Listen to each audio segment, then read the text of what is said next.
Hey you all, welcome to Just a Shinobi. Today, we dive into an exciting what-if scenario.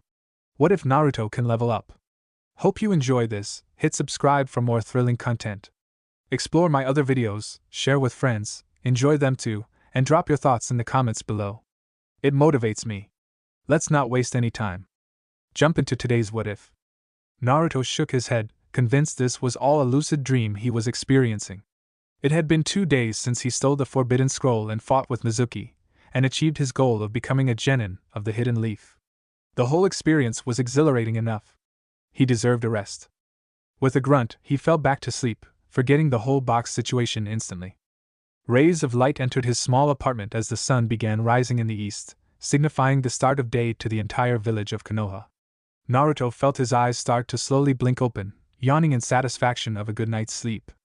He grinned widely as he saw Irika's headband perched bracingly on the corner of his desk. Maybe he could sleep for a bit longer. Ding! Player has slept. MP and HP restored. Naruto's eyes widened in horror as his nightmares materialized in front of him. It wasn't a dream. A genjutsu? Naruto thought, forgetting he went through the same process last night. I should have listened to Irika Sensei's class. Level 4 VIT class? What's all this? Naruto looked through all his stats in wonder. If it wasn't a genjutsu, it must be. Well, he didn't know. But he could understand a bit from the status window. His level was his current ability, and STR most likely stood for strength, but he wasn't sure. But the real question stood. Why was all this happening? New skill achieved, deduction LVL1. Huh. That's not too bad. Naruto thought with a contemplative look. So if he got better at certain skills, the level would increase? If this thing showed all the skills and talents he had, what's the issue with it? It was just like real life, but he could track his own abilities better. That was all there was to it. Yeah, definitely all there was. No issues whatsoever. Right. Jumping out of bed, Naruto prepared to dress himself. He opened his closet to reveal his infamous orange jumpsuit. Quickly putting it on, he came to realize that the blue box had disappeared. Maybe it was a one-time thing. Ding! Or not. New quest: first step to greatness created. Quest details: go to academy, get assigned to a ninja team, and become a ninja of Konoha. Quest rewards: EXP 1000, become a true ninja. Failure: dream of becoming Hokage crushed mercilessly. Does player accept the quest? Yes/no. Naruto's eyes widened at the conditions placed next to the failure option. Not become Hokage? Hell no! Did that mean he needed to accept the quest? And what was EXP? But considering it was in the rewards tab, it couldn't be something bad. What was wrong with accepting the quest anyways? How do I accept the quest? Damn it!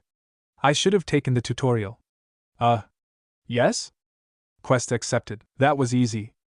Time for some breakfast, Naruto said cheerfully, putting the blue box out of his mind for the moment. Irika had previously told him that tunnel visioning wouldn't be a good thing for a Hokage to do. If there was one thing the blonde was good at, it was treating things that are really important like a joke. He opened the door to his fridge, and his mood immediately brightened. Instant ramen and milk, what more could a future Hokage want? Would the player like to observe the ingredients? Observe? Sure. Items: carton of milk, a dozen pack of instant ramen. Observing. Alert! Carton of milk may contain poison. Effects include diarrhea, sickness, and overall weakness. What the? The spiky blonde shouted. Poison? He drank these regularly. Naruto checked the carton with urgency, before coming to an obvious realization. It's expired, Naruto whispered. No. After the screams of frustration died out, he decided it was best to stick with water for the day, and maybe buy some new cartons when he came back from the academy. Even though I lost some milk, this box seriously just prevented a horrible day from happening, Naruto thought seriously. He finished his breakfast in a hurry, tied on his headband, and made his way to the academy. I wonder who I'm gonna be in a team with. Well, he obviously wanted to be in a team with Sakura the most. Maybe Shikamaru or Choji. Kiba would also be alright, to be fair. Sasuke. He seriously didn't want to be in the same team as the Doge. They were rivals. Competitors. Naruto shuddered. Damn.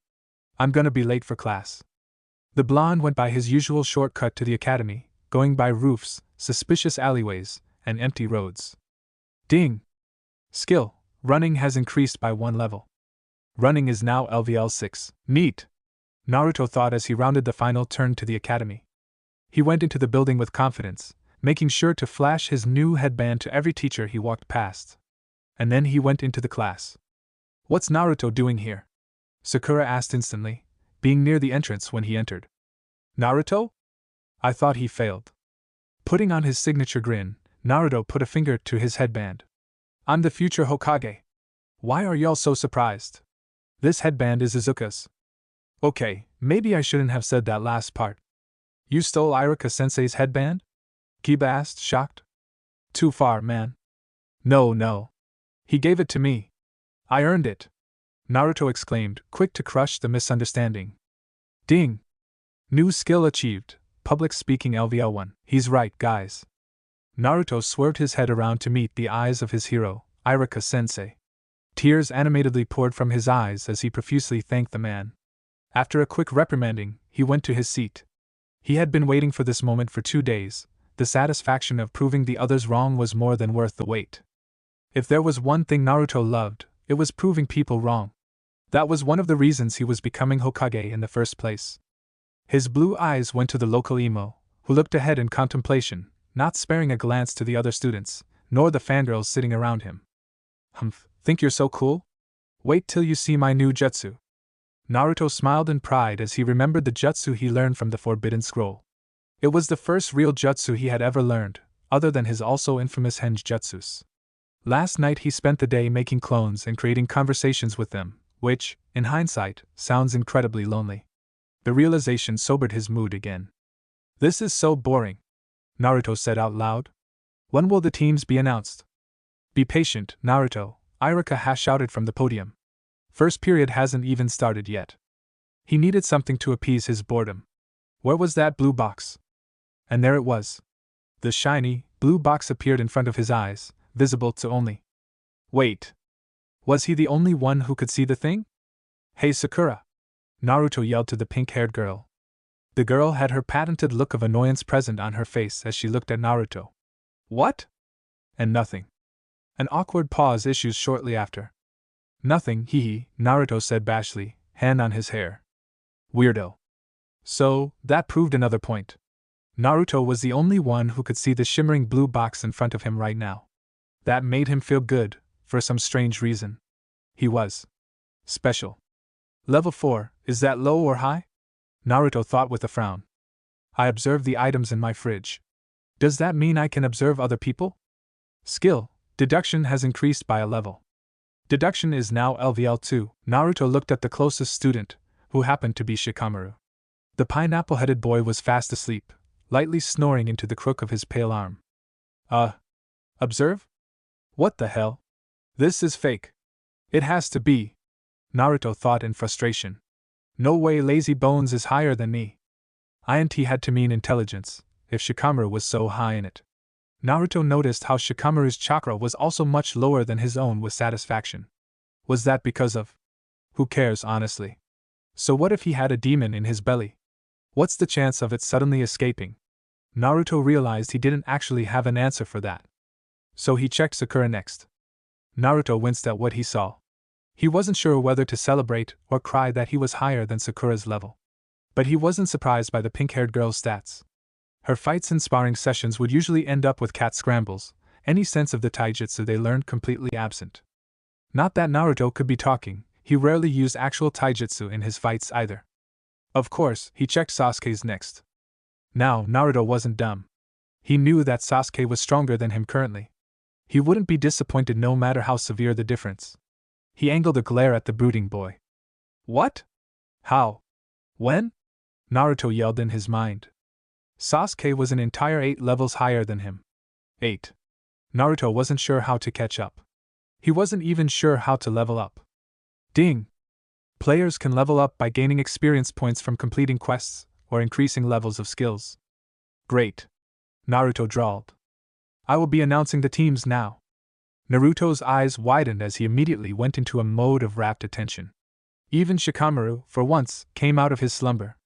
Most of the students had similar expressions, for valid reasons. The team you were assigned into literally had the potential to decide your future for the next few years. Most people hoped they got into teams with their friends, or people they knew were strong in some way. But Naruto just wanted to be in a team with Sakura.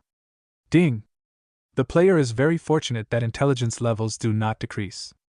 Naruto's eyes twitched. He was tunnel visioned that he didn't listen to any name that wasn't his own, completely ignoring the cries and shouts of his other classmates, as the teams were announced one by one. Team 7 will include Naruto Uzumaki. Now! Sakura Haruno. Yada! Naruto shouted with joy. No way his luck came through for him in such a crucial moment. For someone with luck points of a mere 1, Naruto was thoroughly impressed with himself. And Sasuke Uchiha. Shinaro. Oh no. My first impression of you is, you all are annoying. Naruto's sweat dropped. This guy was their Jonin sensei? Truth be told, even he didn't expect his prank to work on the man. Tall, silver-haired, and face mask on, their sensei looked quite exotic, and if it weren't for the Jonin vest he carried, Naruto wouldn't be surprised if Kakashi wasn't even from their village. He could tell that Sasuke was judging their sensei with detailed scrutiny as well, if the boy's narrowed eyes were any sign. Sakura just looked pissed. But he knew a quick way to check whether their sensei was capable or not. Observe. Observing. Naruto smirked. Time to see whether this old man is the real deal or not. Observation failed. Target's level is too high. Naruto gaped in shock. This means our sensei is seriously strong. It seemed there were some limits to the blue box thing. The blonde looked up to their sensei in a new light. Would player like a partial observation? Damn it! Naruto mumbled to himself, drawing a strange look from Sasuke. Copy ninja? What does that mean? Well, Kakashi sighed. Let's start with introductions. Like what? Sakura asked. Likes, dislikes, hobbies, dreams, and more. Then why don't you start first? You're our sensei, after all, Naruto asked in wonder. For once, I agree with Naruto, Sakura grumbled. Kakashi put a hand on his chin. Naruto felt his hands start to twitch in annoyance. He had a feeling that their sensei would do this a lot. And the blonde was definitely not patient in any way, shape, or form. Alright. I'm Kakashi Hatake. I have no desire to tell you kids about my likes and dislikes. Dreams? I mean, I have a lot of hobbies, I guess? Naruto waited for him to continue. And waited. That's it. Naruto blurted out. Sakura looked peeved. He just said his name. Kakashi sighed again. Well, that's over. Your turn. Never slow to respond, Naruto went next. I'll do it. My name is Naruto Uzumaki. My likes are cup ramen. But the ramen Irika sensei gets me at Ichiraku's is even better. Dislikes. Waiting for the instant ramen to cook is definitely annoying. If only I could decrease the time to 1 minute instead. My dream is simple. One day, I'm gonna surpass the old man as Hokage and make everyone in the lead acknowledge me with respect. Databeo. Hobbies. Pranking is pretty fun. Skill. Public speaking has increased by a level. Public speaking is now LVL2, Kakashi nodded. Cool. Next? So Sasuke went on a tangent about how he wanted to kill a certain someone. Definitely trying to act cool. Naruto thought, seeing through the whole facade. I'm definitely not scared that he might be talking about me. Best to keep some distance for a while just in case, though. Sakura went next. Typical fangirl stuff. I thought you were on my side, Sakura. The blonde whined in his head. Maybe. My efforts are hopeless. Ding! Intelligence has increased by 1 level. Naruto tried not to cry on the spot. Kakashi giggled randomly. What? Sakura asked. Well, to be honest, I've been keeping a secret from you guys. And trust me, you won't like it. Secret? Do you really think you can become a genin from doing 3-week jutsus? There's another exam. Or training, rather. Out of the 27 graduates, only 9 become genin. The rest. Back to the academy. Tell me, Sakura, what is the failure rate for this exam? The girl in question gulped. 66%. That's not fair at all. You know how much I work to master those jutsus? Naruto bellowed. Kakashi had an air of indifference. Then maybe you're not ready to become a ninja yet. Naruto's gaze hardened. Well, whatever. I'll beat whatever training you put up, sensei. It wouldn't bode well to call me sensei, since you most likely will be going back to the academy soon. Well, that's the reason I called you Sensei to begin with. You better get used to my voice, Sensei, 'cause you're gonna hear it a lot more soon, Databao. Naruto boomed, his voice dripping with confidence. Ah. Okay. Well, either way, tomorrow we will be having survival training on the field. Bring all of your tools. And make sure to skip breakfast, I don't want you to throw up on the freshly cut grass. Take these handouts, the details are printed. Naruto quickly took the handout, memorizing all the details in a hurry. CYA. And with a final peace sign, their sensei disappeared in a swirl of leaves. I need to learn that jutsu. The blonde's mind was set on a new goal. He needed to pass whatever training Kakashi set on them. No matter what it takes. Even if he had to forfeit all of his ramen packs. Kami forbid it comes to that. What's so tough about the training anyways? Naruto was hyped to show his new jutsu to everyone, maybe even knock Kakashi-sensei down a peg or two. Naruto looked at the other two, wondering what they thought of everything. Are you guys going to train or something? Naruto asked. Sakura had already left. Sasuke still sat, hands crossed in a brooding state, staring into the handout in his hands. Naruto shrugged, he needed to train as well, might as well go home and do some exercises. Push-ups? Sit-ups? Maybe I'll fight with some dummies. Ding! New quest. Learning the uchiha created. Quest details. Challenge Sasuke to a spar. Quest rewards. EXP 400. Learn the uchiha taijutsu style, and increase taijutsu level by 2. Failure. Dream of becoming a ninja crushed mercilessly. Does player accept the quest? Yes/no. Spar? Now? Naruto thought incredulously. He looked at the failure tab. Yeah, there was no escaping this. It was almost like the system was forcing him to fight Sasuke right now. Besides, he got some rewards in the meanwhile. 400 experience sounded good to him, especially considering the fact that his previous quest never came to fruition because of Kakashi's intended training. He might as well accept. Hey Sasuke, Naruto greeted, trying to act as friendly as possible. The smile on his face was almost painful as he stretched it to the utmost limit. HN. Naruto resisted the urge to punch the other boy in the nose. Since we have a training session tomorrow. How about we spar? We can practice for a bit. Sasuke didn't look up from the printout. No thanks. I'm not going to get any training from the dead last. I need to persuade him, even if it requires a lot of goading on my part. Dead last? Not anymore. I learned a new jutsu, believe it. Please get interested. Sasuke looked up at last. And that is? Naruto grinned. He put 2 fingers together in a cross sign. Shadow Clone Jutsu. In a succession of poofs and smoke, 2 shadow clones appeared next to Naruto, each of them holding up a thumbs-up sign. Sasuke snorted. Humph. Some clones, so? Naruto's eyes glimmered.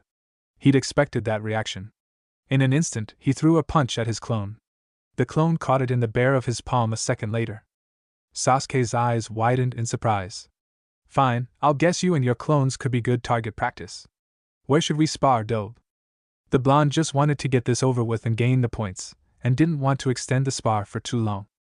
Right here, right now. Sasuke immediately switched to his basic taijutsu stance. HN. No matter how many jutsus you learn, I'll always beat you, Naruto. The result is inevitable. Maybe you can beat me for now, I'll admit it. But can you beat 5 of me together? Naruto grinned smugly as he placed his fingers on top of each other. Shadow Clone Jutsu. 2 more Narutos appeared beside the already present 3. The roof they were fighting on was pretty small, so Naruto couldn't really go all out like he did against Mizuki. It wouldn't be appropriate to do so for a spar anyways. Naruto rushed forward along with his clones for the first punch.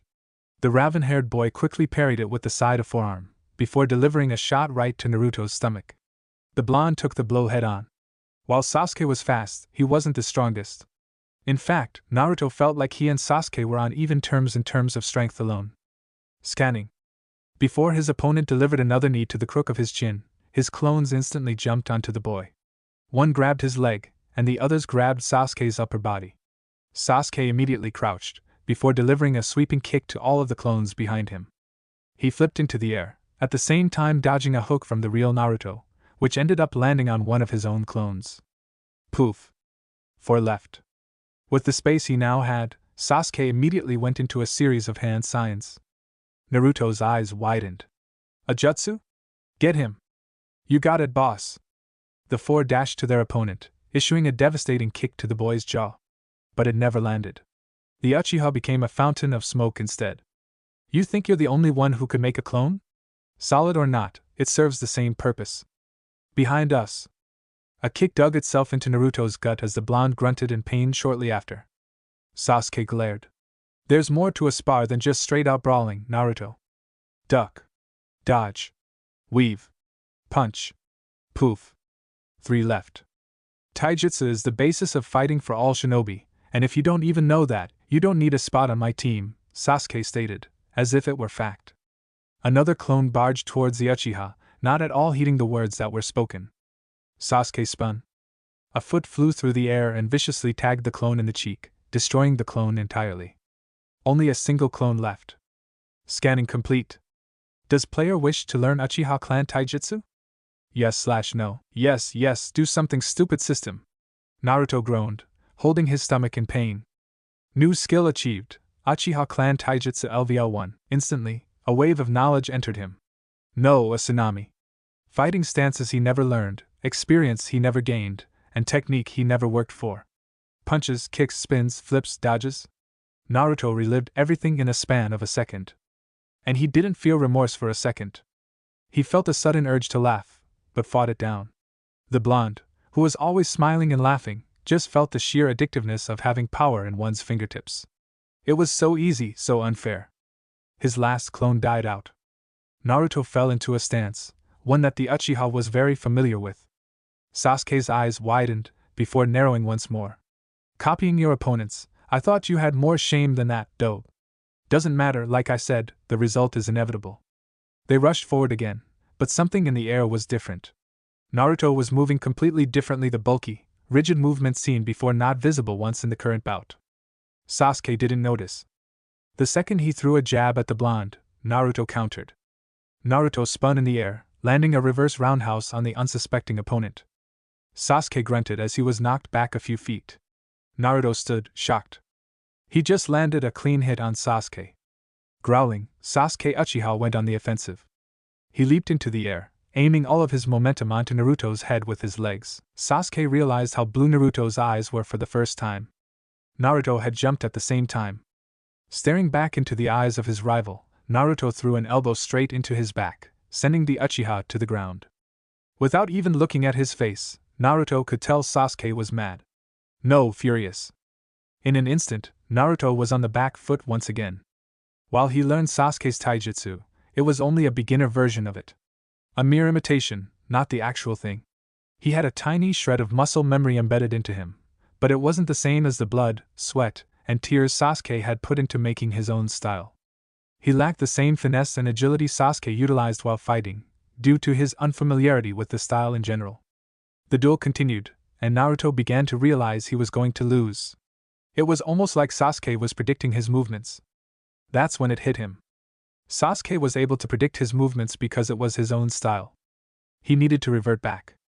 Putting his hands into the correct position, he bellowed out, "Shadow Clone Jut." Sasuke ripped into his hands and pulled them apart, before immediately kneeing him immediately after. Naruto lost. I don't know what you did to copy me, and I'll admit, it intrigued me a little. But like I said multiple times, the result is inevitable. This spar is over, Sasuke said arrogantly, putting his hands in his pockets, and began walking towards the exit.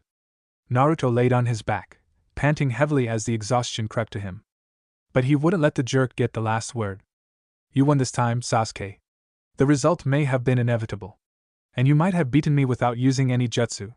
But I saw you clutching your army managed to hurt you. That's a victory for now, Dadabayo. Naruto shouted, hand to air. He didn't hear any response, but he knew the Uchiha was listening. He noted his level with dismay.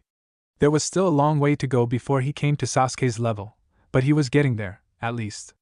The number of attribute points he had was disappointing too, especially since he finally learned what they were after asking the system. The points could increase once of his stats immediately, no hard work needed. Yes, please. But he wasn't exactly sure what to put it on. Considering he had an extremely important task in a few hours, he needed to do something quick. And when in doubt, go with your gut instinct. Was it really a surprise that the Jinchuriki would put his only attribute point on strength? Hey, blue box. Put the point into strength. Naruto thought. Ding! A tribute point has been used. Strength has been increased by 1 point. Naruto grinned widely. Time to knock Kakashi down the humongous peg he was on. Naruto flexed his muscles, trying to see whether the strength attribute really did anything. For one, he couldn't feel anything at all, but did people really feel their muscles growing as they got stronger? Could he really trust the system to power up his strength instantly? Sakura scoffed as she looked away. Not again, Naruto. For once, the knucklehead ninja stayed silent. The pink-haired girl raised an eyebrow in surprise, before looking ahead again. If Sasuke noticed the change in Naruto's behavior, he didn't mention it. Some would say that Naruto had matured, and had seen the difference between him and Sasuke's level, thus making him determined to improve and prove himself in the test Kakashi would oppose them. But the real reason Naruto was confusedly quiet was because of the uchiha stats. This bastard leveled up as well? Naruto thought, gritting his teeth in frustration. What would it do to catch up for once? Was it really impossible to beat a prodigy like Sasuke? Were they really on 2 different levels? Naruto brushed those thoughts aside.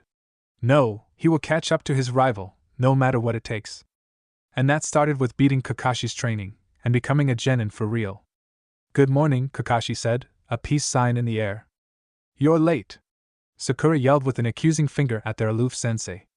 Gentle breezes of wind passed through the training sector, bringing along with it a cozy smell of pine. And the familiar sound of bells? You'll have until noon to take these bells from me, which is why the clock is set up right here.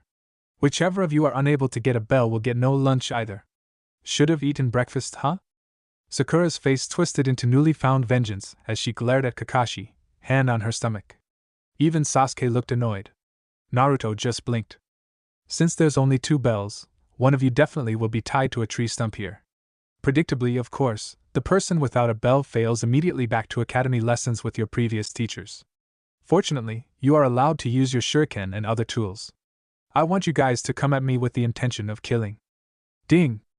New quest, Jingle Bells created. Quest details, manage to touch one of Kakashi's bells.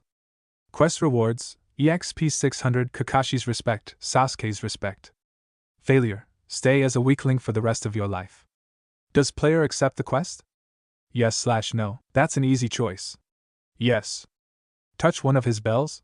Naruto didn't care how high of a level Kakashi was, he wasn't just going to touch them, he was going to take one for himself. Isn't that dangerous for you? Sakura asked, voice laced with worry. Don't worry, Sakura, I'll go easy on Sensei, Naruto said, grinning. Naruto. Kakashi remained impassive. It's often said that the weakest dog tends to bark the loudest. Mr. Deadlast here is testament to that. You guys can start when. Naruto lunged at Kakashi with his kunai at point-blank range, eager to cut up their sensei for the bells. I haven't said start yet. Naruto's eyes widened as he realized there was no one in front of him. Too fast. However, I like the eagerness in you trying to kill me. We'll be starting now. Ready? Start. The blonde dashed a bit away, but not as much as Sakura and Sasuke, who ended up hiding in the trees. I need to get the bells and the EXP while I'm still at max capacity. No time like the present. I'm right here, Sensei. Fight me if you can. Naruto shouted, hands crossed in his arms. Kakashi sighed. You're not like the other 2, are you? That's damn right. I'm Naruto Uzumaki, the future Hokage. Naruto stopped talking before he blitzed towards the silver-haired jonin, but immediately took a step back when he saw the man draw into his pockets. All right, Mr. Hokage. I know I'm not your sensei yet, but I'll give you some lessons for free. Ninja Fighting Lesson 1 Taijutsu. Kunai? Shuriken? Katana? A book? Naruto struggled to get out, eyebrows raised to their limit. No, there has to be more, right? Maybe it's a book with a bunch of secret jutsus. Yeah, that's it. Observe. Observing. Observation successful. Item name, Ichi Ichi Paradise, Volume 1. Item details, written by one of the legendary Sannin, the gallant Jiraiya. The Ichi Ichi Paradise series is a best-selling franchise known for its perverse and entertaining storytelling. Naruto felt his anger bloom instantly. You pervert. Put that down, you're fighting me. Ah. You recognize this book? Interesting. Nonetheless, it will make no difference if I fight you reading or not. Naruto pushed off his feet, lunging towards Kakashi with a kick. The man lazily lifted up one hand, catching his foot with a thud before ducking over the other kick Naruto sent his way, and at the same time flipping a page of his book. Is this the difference between me and a jonin? Naruto thought incredulously. He needed Sasuke's taijutsu again. Activating. Skill, Uchiha Clan Taijutsu LVL1 activated. Usage drains 20 MP points each minute. He aimed another punch at Kakashi, only to realize he was missing. A ninja should never be caught from the back, idiot, Kakashi monotoned. Naruto, move! He's going to kill you! Sakura yelled from somewhere among the trees. Naruto didn't need to hear it twice. The moment he heard Kakashi's voice, he already started moving. Kakashi's fingers touched the empty, cold air. The blonde had somersaulted right into a position behind Kakashi. Taijutsu? Do you really want taijutsu? Here we go then, Sensei! Naruto yelled, getting into a stance. Kakashi looked peeved that his attack missed. Ah man. I seriously wanted to get you with that, brat. Wow, cool pose. I feel like I recognize that from somewhere. The only thing you should recognize is my fist, Naruto said, running towards the man. That was very corny. Naruto gave a leading punch to Kakashi's stomach. The jonin, as always, caught it with his left hand, but was surprised when Naruto immediately issued a reverse roundhouse right after. To Sakura, it seemed as if Naruto got faster, but that was about it. To Sasuke and Kakashi, they both knew that something had changed in Naruto's style completely. His movements were quicker, more fluid, and focused on the brute strength of each attack. In fact, it surprised Sasuke even more than Kakashi.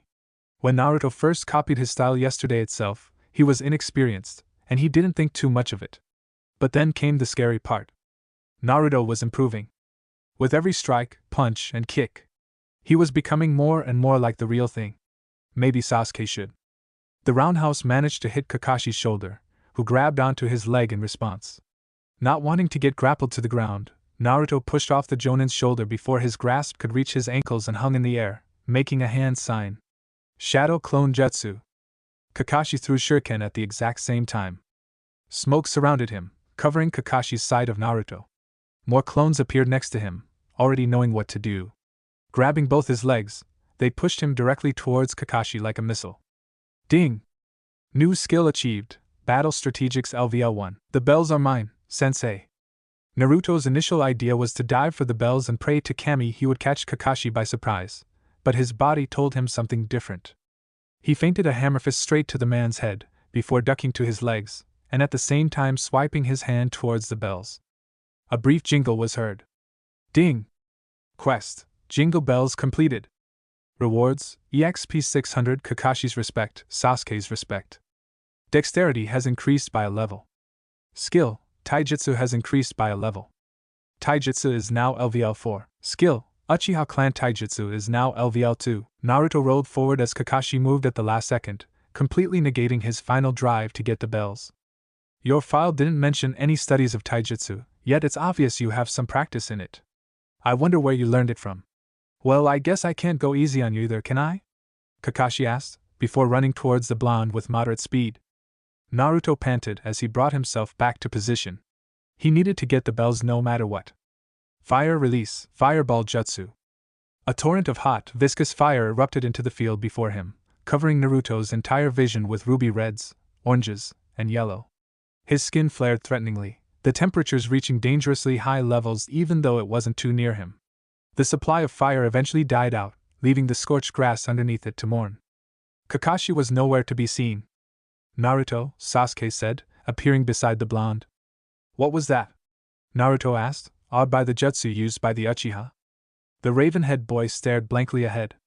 Just a jutsu. Why did Sasuke come? This Jonin, he's too strong to beat right now. While it sounds pitiful to team up with the dead last, we need to if we want to win, Sasuke said, eyes lighting up in frustration. What about Sakura? Naruto questioned. She's going to slow us down. It's best we don't. Sakura. We're right here. Come quickly. Let's team up to beat Kakashi-sensei. Naruto yelled, putting his hands around his mouth. Sasuke shook his head.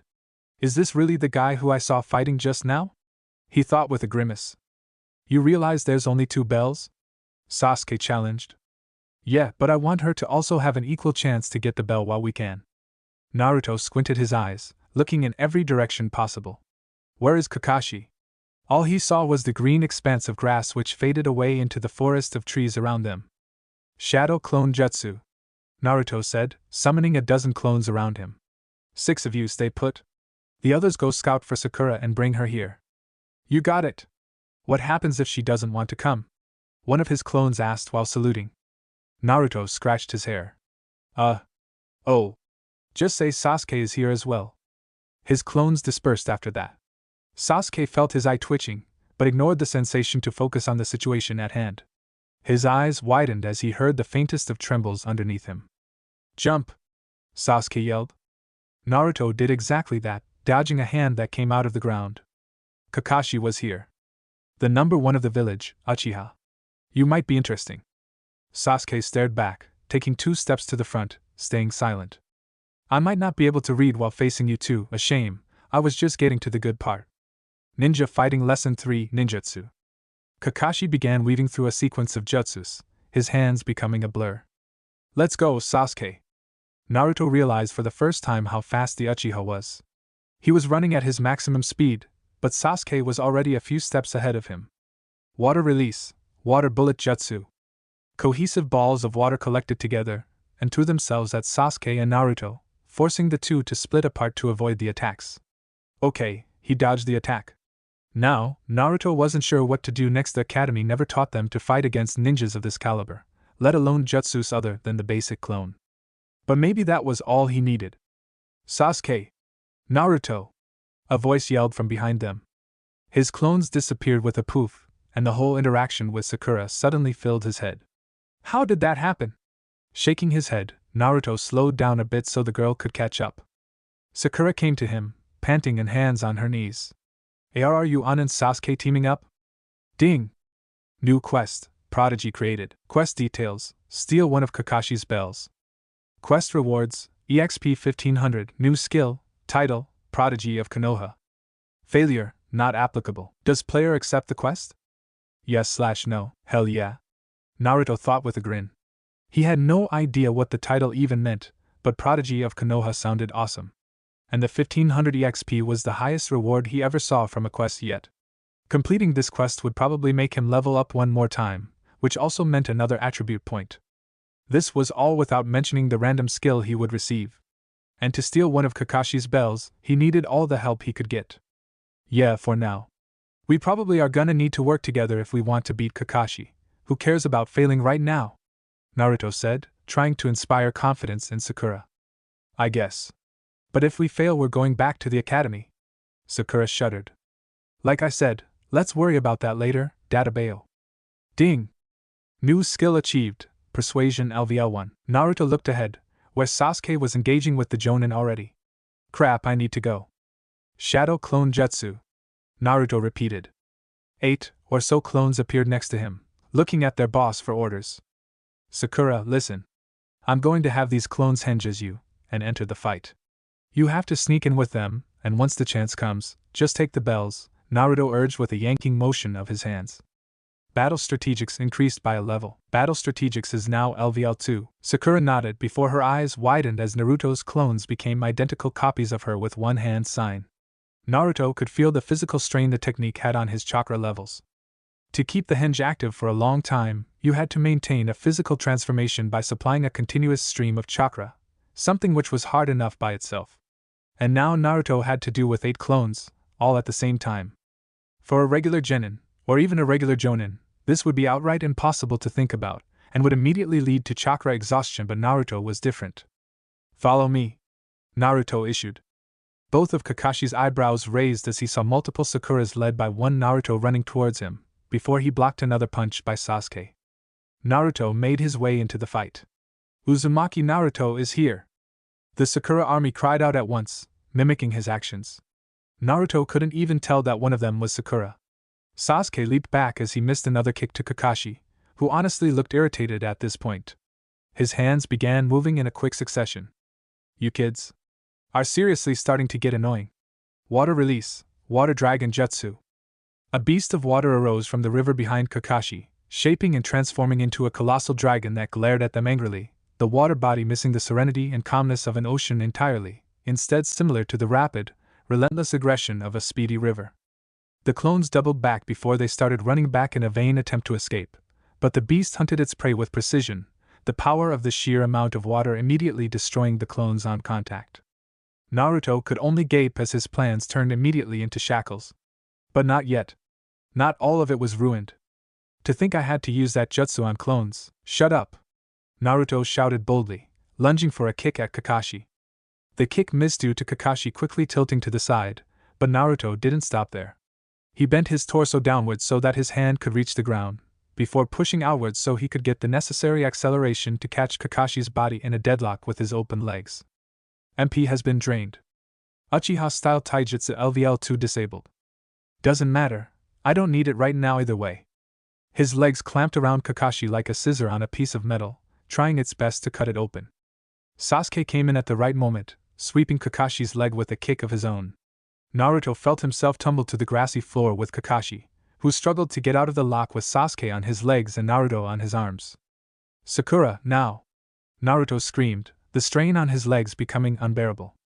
Sakura appeared out of nowhere, presumably, and slid past Kakashi's body with her hand outwards, grasping the bells along the way. Shanaru! They did it! They beat a Jonin. An actual Jonin! Naruto laughed in joy as he let go of his hold on Kakashi, scrambling to his legs. The adrenaline that filled his blood didn't leave, pushing his excitement to even higher levels. Did his plan actually work? I told you, Kakashi, I told you! I guess you're our sensei now after all, haha. Kakashi patted his shoulders, swiping away a strand of grass that stuck to his uniform. Congratulations, I didn't expect that, to be honest.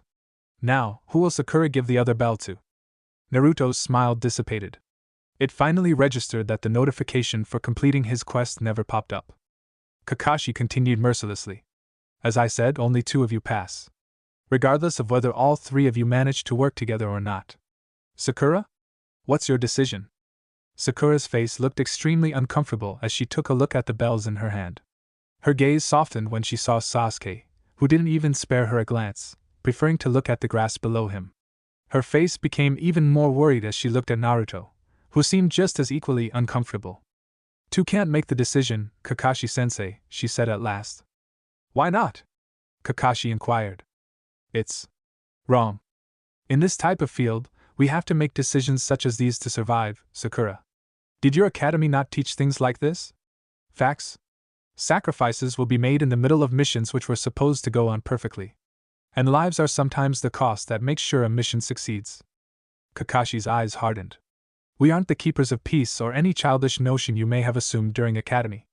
We're shinobi. Kakashi pointed to somewhere off in the distance. Over there, there's a stone. Countless names of shinobi who were considered heroes of the village are carved on it, so it's not a normal stone by any means. My best friend's name is on it as well. This. Where is this going? Naruto thought sadly. My best friend. He sacrificed himself so that I could live. Do you really think you would be able to make such decisions on the battlefield? With that said, you guys shouldn't just give up on this training session, you should quit thinking of becoming a shinobi entirely. What? Naruto roared in outrage. What did they even do to deserve such a thing? Poof. Sakura yelped as the bells in her hand disappeared into a cloud of smoke. Kakashi was nowhere to be seen either. Did we just get played? That was probably why the quest notification never came up. Naruto realized. Where the hell did the old man? Boo! Naruto screamed as Kakashi's face poked out from underneath his legs. You're not the only one who can use shadow clones, Naruto. Kakashi quickly revealed himself entirely from the earth. You guys. Pass. What the? Naruto wasn't sure whether he should be happy or just relieved at this point. Sakura seemed to think the same, her expression still looking scarred with the whole talk from Kakashi earlier. Truth be told. Kakashi started, before chuckling immediately after. What? Sakura asked feebly. Truth be told. You guys passed the moment Naruto appeared with his Sakura clones. A shinobi must see underneath the underneath. The whole point of this test was to test your teamwork, not whether you got the bells or not, which you obviously didn't. I think this is the fastest any team has passed the bell test, so congratulations. Kakashi said, eyes narrowed into a smile. Naruto raised his hand. So everything you said before is the complete truth. We shinobi are tools for our village to use freely. However, Sakura's decision, or lack thereof, isn't to be condemned. In the shinobi world, those who break the rules are scum, that's true. But those who abandon their friends are worse than scum. The silence after his words hung in the almost tangible tension in the air. Damn, he's seriously cool, Naruto thought, off filling his eyes. I'm gonna be like that someday though. Kakashi raised a thumbs up to the air. Nice. Starting from tomorrow, Team 7 will debut as an official shinobi team. Ding! Quest, Prodigy failed. Quest, First step to greatness completed. Rewards, EXP 1000, become a true ninja. Naruto could only grin as he was flooded with notifications. I guess I didn't level up? Congratulations. You leveled up. Player is now LV6. Never mind. 1 attribute point gained. New title, Genin of Konoha achieved. Title, Genin of Konoha increases all stats by 5% while doing missions assigned by Konoha. Naruto had a lot more learning to do all over again. And then I dashed towards Kakashi, and trapped him between my legs, then boom! Sasuke comes and sweeps him to the floor, and Sakura comes in the end to take the bells in one sweep. Naruto finished telling his tale to the other genin around him. Everyone looked to Sakura, who shyly nodded in confirmation. Ah man. You guys seem to have a cool test, all we did was fight for a bit and Asuma-sensei made us pass, Choji said, chowing down on the barbecue, or what was remaining of it. Shikamaru sighed. Yeah, it was troublesome. It's not like you did much anyways, Ino quipped back. Where's Sasuke? Kiba asked pointedly. Naruto shrugged. He said he couldn't come. He had tried persuading the Uchiha, but his persuasion level was only at a mere level 1 for now. To celebrate all of the genin passing, Kiba had announced a party at his family-owned restaurant, Inazuka Grill. Naruto was just glad he didn't need to pay. His wallet was already suffering from the ramen he bought without Irika to pay for him. Well, if Sasuke isn't here, I'm calling total BS on that whole scene you narrated, Naruto, Kiba said, crossing his arms. Akamaru barked in agreement before returning to the ois of meat below him. What? You have to believe me, man. I was so cool. Shino, you believe me, right? Shino stayed quiet as always, before he shrugged his shoulders. To believe you, Naruto, Hinata said, her voice as timid as ever. Thank you, Hinata. Finally, someone with a brain in your team. Hinata blushed before going back to her food. The rest of the party went along swiftly, everyone enjoying the food and the company as well. With missions and the whole workload that came with being a shinobi, they probably won't see each other at once again for a long time. Just as all the teams started to leave, with Kiba staying, of course, Naruto called for a specific someone. Shikamaru! The spiky-haired boy looked back, before telling his teammates goodbye. Naruto led him to a place a bit far away from the restaurant, but not anymore to look suspicious. What? Shikamaru asked, putting his hands into his pockets. Okay, now that that's done. How do I break this to him? Fine, listen here. There's this scenario. Okay, this isn't working. How do I explain this? Shikamaru yawned. Look, Naruto. I'm super tired already, make it quick, man. Let's first assume you can categorize a person's characteristics? Yeah, characteristics, into numbers. So, like strength into a 4 or 6, speed into 8 or 9, and more. Shikamaru's eyes lightened a bit. I have no idea what you're talking about, but I can infer a bit. What are the types of characteristics? It's related to battle, mostly. There's strength, vitality, intelligence, wisdom, and luck, and I think speed. Interesting. What is this all for? Naruto expected this question to come. It's for a game I'm trying to make. A game? Yeah. Shikamaru looked at him incredulously. Alright. So where do you think I would scale on intelligence in your game? Naruto noted with glee that Shikamaru was level 6 just like him. You would be around 13, I guess, Naruto stated. Shikamaru raised an eyebrow. And you? 5. Naruto whispered with shame. Modest. I'm also surprised you're so certain about the numbers. I've thought of it before. I definitely don't have anything telling me all of this. So the game is some kind of role-playing thing? I've seen something like it before, I think. But regardless, why did you call me here? It certainly wasn't to boost my ego. The blonde nodded. Alright. So the player gets a card which allows them to automatically increase one of their stats by 1 point from time to time. Which stat would you increase? Stat as in one of the characteristics? Okay. I would increase my intelligence. Damn. I should have done that instead of putting the other one in strength. But at least I know what to do with this attribute point. Shikamaru hummed thoughtfully. But if the character is a shinobi, it would certainly be better to have a balanced approach, no? Naruto looked up hopefully. Since the card comes from time to time as you put it, it would be more useful to branch the card out to all characteristics, rather than hyper-focusing on one. How so? Naruto asked, genuinely curious. Think about it, we're shinobi. We get stuck in all types of positions in any mission. Say we do increase our intelligence to a genius level, but will our strength be available to support us during a one-on-one fight? With too much strength, on the other hand, how do we make plans to use that ability? We require intelligence. Theoretically, the best shinobi would have the highest and the most balanced stats, as you say. So it would be better to increase the stats you're low in at the start, and work from there. This guy is seriously smart. Naruto thought, impressed by his thought process. Thanks, Shikamaru, you seriously helped me out, Naruto said, grinning. Shikamaru shrugged. No problem, but you owe me now.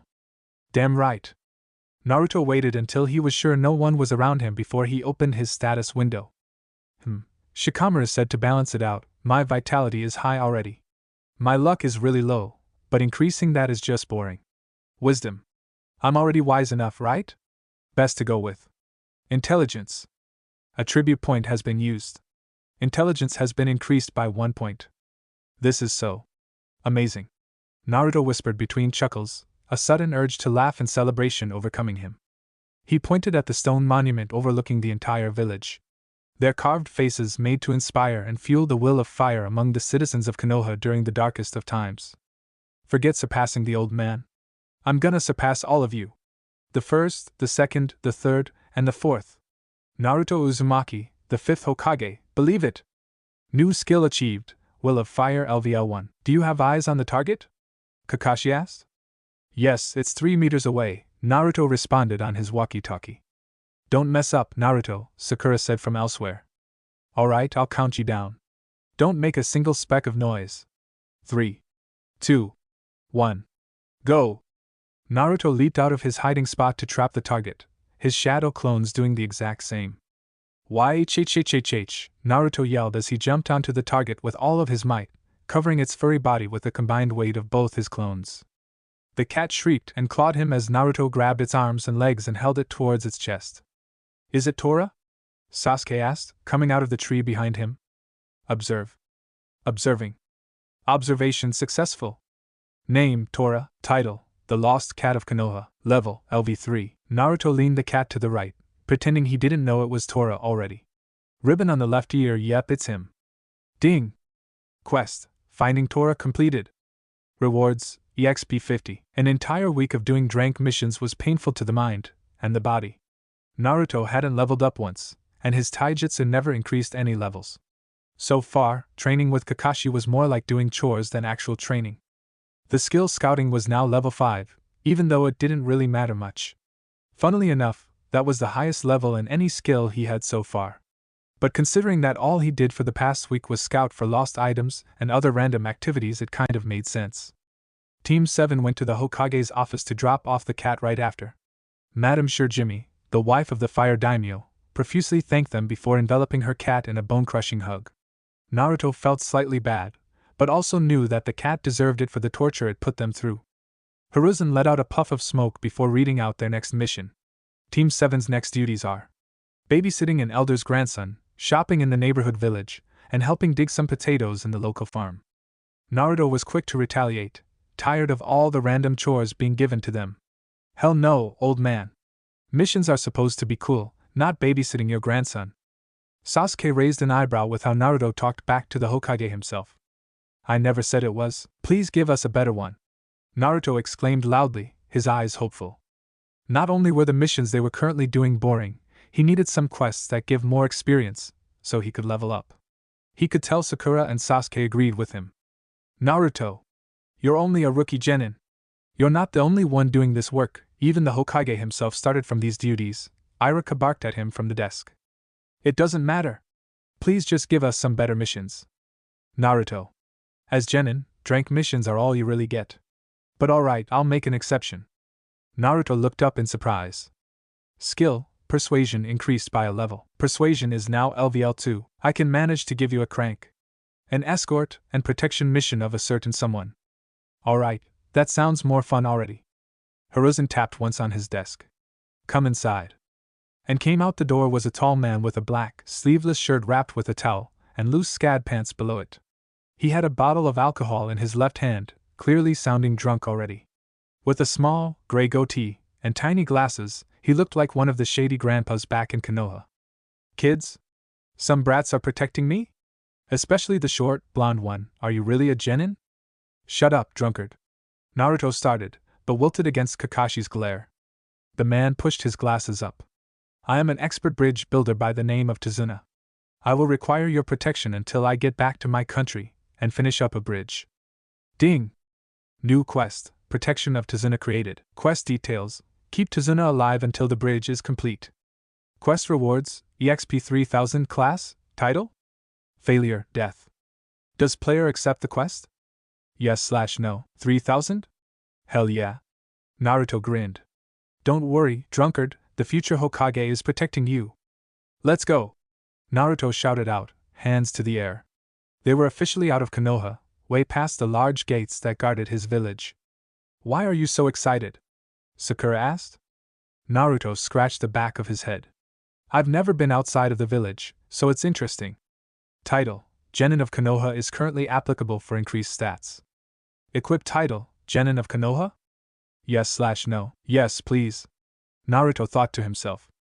5% didn't sound like much but was useful nonetheless. Tazuna scoffed. Are you really a shinobi, kid? I'm starting to fear for my own safety. Humph, you're somewhat shady yourself, old man. If Naruto's observation skill was higher, he would have noticed the slight widening of Tazuna's eyes at his words, or the brief twitching of his long, calloused fingers. Kakashi did, however. Tazuna-san, you're from Wave Country? Sakura asked curiously. Tazuna looked at her appraisingly. Yes, I am. Sensei, there aren't any shinobi in Wave, is there? No, but that's better for us in the long run. There won't be any really dangerous shinobi coming after Tazuna, after all. This time Naruto did observe how Tazuna kept his head down. Suspicious. Ding! Skill, Deduction increased by a level. Deduction is now LVL3, but Naruto wasn't the type to think the worst of others. He let the moment of panic from Tazuna slip past him. But what was this other feeling? Ding! Warning, bloodlust detected. Chills spread through Naruto's arms as he paused mid-stroll.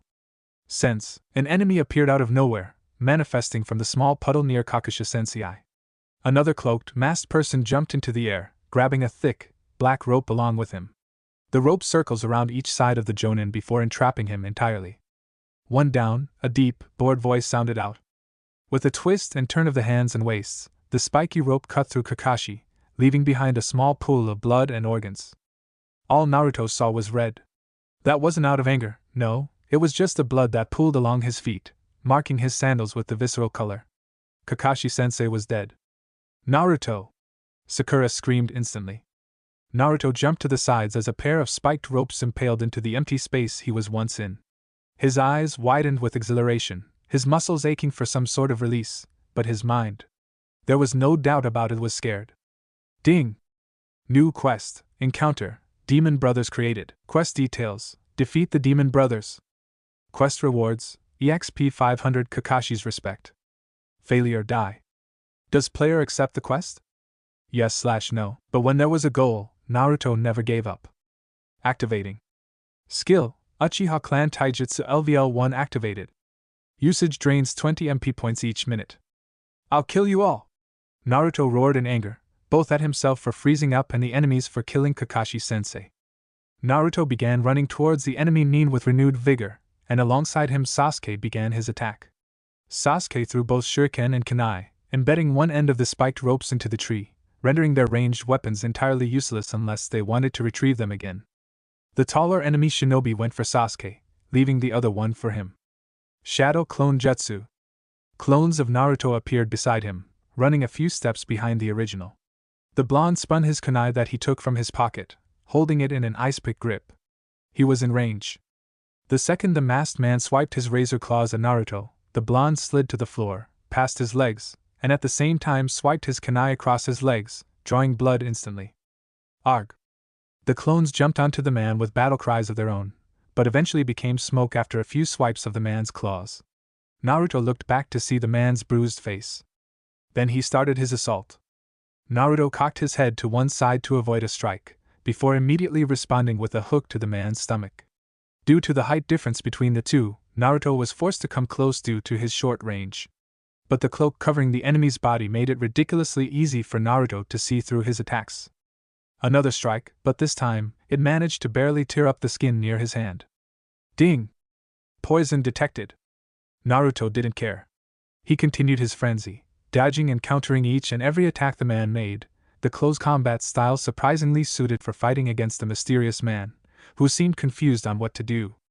The second he saw the start of hand signs, Naruto tore the hands apart with his own, before kicking the man down. Ding! Quest, Encounter, Demon Brothers completed. Rewards, EXP 500 Kakashi's respect. It was over. But Naruto didn't stop there. He continued to thrash the shinobi on the floor, not giving him a single chance to breathe. Enough, Naruto. But he killed Kaka. Naruto paused. Observe. Wait, you're alive? Naruto asked, staring into the eyes, one of Kakashi. You sound disappointed. But yes, I am alive.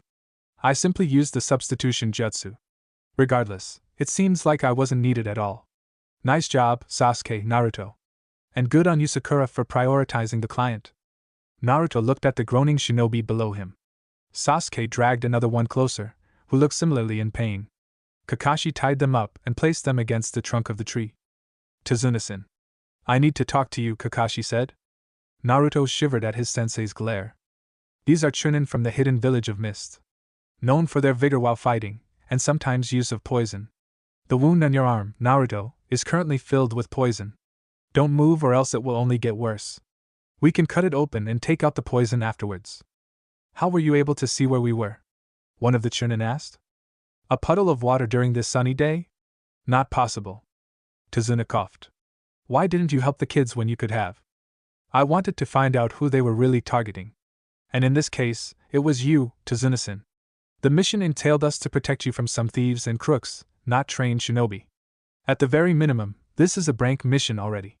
We would be conducting outside of our transcribed duty if we continue this mission. Naruto uncomfortably looked at Tazuna, seeing the look of desperation on the man's face, before he looked back at his hand. The poison was spreading, and each second he could feel a jolting pain cross his arm. Sakura gulped, sweating. I think it's better we quit now, Sensei. Naruto needs some medicine for the poison, and we really aren't trained for this at all. Kakashi nodded. I would agree, Sakura. My EXP. The quest. If I don't complete it, will I die? How seriously should I take the system? Naruto thought, hyperventilating. He grit his teeth. He had to make a decision now. Grabbing his kunai, Naruto jammed the weapon into his arm. Blood burst from the cut, removing the red liquid along with any remnants of poison in his body. Naruto? What the hell? Sakura screamed. Naruto grinned through the pain. He held out his bloodied fist to Tazuna, whose eyes widened. Oi, drunkard. Look at this fist closely. No matter who comes to stop me, even the Hokage himself, I'll protect you until your stupid bridge is built, alright? We need to continue the mission. Ding! Skill, public speaking has increased by a level. Public speaking is now LVL 3. After being scolded for cutting his hand so deeply, Kakashi wrapped Naruto's hand with bandages, noting now the wound was practically healed already. Ding! New skill achieved, self-regeneration LVL 1. Sweet! I can heal by myself now? No wonder I'm not feeling much pain in my hand either. Naruto eyed his hand with wonder, but he ignored it for now. Team 7 got on the ferry carefully, trying not to tip the boat as their combined weights sat on the wooden ship. Mist quickly gathered over the waters, which left the blonde blindsided. The ferry guide gently rowed the boat, each stroke sending them further along the sea. A huge bridge eventually appeared above them, its cobalt structure visible through the slightly cleared mist. It's best we don't make any noise. If Gata even gets a sniff of us, we're all gonna die, the tour guide said gravely. So this was the bridge that opposed Gata's entire control on the shipping industry surrounding Wave? In Naruto's opinion, it was kind of small. But it was also the first step towards a good direction. The ferry went through a wall of canals, leaving them in a tunnel of darkness for a bit of time. But once the opening became clear, Naruto could clearly see the welcome presence of trees and other greens began to appear. Wow! Sakura pronounced with star-gazed eyes. The ferry was parked near one of the docks, giving time for Naruto and the others to leave. I can't go any further. I wish you the best on your venture, however risky it is, the ferry guide said to Tazuna. Tazuna smiled. I understand. Thank you for your assistance. Please, Kakashi-san, get me home safe, Tazuna asked the Jonin, tipping his straw hat. What did you say? Kakashi asked nonchalantly. Never mind. Naruto looked at the road ahead of him, following the footsteps of Sasuke, who was slightly ahead of him. He personally had a lot of work to do in the mission, and it was certainly crucial. 3,000 EXP was the most he was ever offered for a quest, and getting that would give him a serious boost to surpass Sasuke. There was also the mysterious class and title he would be getting. He knew that the title would give him some extra points, but the class he was receiving was completely ambiguous. Usually the system would pop up and give him a brief description of what it was, but this time it never did. Naruto's game plan for his next few attributes was to stock up on dexterity and wisdom. His luck was terribly low, for whatever reason. But he didn't want to waste the points on something so basic like luck. The blonde noticed how Kakashi's hands twitched slightly, which was weird considering he would probably never notice that normally. Maybe my deduction skill is acting up. Everyone duck! Kakashi yelled.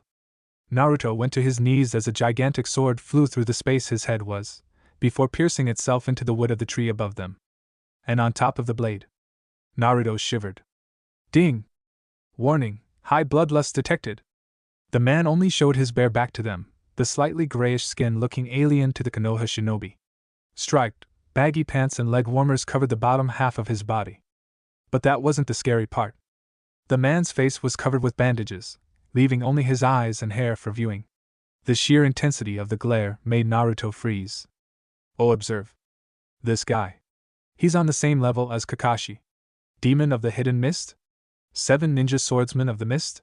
As much as I hate to say it, we're not a match for him right now. Momochi Zabuza, Hidden Mist's infamous missing in, I didn't expect to see you here.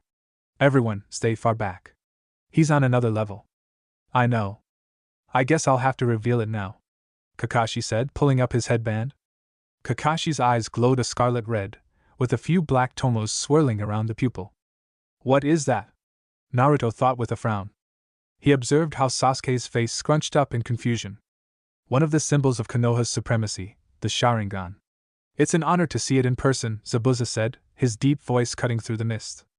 Naruto glanced at their sensei. Sharingan? Sasuke glared at Kakashi. The Sharingan is the counter to all taijutsu, ninjutsu, and genjutsu. It's a dojutsu that is available to only some. But the trademark ability of the Sharingan. The Sharingan gives the wielder the ability to copy their opponent's techniques while they see them. The shinobi who has copied more than 1,000 jutsu, copy Ninja Kakashi, Zabuza finished, before crouching onto the sword. Cover to Zunasan, and don't interrupt the fight, it's an order. Zabuza disappeared in a flash, before appearing once more, standing on top of the water next to them. Over there, Sakura pronounced. Ninpu, Hidden Mist Jutsu. Strands of mist manifested and twirled through the air like the tentacles of an octopus, before hiding Zabuza completely behind the thick density of the air. Zabuza is well known as a silent killer, an assassin. Be on guard. Naruto gulped. The mist. The white air continues to become even more concentrated and thicker, to the point where Naruto could barely see the orange in his own clothing. Ding! Warning, extreme bloodlust detected. New skill achieved, Key Endurance LVL1. Naruto could feel his hands and legs trembling as he looked at the others in worry. Sasuke and Sakura were the same, to the point where Sakura almost fell down in fear. Sasuke, Naruto, Sakura. I assure you not to worry, Kakashi said, looking back at them with an eye smile. I never let any of my comrades die. Tough luck. Naruto felt his heart tear out of his chest as Zabuza's voice echoed from behind him. But just before Zabuza's blade sliced through them all, Kakashi-sensei dove, piercing his kunai into the man's skin. But it was a water clone. But Kakashi was also a water clone. But then Zabuza was also a water clone. Is this how a Jonin fights? Naruto asked no one in particular. Yes, Sasuke answered plainly. Kakashi was promptly thrown into the pond next to them, Zabuza following closely behind. Water release, water prison jutsu. Kakashi's gargled voice gasped out loud as a ball of swirling, chaotic water encircled the Jonin, making him completely trapped. But that wasn't even the least of the Genin's worries. Water collected in front of them, slowly taking the form of Zabuza. You kids really think you're worthy of being ninja? Standing there, cowering as I release a tiny bit of bloodlust. Have you even done your first kill yet? Humph. At your age I murdered my entire class, Zabuza growled. Naruto gritted his teeth in anger. You think that's impressive? You're a mons. A foot hit him directly in his chin a second later, knocking him several meters away. Naruto groaned in pain as he felt his jaw with his hands, making sure nothing was bent in any way. He had grabbed his headband in midair, which had become loose the second Zabuza kicked him. Sasuke, take the others and run away with Tsunasin. Zabuza can't move as long as this jutsu is active, Kakashi shouted from his stuck position. Run? Again? Am I really that useless? Irika gave me this headband. I promised I would become Hokage. All that struggle, just to run away. Naruto stood up, swiping away the dust on his headband. He began tying it to his head. Someone once told me, those who break the rules are scum, but those who abandon their friends are worse than scum. I won't abandon you, Sensei. The clone snorted. Words won't, shut up. Eyebrowless freak. I'm not just an ordinary genin, I'm Naruto Uzumaki, the future Hokage of Konoha. Write it down. Sakura stood, surprised. Is this really Naruto? Sasuke, I got a plan. Everything was set up, from the seals to the strategy which made them. Zabuza smirked. Oroga, Naruto couldn't just stand and listen right after he made such a cool speech, could he? Shut it. I don't have time for your word shadow clone jutsu. 50 to 60 clones appeared around Zabuza, creating a swirl of dust around the terrain. Activating. Skill, Uchiha Clan Taijutsu LVL2 activated. Usage drains 20 MP points each minute. Yada! The clones yelled, charging towards the lone man. But even with better taijutsu than the Naruto from the academy, the clones got decimated. Each swing of Zabuza's sword managed to wipe out 5 or 6 of his clones. But all of that didn't matter, the clones managed to remain alive longer than they would have. The superior acrobatics of the Uchiha made sure of that. Once around half remained, Naruto gave out his command. Self-destruct. Smoke burst out from each clone, covering the grass fields with white. It wouldn't last long, but a brief second was all they needed. Naruto tossed the Fuma Shuriken to Sasuke, who smirked in recognition. Now we're talking, Sasuke said, smirking. With a dramatic flash, Sasuke unwinded the shuriken to its full mast. He leaped high into the air, before throwing it with insane velocities. The shuriken went past the clone and to the real target, the real Zabuza. Zabuza smirked. He caught the shuriken with his hands before jumping over the other one while maintaining the jutsu on Kakashi. But in place of the shuriken passing by, Naruto materialized out of thin air. Carrying a kunai in one hand, he placed his fingers together. Shadow Clone Jutsu. Both clones and the original Naruto threw the kunai at Zabuza, trying to distract him from the water prison technique. Zabuza rolled his eyes. It's almost embarrassing how you guys underestimate me. With a turn of his sword, he reflected all of the kunai lazily. But Zabuza's back was turned. Fire release, Fireball Jutsu. A ball of scarlet, searing hot fire aimed directly at Zabuza flew in the humid air. Zabuza, with one hand in his prison, wouldn't be able to counter the jutsu. Or so he thought. Water release, Water Bullet Jutsu. Zabuza growled, doing one-handed hand signs. The ball of water met Sasuke's fire in the middle, creating even more steam to spawn in the already present mist. But while the vision mattered, the currently split concentration of Zabuza mattered more. The demon of the mist was occupied with doing one-handed seals and maintaining his prison for Kakashi at the same time, and didn't notice how Naruto was nowhere to be seen. A hand grabbed hold of Zabuza's leg from underneath the water, and yanked him into the pond. Naruto wasn't sure what he was thinking to willingly pull Zabuza towards himself, but it was a spur-of-the-moment thing. Immediately, the assassin's enraged face came to his vision underwater, as he began moving his sword. Ding!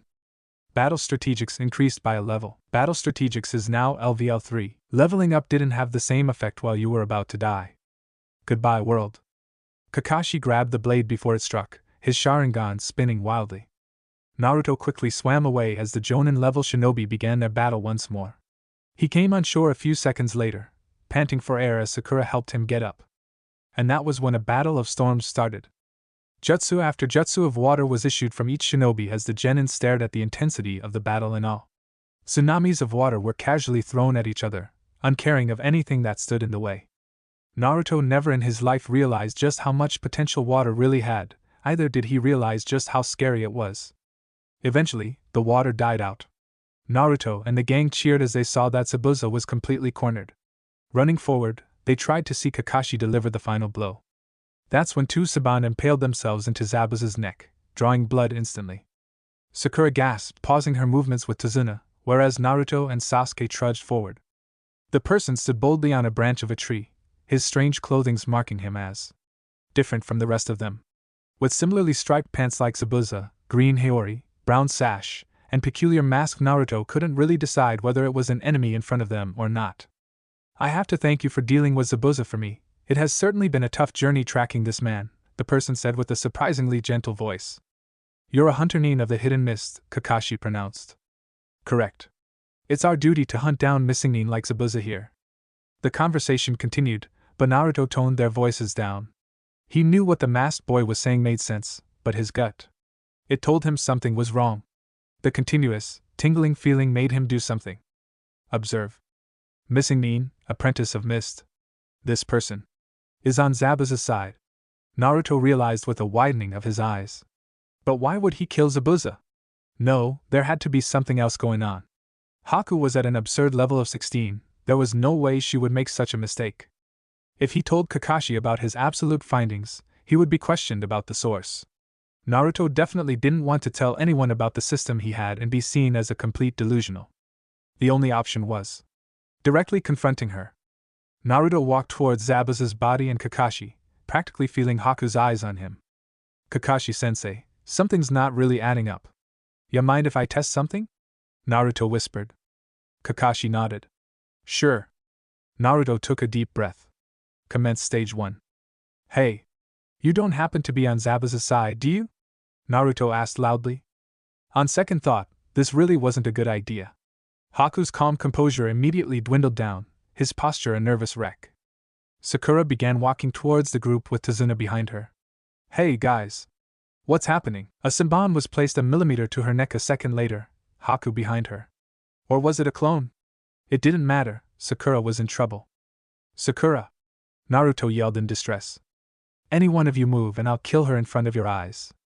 Haku's calm, comforting voice was entirely gone, replaced by the cold, monotone voice of a weapon. Naruto noticed how Kakashi's and Sasuke's hands twitched, waiting for the right moment to strike. While Sakura's predicament was horrible, it also proved one thing. Zabuza was alive. Commence stage 2.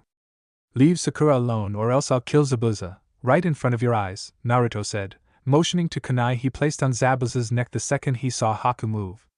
This was a huge gambit, but one that could potentially pay off. Naruto had made a huge mistake, which was tempting the anger of the trigger-happy Haku instead of letting her go with the basically dead Zabuza.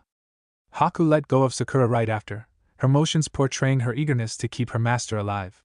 Sakura gasped before she ran towards Sasuke, pulling out her kunai.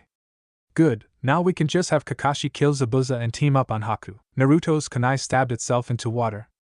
They had severely underestimated Zabuza. When the hell did he switch with a clone? With a swirl of wind, Haku disappeared a second after.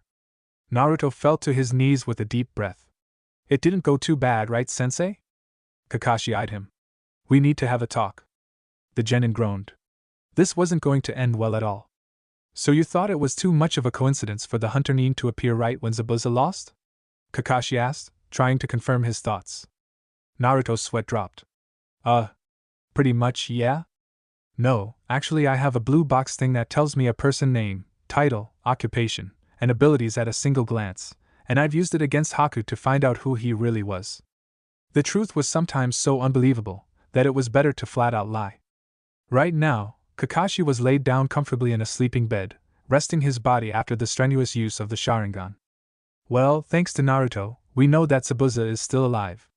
And while Sakura was in a strained position because of it, something bad could have happened regardless considering it was a water clone. Good job, Naruto, Kakashi said with his signature eye smile. Naruto blushed with the praise. Regardless, we need to start training once Zabuza comes back. While it was a clone, I know that the real Zabuza was heavily damaged, so, for now at least, we have time to train and be more prepared. Train? Sensei, that guy is way too strong. He's somewhere around your level. What chance do we have against him? Sakura whined. Overestimating oneself is bad, but underestimating oneself can sometimes be even more detrimental. Yes, you can beat Zabuza as of now, but the Hunternin is also a target. Plus, you guys are seriously improving. I was impressed by the ideas Naruto made during the whole fight, as well. Sasuke narrowed his eyes on Naruto. Was the dobe always this smart? Or was he faking it all during the academy? Sakura nodded in agreement at the statement. She was pretty impressed by Naruto as well. Woohoo! I'm hyped to train now! Naruto exclaimed, the smile on his face working to ease the atmosphere. What are you so excited for? That's just useless. A short kid came from the hall, the perpetual frown on his face evident, ending up hugging Tazuna. Inari, these are the ninja who helped protect Grandpa during his travel. They'll help us too, Tsunami said, frowning at the kid. Inari stared blankly at them. But Mom, these ninjas are gonna die anyways. What did you say? Naruto growled. You're no match for Gato. Don't tell me what I can and can't. Naruto! Sakura scolded, dragging the blonde back. He's just a kid, idiot. Naruto quelled his anger, before letting his grin creep back up. Activating. Skill, Will of Fire LVL1 activated. I don't know who the hell Gato is, but he stands no chance against me. No matter how many people say I can't do something, I'll prove them all wrong. I'll save you and your village in this mission. I'm Naruto Uzumaki, the future Hokage of the Leaf, believe it? Inari's glare deepened. What's a Hokage? Another word for stupid? For once in his lifetime, Naruto had nothing to say. I just want my 3000 EXP. The training will begin now. Finally, some actual training from Kakashi, Naruto thought with a grin. So far, they've only done some standard formations and some useless missions. Kakashi-sensei held a finger up. I'm sure you all know what chakra is, right? The three genin nodded in unison. Good. Today, we'll learn about using chakra with some special exercises. Huh! But we already know how to use jutsu, Sensei, Sakura said confusedly. You've done jutsus, alright. But not effectively. Using a large sum or chakra on every jutsu isn't effective at all, and can make your jutsu weak if not dysfunctional. Naruto hummed in confirmation. Weak jutsus in the middle of a battle is the first step to death. Not only does chakra control help minimize the amount of chakra used, but also the speed at which you can conduct a jutsu. If you continue as a shinobi without controlling your chakra, no doubt about it you'll die. Naruto gulped. So what's the training, Sensei? Tree climbing. Huh! I can do that already. Sakura whispered to herself. I can see you aren't that excited. Well, that's to be expected. Any genin Dan climbed a tree, after all. However, this isn't the regular tree climbing you do as kids. You have to do it without your hands. Without my hands? Naruto said out loud, not sure how that would work. Do I have to hug the tree with my legs and pull myself upwards? You'll see. Kakashi walked to the tree, before placing a foot on the tree. Then another. And one more. The Jonin was walking up the tree without using his hands, the crutches in his arms coming up with him. Kakashi made his way up the long tree like it was a casual walk, before looking down on them upside down as he made his way across a branch. The genin looked in awe at their sensei. So that's what he meant, Sasuke grunted. You see?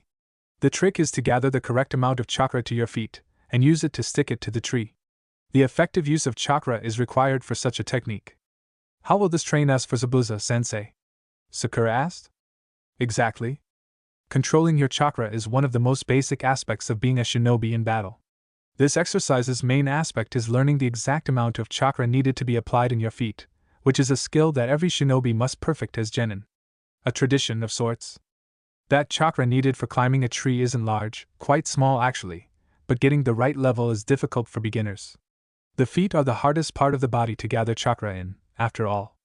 So basically, we can climb on anything after this is done? Naruto asked curiously. Pretty much. Some materials can be tougher than others, though.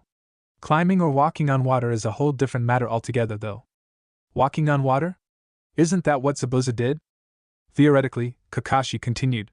Learning this technique means you have the capability to learn any jutsu. Your affinities will come into play then as well. But that's not for now. The other thing you gain from this exercise is the stamina needed to continue fighting while controlling your chakra for longer periods of time. I don't like talking too much, so we'll start for now. Kakashi threw 3 kunai to each of the genin, the weapons landing in front of them. Mark your progress with these kunai. Whoever gets the highest is practically the best at chakra control. For now, since you are beginners, try getting a running start to climb. Make sure to use the standard seal as well, it will be easier. Naruto looked up at the tree in front of them in determination. I'm gonna do this faster than everyone else here. Especially Sasuke. Naruto put his hands into a seal. Let's do this. He felt the presence of chakra in his body, before commanding it to move to his feet. Only some, Naruto urged. When he felt the chakra pool on the surface of his feet, he began to run. He placed his foot on the tree, making sure he maintained the chakra on his foot at the same time. The weight on his body drastically decreased at once. It was working. Naruto placed another foot on the tree afterwards, until he was parallel with the tree. But he didn't stop there. Naruto ran 2 more steps before the chakra in his feet waned, signaling the end of his run. Naruto cut through the bark of the tree with a quick slash, marking his progress. Ding! New skill achieved, chakra climbing LVL1. Skill, chakra climbing has increased by a level. Chakra climbing is now LVL2. New skill achieved, chakra control LVL1. I guess I did it. Naruto thought to himself with a frown. He looked at Sasuke's progress with curiosity, noting how his mark was around the same level. I'm catching up. So it seems Sakura can control her chakra better than the rest of you. Impressive.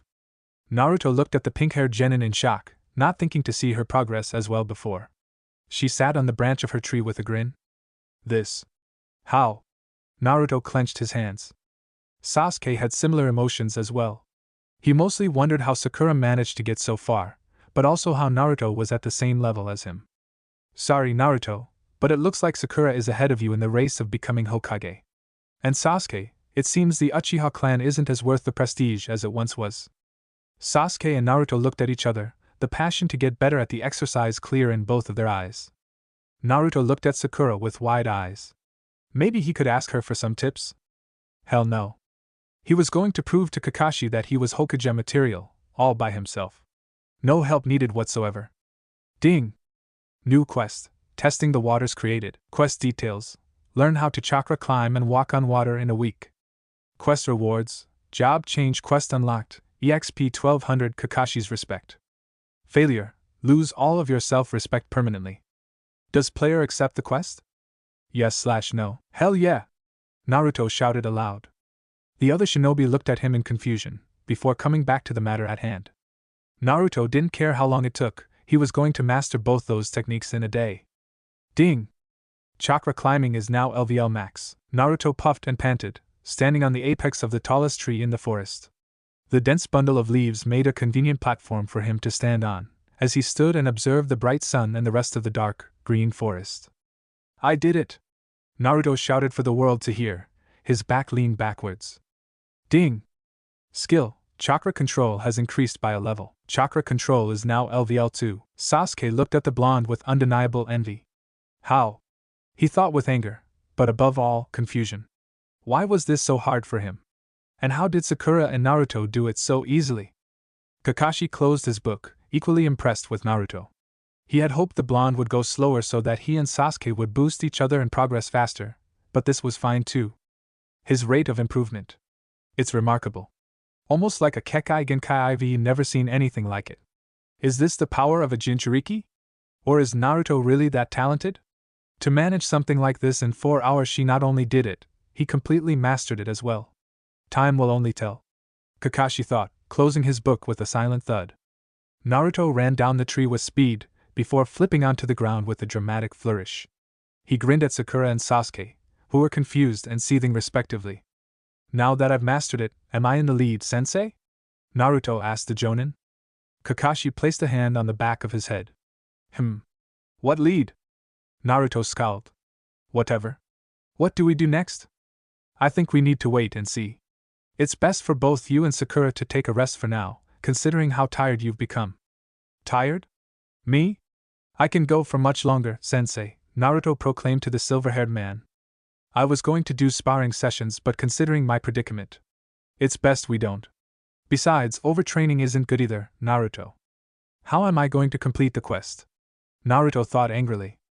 He needed that experience if he wanted to level up. He couldn't wait until that damn bridge was finally built. Who knows how long that would take? And to learn how to walk on water, Naruto needed Kakashi's help. Sensei, I'm gonna try and learn how to walk on water.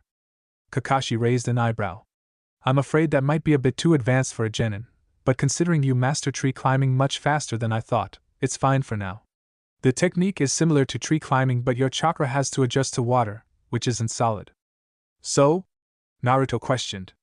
So just leaving the correct amount of chakra there for your feet to stick won't work considering the randomness of water. You have to send pulses of chakra continuously to your feet every second, and maintain that as well. Naruto could feel his brain churning trying to process all the information. Kakashi sighed. It's best for you to try it yourself and learn along the way. I believe there's a lake north of here, but don't wander too far. Don't be too disheartened if it doesn't work though. I'll be impressed if you manage to do it in 2 weeks. Naruto saw the opportunity to gain something from this the moment Kakashi said his last sentence. Alright, Sensei. If I master this water thingy in a week, you'll have to give me a favor. Kakashi shrugged. Okay. But what will you use the favor for? I don't know. Teach me a new jutsu? Fair enough, it's best you start now though, if you really want to win this. Naruto nodded. He had some work to do. First day, splash! Why is this so damn hard? Naruto shouted with frustration as he fell into the water for the 10th time. Clothes soaking wet, he swam out of the small pond before attempting the technique again. Finding the pond wasn't very hard, in fact, it was much nearer than Naruto expected. Continuous chakra. Small pulses. Change it accordingly. Naruto mumbled to himself. He placed one foot into the water, checking to see whether it worked or not. Well, of course it didn't. But there was some small amount of upward force on his sandal, which seemed to be a good sign. Sighing, Naruto took his foot out, before looking into the sky. It had only been 30 minutes since he left, but Naruto still felt his progress was slow for some reason. The sun was slowly setting, meaning it was best if he went back for now. I'm here, Naruto said, opening the door. Kakashi waved. Yo. Tsunami walked in and out, setting dinner for everyone. Naruto looked at the brooding Uchiha with a smirk. Did Sasuke manage to finish the exercise? The raven-haired boy winced. Not yet, but he got much better. He'll be better than you soon, Naruto. Sakura assured the blonde, or Sasuke himself. Sure, Naruto chuckled smugly. Sasuke, seeing no other option, uttered out a few very surprising words. How did you do it, Naruto? Naruto froze, shocked. There's no way I heard that correctly. Sakura and Kakashi felt the same way. Could you repeat that? Naruto asked. Sasuke gritted his teeth. I said, how were you able to do it? 1. I'm super awesome. Much more awesome than a regular shinobi, and 2. Did I say that I was awesome? I don't care about that. Just give a few tips or something. Naruto tilted his head slightly. Tips? Me? Okay, I can do that. Sasuke sighed in relief. But it won't be that beneficial for me, right? In return, you have to teach me a jutsu of your own, Naruto said, trying not to laugh at Sasuke's expression. You fine. I'll teach you something. Kakashi smiled at the relationship between his genin. It reminded himself about his own days as one, however short they might have been. Dig in, everyone, Tsunami said from the kitchen. Finally! By the time Naruto finished his dinner, he wasn't in the mood to train any longer. Not because the food was bad, but because he learned about the tragic demise of Inari's father, the hero of Wave. Tsunami's teary eyes looked back at the group of ninja. Ever since he died, Inari hasn't been the same. Don't worry, brat. Naruto thought with a frown. I'll save this village, and you at the same time. Second day, I'm floating. Naruto was practically levitating in the deep water, his feet submerged into the water entirely. It wasn't complete walking on water, but very good progress. Ding! Skill, chakra control has increased by a level. Chakra control is now LVL 3. Naruto fell into the water as his concentration slipped when he looked to the blue screen on his side. Damn it! He swam back to land, patting all of his clothes dry. Maybe he could take a short break. Or a long one. Wake up, you'll catch a cold. Naruto shook his head as felt his eyes open on their own, meeting the black eyes of a black-haired girl in front of him. Where was he? Oh right, training. Who are you? Why are you gathering leaves? Naruto asked, yawning. These leaves are good medicine, which is really important to have in these types of areas. Naruto nodded in understanding. Huh. It's really early, but I guess it makes sense. What were you doing so early? I saw you sleeping near the pond, so I brought you near the sun over here to dry up. I was doing some training, actually. Oh, that's what I thought. Looking at your headband, you're a ninja, right? Naruto grinned widely. Yep. The girl's eyes widened. That's incredible. Why are you training? The blonde clenched his fists. I need to become stronger, a lot stronger actually. Why so? Naruto paused. Usually no one asked any further. Becoming Hokage, it's my dream. To make everyone acknowledge me, and to prove that I'm more than just a hopeless brat. And who are you pursuing this dream for? Is there anyone that's important to you? The girl emphasized. Naruto reminisced about all the people he knew in his life. Yeah, he definitely had a lot of people important to him. Yeah, of course I do. The important people in my life are the reason I want to become strong, in a way. Without even a single important person, what's the point of becoming stronger? The girl smiled warmly. You seem to understand, though not many do. Let's meet somewhere else again. What type of training are you doing anyways? Oh, I'm trying to walk on water, but it's really not working out. Naruto didn't miss how the girl's eyes widened in recognition. Why does an innocent person like her recognize something like that? Ding! Skill, deduction increased by a level. Deduction is now LVL4. Naruto did something he should have done from the start. Observe. Naruto's eyes widened in shock briefly, before coming back to close again. My luck is seriously horrible. I might need to give it some points once I level up. But what was more shocking? Haku wasn't a bad person at all. While she was the apprentice of the wrong person, Naruto could almost relate to her. Fighting her right then and there would probably be a loss for Naruto, considering his current level and the lack of information he had on her as well. He could just leave right now, seeing how Haku didn't appear to want to harm him in any way, which was surprising, considering she definitely knew who she was. It wasn't like Naruto had threatened the life of her master the last time they met. Even though it hadn't really produced an outcome. Naruto looked at her level apprehensively. Maybe there was something he could gain out of this too. She has to know how to water walk, right? Hey, do you have any tips for walking on water? Naruto asked inquisitively. Haku froze. But I'm not a ninja, I don't think I'm qualified to give you tips. That's the proper answer. How should I continue after that? I'm not so sure about that. I'm a pretty good judge of whether someone is lying or not, and my gut is saying you're pretty skilled as a ninja, Naruto said casually, not minding the fact that he was blatantly lying through his teeth. Why would you think I'm trained? Naruto thought up the most random things to say and shoved it into a single conversation. Your gait, and the way you move generally. I just found it similar to shinobi back from my village, understand? Now, can you please help me? I've been stuck on this for a few days. Haku paused, dark eyes trained on Naruto's blue for an extended period of time. Naruto wasn't sure for how long, but he didn't particularly care at that point. Well, you are certainly very observant, impressive indeed. But fine. Nice. For tips. Well, my master taught me in quite an unorthodox way. For one, always practice the exercise with your eyes closed. It makes it easier to focus on the feeling of chakra on your feet. And two, imagine your chakra molding itself into the water, rather than just sticking onto your feet. Naruto nodded, imprinting all of the words into his brain. Haku smiled. That's really all I can tell you. I'll have to leave now. Thank you. The girl made her way out of the trees, before turning back one more time. By the way, she's telling me now? I won't let her have the satisfaction. Naruto's stubborn nature pulled through, pushing him to say the next sentence. The apprentice of Zabuza? Yeah, I know, Naruto finished for her. Naruto felt the air between him and Haku suddenly chill. This might have been a mistake, but he wasn't going to stop now.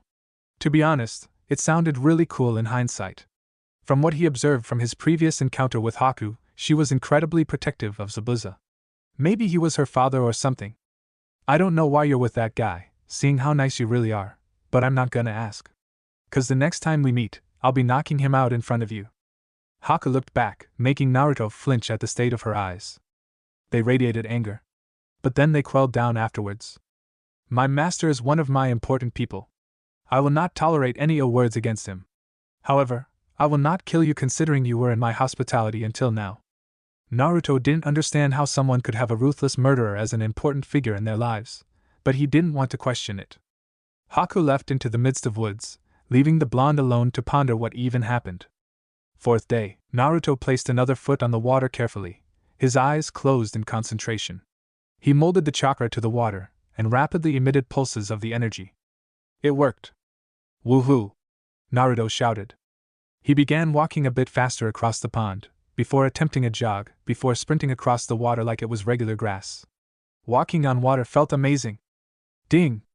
Skill, chakra control has increased by a level. Chakra control is now LVL 5. Naruto leaped off the water onto the soft grass beside it, relishing in the fact that he wasn't wet. He had done it before a week passed, just like he promised Kakashi Sensei. Ding! Quest, testing the waters completed. Rewards, job change quest unlocked, EXP 1200 Kakashi's respect. Congratulations! You leveled up. Player is now LV7. 2 attribute points gained. Naruto could only celebrate even louder as he received not 1, but 2 attribute points at once. Was that because he was level 7? Did that even mean anything? Naruto prepared to go back to Tsunami's house to tell Kakashi the news, but was stopped when another notification came up. Ding! New quest, survive created. Quest details, survive. Quest rewards, new job? Failure, death. Does player accept the quest? Yes/no. Naruto had no idea what a job was, nor did he really want to know. He just leveled up, and received 2 attribute points. He needed to tell Kakashi so he could learn a new jutsu. It was too late to distract himself with this quest right now. Best to go with. No. Yes/no. Naruto blinked. He could have sworn that he had said no. Shrugging, he repeated his command. No. Yes/no. No. Yes/yes. Whatever, yes, I guess. It was just a quest like always, and he would get some rewards in the end anyways. Transporting. Time seemed to freeze as Naruto's body started to shimmer a light blue. It started from his feet, the body parts transforming into small, digital cobalt blue before vaporizing into nothingness. He lost feeling in his legs, then waist, stomach, shoulders, and finally, his face. Where am I? Naruto was nowhere to be seen. Where the hell am I? Naruto asked no one in particular. It was dark, so the genin's eyes took time to adapt to the environment. The surroundings slowly became more and more visible. Naruto almost wished it hadn't. He was in a large sewage of some kind. The murky water and reeking smell of sewer invading his nose made it obvious. The large, open expanse was only closed by the upper circular walls of the sewer canal.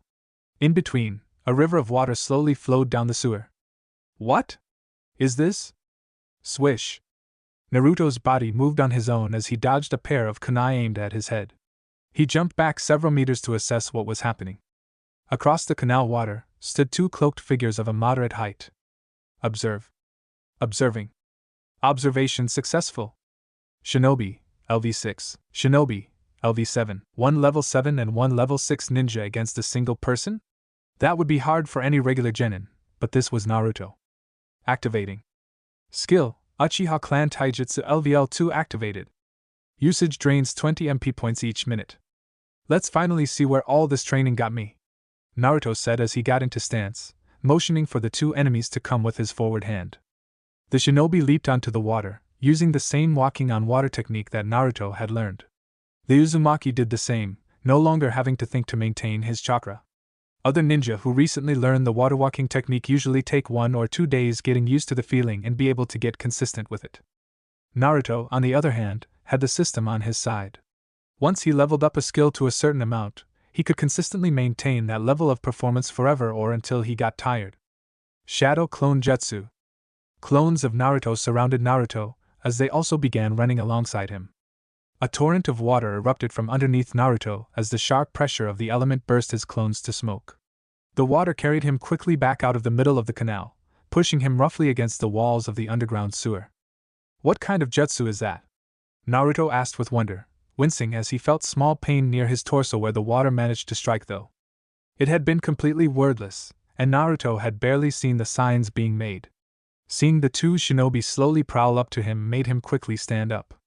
He needed to summon more. Naruto's eyes bulged in pain as a punch embedded itself into his gut a second later. He leaned past the next punch right after, dropping into a crouch and delivering a sweet kick, a cool combo he found himself doing a lot using the uchiha taijutsu.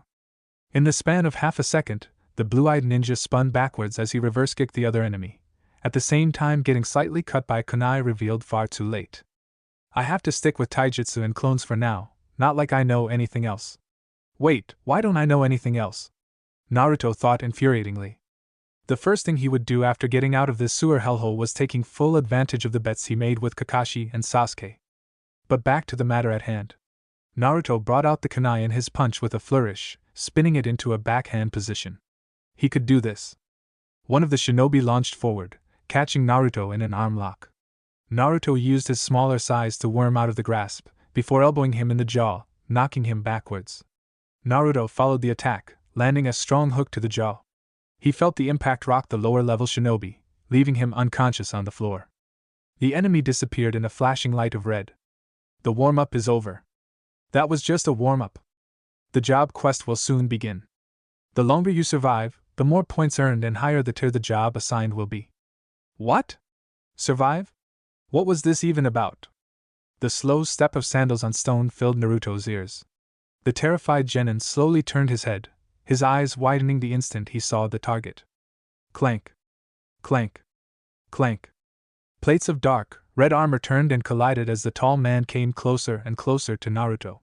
Hair stretching to his waist swayed lightly. But above all, the Konoha headband shined brightly on the man's head. Naruto didn't need to see the other features to know who it was. He had already memorized the man's face from staring at the Hokage monument for hours on end. Your opponent will be the god of shinobi, Hashirama Senju. No. No. This couldn't be happening. He can't survive against the first Hokage. How would he even get points? What was the system thinking, pitting him against the god of shinobi of all people? How would he even put up a fight? This wouldn't be a battle, it would be torture. Naruto was fighting the Hashirama Senju, the man whose tales and legends did a disservice to his capabilities. And he, a genin fresh out of the academy, was placed against that. Warning! Pressure beyond anything he ever faced immediately lunged itself at Naruto, who tried to scream but soon found that his throat wasn't listening to his commands. The blonde fell to his knees as he felt the almost tangible gravity placed upon him, restricting any movement. His chakra seemed almost frozen in place in response, the feeling of power in his veins not at all present. He was so used to feeling his chakra that he forgot just how it felt without it. In front of Hashirama Senju, Naruto was an ant. Not even an ant. He was much, much less. Hashirama Senju wasn't a regular human, no, there was something different about him. The type of power he felt. He was the next closest thing to a god. Red tentacles of chakra leaked from his body as Naruto fell into deep unconsciousness. Naruto held his head in pain as he felt a sudden migraine and dizziness rush over his head. The familiar presence of a forest and water served to ease him greatly. He was back at the pond. You survived for 12 seconds. Huh. I'm impressed, Naruto, Kakashi said genuinely. Naruto grinned smugly as he walked casually along the pond. At this point, he didn't even need to think as he laid foot after foot onto the water. I told you, Sensei. Now, about that bet we made. Naruto drawled. Yeah? I'll think of something and teach it to you later. Naruto leaped out of the pond, walking towards the training sector where Sasuke and Sakura were. The blonde hadn't told Sasuke about the water exercise, something told him it wouldn't bode well to do so. Sasuke was still doing the tree exercise. Unsurprisingly, his kunai mark was much higher than before, but still far from perfect. Sasuke leaped off of the tree another time, his foot unsticking from the wood right at around 3/4 of the entire length. Better time than ever to start helping him, I guess. Hey Sasuke! Naruto called out to the tired genin. Sasuke looked back at Naruto with surprise, before settling his expression once more. What do you want? Naruto grinned. I'm here to help you. Saying that felt good. The raven-haired ninja bristled, before slowly nodding in acceptance. What do I do? Well, having seen you attempt the exercise itself, I can give some tips. The main issue with you right now is that you're unable to keep the chakra to your legs for enough time. That could be because you've put too much chakra into your legs, which would be impossible to control, Naruto mentioned. And how do I put less chakra? Sasuke asked. Huh. How do you know how much chakra to put in a fire jutsu versus a clone? Try and find that difference and apply it here. Sasuke stared at him like he was an alien. That's oddly smart coming from you. Naruto scowled. Yeah, whatever. I need the jutsu once we return to Konoha, by the way. Sasuke snorted before running towards the tree again. Naruto didn't need to look any longer and knew Sasuke would get it sooner or later. Besides, he had something even bigger to look forward to. 2 attribute points. 2. He had waited until now to add the points, not because he was an entirely patient person, but because he simply wasn't sure what exactly to do. Is it finally time to increase my luck and wisdom? Naruto asked himself, scratching the back of his head. He could keep his VIT stat the same for a long period of time, considering just how high it was. Strength might need some improvement. Luck, intelligence, and wisdom were the stats which were lacking the most. Balanced approach, But something just felt so wrong with increasing his supposed luck and wisdom when he could automatically see the difference in his ability when he increased the other stats. Naruto sighed, the decision creating a tight knot in his head. I guess I'll just listen to Shikamaru. But not completely. Increase strength and wisdom using my attribute points. Attribute point has been used. Strength has been increased by 1 point. Attribute point has been used. Wisdom has been increased by 1 point. Naruto paused for a second, trying to sense a difference. He didn't feel any wiser. What a scam. He thought dejectedly to himself. Naruto took a look deeper into the woods. Maybe he could train by himself for a bit. Damn it! Naruto winced tiredly as ran across the treetops of the forest, his stamina quite low despite the large amount. Training against your own supercharged clones for hours on end was very, very tiring, especially considering it used your own chakra. Luckily, the sun was still out, and navigating back to Inari's home wasn't very difficult. Give or take 10 minutes, Naruto could already see the familiar path to the house they've been living in for a week by now. Leave my mom alone. Inari? Naruto ignored all of his fatigue as he pushed his stamina to the limit, urging his legs to propel him even faster. Yada! Right before a sword plowed through the small boy, Naruto slammed his fist right into the enemy's face, pushing at the last minute to knock the man into the water opposite of the docks. There was one more person. Naruto turned to Inari in worry. Are you okay? Behind why? A shining katana stopped right before Naruto's neck. Naruto grinned. Don't worry, these guys ain't nothing for me. After all, the clone could deal with the other guy easily enough. Why? Why did you even come here? Inari asked timidly. Why? Oh. I was training by myself for a while, and the others kind of left without me. So I assumed they would be here, but I guess they aren't. Inari nodded. Regardless, I'm glad you proved me wrong, Inari. A real sissy wouldn't have stood up against those guys like that. Hell, I'm not sure I would have done that when I was your age. You're strong, really strong, Naruto said, no longer looking at Inari. He needed to go. If they sent bandits towards Inari's family of all people, how would the actual bridge be? Who would they be facing? Naruto had a good idea who. Stay safe. I gotta go now. Heroes continue to be heroes, after all. Yeah. Inari cheered. Naruto grinned one last time, before running away. His grin slowly molded itself into a solemn frown. This wasn't going to end well, was it? Naruto made his way onto the bridge, trying to examine the players at hand. Well tried. The mist practically made it impossible to do so, but also made it very easy to guess who was behind it. Kakashi Sensei was fighting Zabuza, and Naruto wouldn't be surprised if Sasuke and Sakura were fighting Haku by now. Naruto slowly made his way into the mist, trying his best not to alert anyone, especially not Zabuza of all people.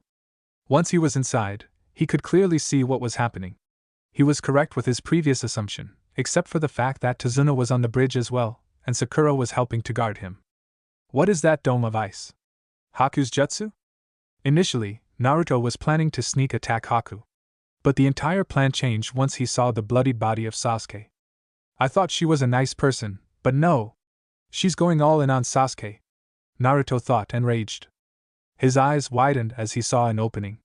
He took the chance. A small shuriken sliced through Haku's shoulder as he stumbled onto the bridge. Shadow Clone Jutsu. Without wasting any more words, Naruto made his way into the battlefield. Activating. Skill, Uchiha Clan Taijutsu LVL2 activated. Usage drains 20 MP points each minute. Naruto engaged the masked boy in combat. Let's test your taijutsu, shall we? Naruto smirked. Ah. I'm assuming you've completed the water walking exercise by now? Haku asked, almost like they weren't enemies at all. Naruto frowned. Why remind me of that now? He ignored her question. Naruto's clones barged in at once, aiming to overwhelm Haku with their sheer size and numbers. The blonde himself went into the air, landing behind Haku gracefully. He aimed a punch carefully at Haku's back, who was too occupied by his numerous other clones, even if they were rapidly decreasing in number. There was no way this punch would miss, right? Wrong. Haku didn't just dodge, he pivoted his legs before pushing Naruto's fist to the side with the back of his hand, redirecting all of the force in a single instant. What the? An instant later, he was swept to his feet by a soundless kick by the missing Yin, then dodging another hit due to the smallest of sounds from the rustling of Haku's baggy clothes. He hadn't realized before, but a reason why Haku's taijutsu was so deadly was because of how silent it was.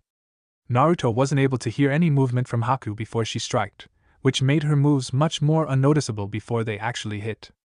It was a battle between the uchiha taijutsu and Haku's own. On their own, the uchiha taijutsu seemed to be much more effective in general, but in the mist, where senses like sound mattered so much, Haku's was even more effective.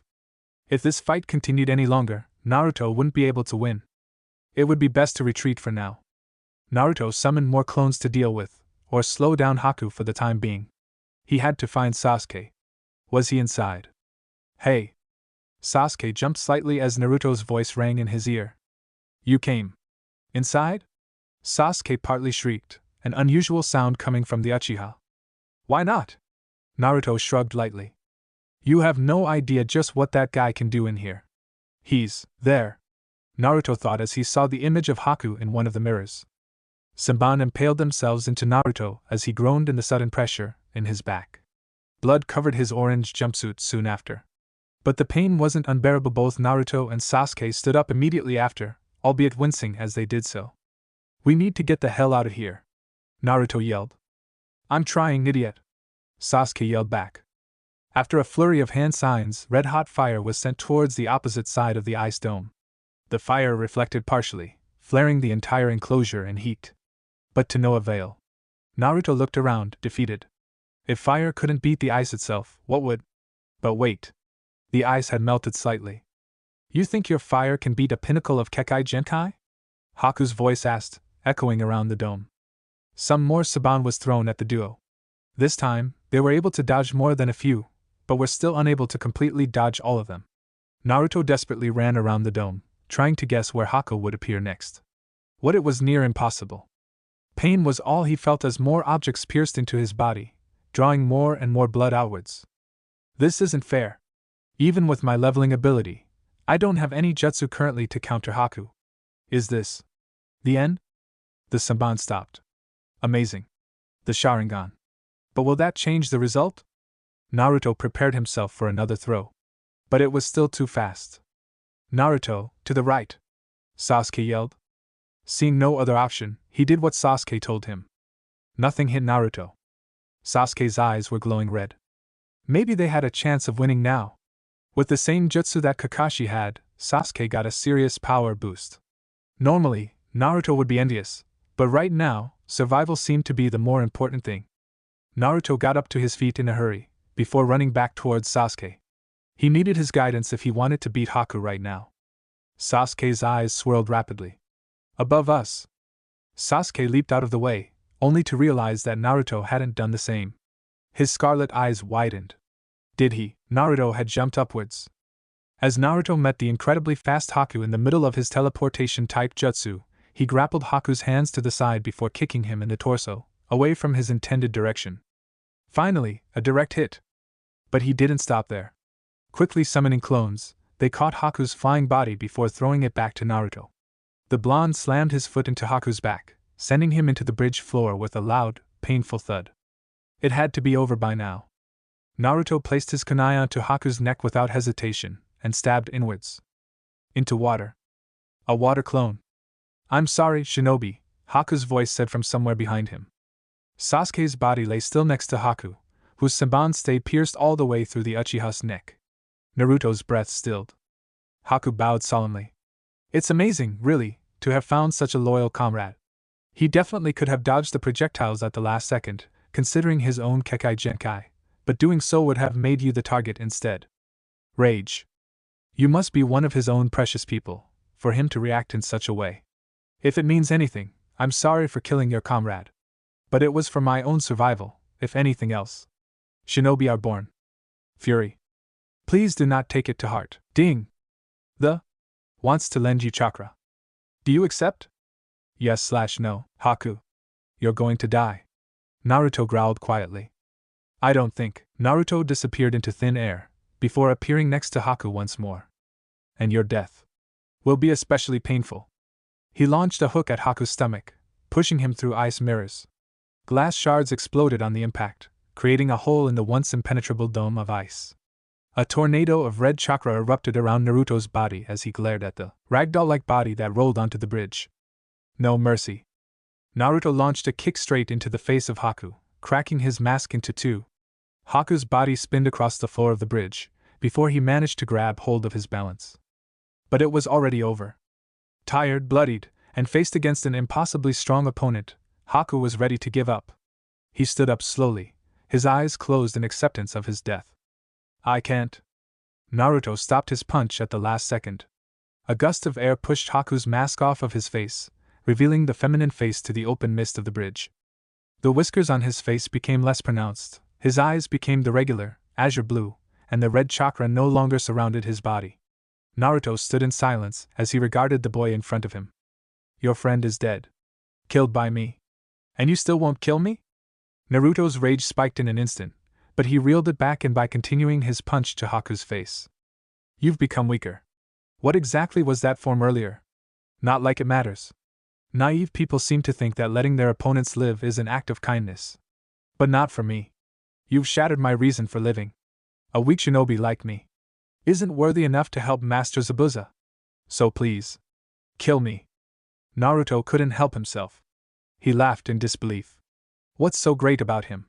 He's a monster. He kills for fun. How can he be anyone's precious person? Haku smiled. Maybe you see him as so. But in the darkness of my times, Zabuza was the one who helped me the most. If I'm no use to the one I'm living for, what's the point of continuing to live? This type of logic. It's horrible. I hate it. So you give up after being beaten once? What about all of the training you did to come so far? Was that all useless, Haku? Haku nodded. Yes. You're hopeless, Naruto whispered. He brought up the kunai in a quick motion. He would do this quickly. Haku's eyes widened randomly. The missing nin was gone. Kakashi felt his chidori impale itself into a body, but it wasn't the correct one. His accomplice sacrificed himself for him? Kakashi thought incredulously. Master. Haku whispered quietly. Kakashi. You were wrong again. Zabuza said, chuckling. Blood painted his masked face as his gray eyes started back at Kakashi's own. Thank Kami I helped the boy back then, if not, I'd be dead by now. Ha! Zabuza shouted, laughing loudly. He swiped his sword across, trying to cleave Kakashi into two, but missing entirely as Kakashi grabbed Haku's body and jumped backwards. Naruto gripped his kunai, but stopped when Kakashi addressed him. Don't. This is my fight, Naruto. Naruto gritted his teeth, but stayed still nonetheless. Yeah, he mostly likely would have died if he tried to fight against Zabuza, but he couldn't care less. Naruto. Naruto winced at Sakura's voice. Thank God you're alive. Let's get Sasuke and get out of here with Tazuna-san. Kakashi-sensei can handle this now. Sakura. Naruto said, pointing to Sasuke's body, which was slightly obstructed by the mist. Naruto watched as Sakura left with Tazuna towards Sasuke's body, before directing his attention back at the fight before him. Kakashi slowly dismantled Zabuza, the slow movements of the latter making it easy to guess his opponents, which was even easier for someone who had a Sharingan. Kakashi then demobilized both of Zabuza's arms in a brutal display of fighting. No more jutsus or mist to hide behind, Zabuza. It's over, the Jonin said coldly to the demon of the mist. Clack. Well. That man definitely made a fine fool of you, demon. A pity. If you die, how will I give you the proper fees? Naruto looked at the other end of the bridge to see a rather short man approach the trio slowly. Behind him stood a mob of bandits all equipping weapons of their own. Jagged hairline, small, black sunglasses, black shit, and purple tie. The man screamed shady business. Gatu. What's all of this? Zabuza asked murderously. Naruto took a step back. Business, Zabuza. I'm going to kill you now. So say your final prayers to the world, please. Don't worry, no one is going to miss you, hee. Someone would. What's the meaning of this? You really think I would pay that amount for you? Never. I'm a businessman, not running a charity. You're infamous around these areas, and incredibly skilled. Trying to betray and kill actual shinobi would be hard, considering how many friends they've made along the years. But you. Ha! You were perfect. A missing nin that no one cares about. Does it matter if you die? Don't take it too seriously, Zabuza. It's good business. Either way, it's not like you didn't cheat neither. The demon of the mist? Was that a joke? You lost to some random ninja that recently came here. You're not a demon, Gata said, cackling. Zabuza looked back at Kakashi. Kakashi, you are no longer my priority. End our fight. There is no motive for me to assassinate Tazuna. Kakashi nodded in acceptance. But, Sasuke. Gata stepped forward, kicking Haku's face with contempt. This girl or boy. Just as annoying as you. Naruto felt his rage overwhelm as he began running towards Gatu, only to be stopped by Kakashi, who held the back of his jumpsuit. Naruto. There's too many of them. Naruto directed his ire towards Zabuza. Won't you do anything? He's disrespecting Haku in front of you. Zabuza shrugged, his arms stiff. So? Haku died. So? Haku was still your friend, a comrade. There are no real friends in the world of missing nin, child. We are either tools to be used or people who use others as tools, nothing more, nothing else. Haku was a useful tool that I appreciated for his strength. So I will repeat my question. So? Naruto growled in frustration. So? Haku really meant nothing to you in the end? He sacrificed himself for you and you won't do anything? Just standing there? A long silence enveloped the duo, the thick atmosphere between the two becoming even thicker. Kunai. Zabuza whispered. What? Kunai. Naruto threw his kunai to the demon of the mist immediately after. Zabuza caught the weapon in his mouth. Emotional. Kill them all, people. Gata yelled. The storm of people yelled as they infiltrated the bridge entirely, the sounds of multiple footsteps and battle cries filling Naruto's ears immediately. Zabuza went to meet them all at once. But Zabuza was a demon. He slashed through everyone using the kunai in his mouth, cutting through the mounds of bandits like scissors on paper. He dodged a dozen swords at once, before knocking into men several feet taller than him. Many bandits fell to the floor, lifeless, as a long gash spread through their necks in mere seconds. But even they were too much for Zabuza. Swords impaled Zabuza's chest as the swarm of men began to overwhelm the one man. But Zabuza still didn't stop. With the relentlessness of a starved lion, he embedded the kunai into Gatu's chest. Zabuza laughed. Ha! Gatu. I don't care if I die right now. But as long as you're coming with me to hell, I'll be happy. The demon finished the kill in its entirety soon after. Zabuza smiled for the last time in his life. I won't be seeing you any longer, considering you would be going to heaven, Haku. But, thank you? Naruto swallowed his throat in apprehension. Cherish the sight of a real man, Naruto, Kakashi said. This was all too much for a recently made genin.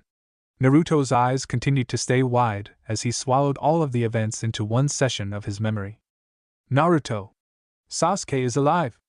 Naruto's heart quickened as he glanced to his left, seeing the familiar blue-shirted boy raising a hand in greeting.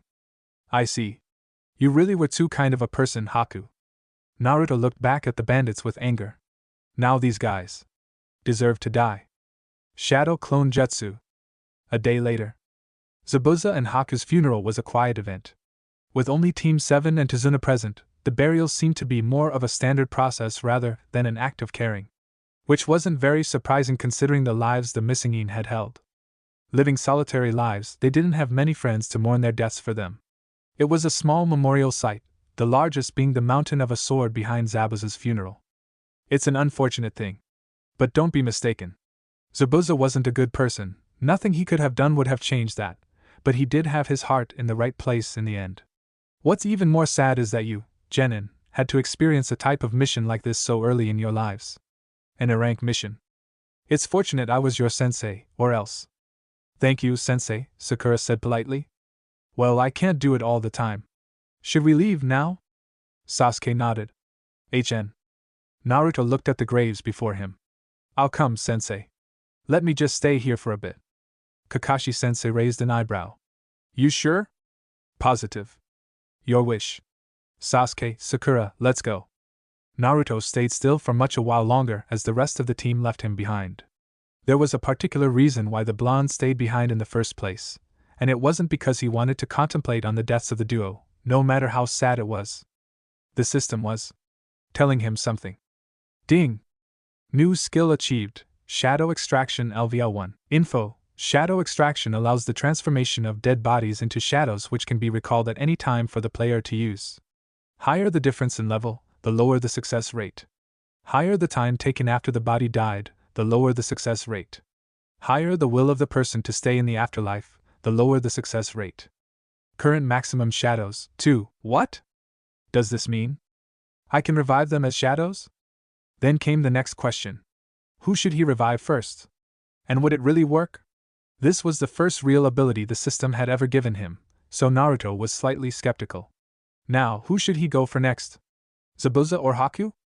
It didn't really matter since he had 2 available spots anyways. But were these shadows the actual ones that died earlier? Were they the ninja he had just fought yesterday? Was Haku's sacrifice for nothing, if he could have revived her afterwards? Obviously, that wasn't the truth. But Naruto's paranoia quickly took over his senses. The ability gave him the chance to reunite Zabuza and Haku. But what if one of the summonings failed? It was best to check the limits of the ability for now. Considering the system said the higher the level the harder the extraction became, it would be easy to test out the limits of his own capabilities for now. Naruto went to the gravestone next to Zabuza. His hands were trembling, and his heart rate was at an all-time high.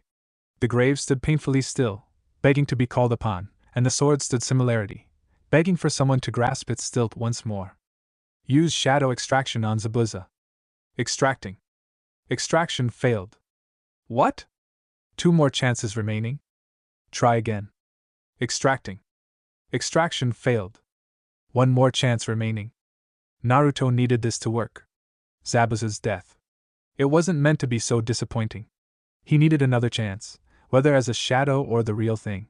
He wouldn't lose now. No matter what it would take, he needed this extraction to summon. Activating. Skill, Will of Fire LVL1 activated. Skill, Will of Fire LVL1 has bonus effect of increasing success rate of extraction by 10%. Zabuza. Your devotion to the sword is what got you the name Demon of the Mist. Now, show that same devotion to me. The same devotion that Haku served you with. Now, arise. Extracting. Extraction successful. Dark energy erupted from Naruto's body as he felt a rush of power exit his body like water behind a broken dam. The visceral aura flowed directly towards the dead bodies buried under the soil, until finally all of it disappeared into the ground. Then silence. But then the energy started pouring back out relentlessly. Tendrils of liquid shadows slowly began forming out of the grave, pooling into a shadowy mass without any defined shape. But the shadows continued to pool, building and building upon each other, slowly forming a familiar shape. 2 can't believe it. Naruto's eyes looked at the monstrosity before him. The shadowy mass of Zabuza stared back. Shadow Zabuza, LV1. He looked the same as always, except for the fact that the colors of his clothes were replaced by a shade of black, and his face showed a wispy blue, entirely missing the humane colors he once had. On his back, the giant sword he always used was perched comfortably, every contour of the metal shaded black. A rough scowl was evident even through his bandaged face. Zabuza looked scarier than when he was once alive. Where the hell am I, brat? Zabuza growled in his ghostly form. Naruto briefly flinched in fear before rearing back. It was insanely jarring to see the dead body of Zabuza, a body which he helped bury, back in real life. It only showed the insane capabilities of his system, and just how much power was in his hands. I said, where the hell am I? The shadow asked again, irritatingly. Active skill, Shadow Extraction LVL1. Info, shadows drain 50 MP every minute, a value which will decrease as level of skill increases. Initial extraction takes 20 MP. 50 MP? That's insane. That means only 2 minutes? Naruto thought incredulously, doing the math in his head. The skill, for now anyways, was insanely underpowered. A mere 2 minutes could decide the difference between a win and a loss in the toughest of times, she understood that. But 2 minutes was still too little. Regardless, Zabuza was a Jonin-level ninja, meaning the 2 minutes would certainly be worth it for now.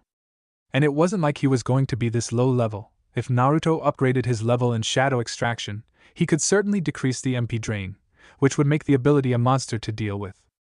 Naruto waved at the shadow with a trademark grin. Zabuza-san, this is Naruto, Naruto Uzumaki. You know, the blonde kid from earlier. Zabuza glared back. Yeah, I can tell. Now tell me, Naruto Uzumaki, why am I still alive? And more importantly, how? He's a shadow as of now, so there wouldn't be any reason not to tell him of my ability, right? I could also pass it off as a special jutsu of my own. What did Kakashi-sensei call it? A Kekei Genkai? It's my ability, a Kekei Genkai, like Haku had. I can summon the dead in the form of shadows, or something. To be honest, it's still a work in progress. Like many other things, Naruto deadpanned. Zabuza's eyes widened. You're telling me you can summon the dead? Is this a joke, brat? You're alive right now, so what more proof do you want? How is the afterlife, anyways? Don't make a mockery of this situation. This isn't a normal Kekei Genkai. The amount of things I could do if I had something like this. Zabuza chuckled dangerously. Why did you summon me? I wanted to test the ability on someone, and you happened to die recently. So I did it for you to gauge my current ability, Naruto said. You're telling me this was all a test? A test to see whether you could summon me or not? Why didn't you summon Haku first? The demon of the mist asked, his deep voice taking on a tone of inquiry. I can't give a reason without revealing the levels, can I? What should I do here? You're a lot stronger than Haku, so I wanted to see whether I could summon you or not, pretty much. There, that wasn't too bad. Zabuza nodded in acceptance, before looking at his muscles strangely, before looking at his surroundings curiously. A look of denial spread along his eyes. Naruto observed his behavior. Wah! Zabuza picked up the wide, black sword around his back before swinging it frantically in the air, cleaving through the atmosphere and sending gusts of wind across the fields, shaking the leaves of nearby trees. It was an impressive display of swordsmanship, but both Naruto and Zabuza could notice one thing. Zabuza was weaker. Much, much weaker. Why am I so goddamn slow? Zabuza yelled in frustration, his shadow muscles flexing as he continued his onslaught. Naruto paled in realization of what had happened. The system would never be so nice to him to give him such a promising ability. It would never give him direct access to Jonin-level shinobi with a flick of a wrist. No, the system made him work for that type of power. And in this case, it made the shadow itself work. Shadow Zabuza was much, much weaker than the original. They shared the same appearance, same personality, but different stats altogether. Shadow Zabuza was around Haku's level or so? Thus, the 2 minutes became even more useless. Considering Shadow Zabuza was only level 1 as of now, he needed to level up his shadows and his shadow extraction. Naruto made haste to rectify his mistake. Zabuza, your form right now is much weaker than what you were when you were alive. I'm not so sure as of now, but I believe you will have to train to become stronger again, or else. I'm stuck like this for the rest of my life?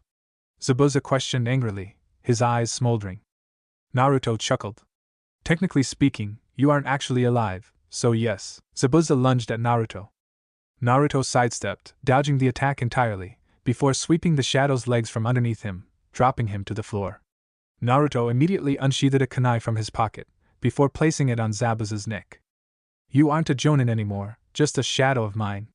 Remember that, Naruto whispered gravely, apply pressure on the solid surface of Zabuza's neck. Naruto felt the giant sword slide to his jugular. The body in front of him dispersed into water. The same trick. The deep, monotone voice of Zabuza rang through his ears. You may not remember, but since you obviously forgot, let me remind you one last time. I'm Zabuza Momochi, the demon of the mist, and I have no master. Naruto gulped as the gigantic sword left his throat. Now summon Haku. Naruto looked once last time at the shadow warily, before rubbing his throat to ease the soreness. Note to self, don't piss off the psychopathic swordsman. Ding! 30 MP remaining. Naruto calculated the math in his head again. 1 minute had passed, meaning 50 gone. And the cost of the initial summoning, which was 20. He could still summon Haku. Naruto nodded. All right. Naruto walked up to the grave of Haku in a hurry, eager to get this over with. He probably didn't need to struggle as much as summoning Zabuza, considering the difference of levels between him and Haku wasn't very high in comparison to the difference between him and the Jonin-level shinobi. Maybe 1 or 2 tries? Haku. Arise. Extracting. Extraction successful. Similar to before, a dam of energy broke from Naruto's body, entering the air and going into Haku's grave. The soil seemed to eat up all of the energy as it dissipated into the grave. Shadows pulled once more, forming the body of Haku that Naruto came to recognize easily. Haku, in all of his feminine grace, appeared fully fledged in his regular clothing, but this time everything was shaded a dark black, and his skin was a peculiar shade of blue. Where am I?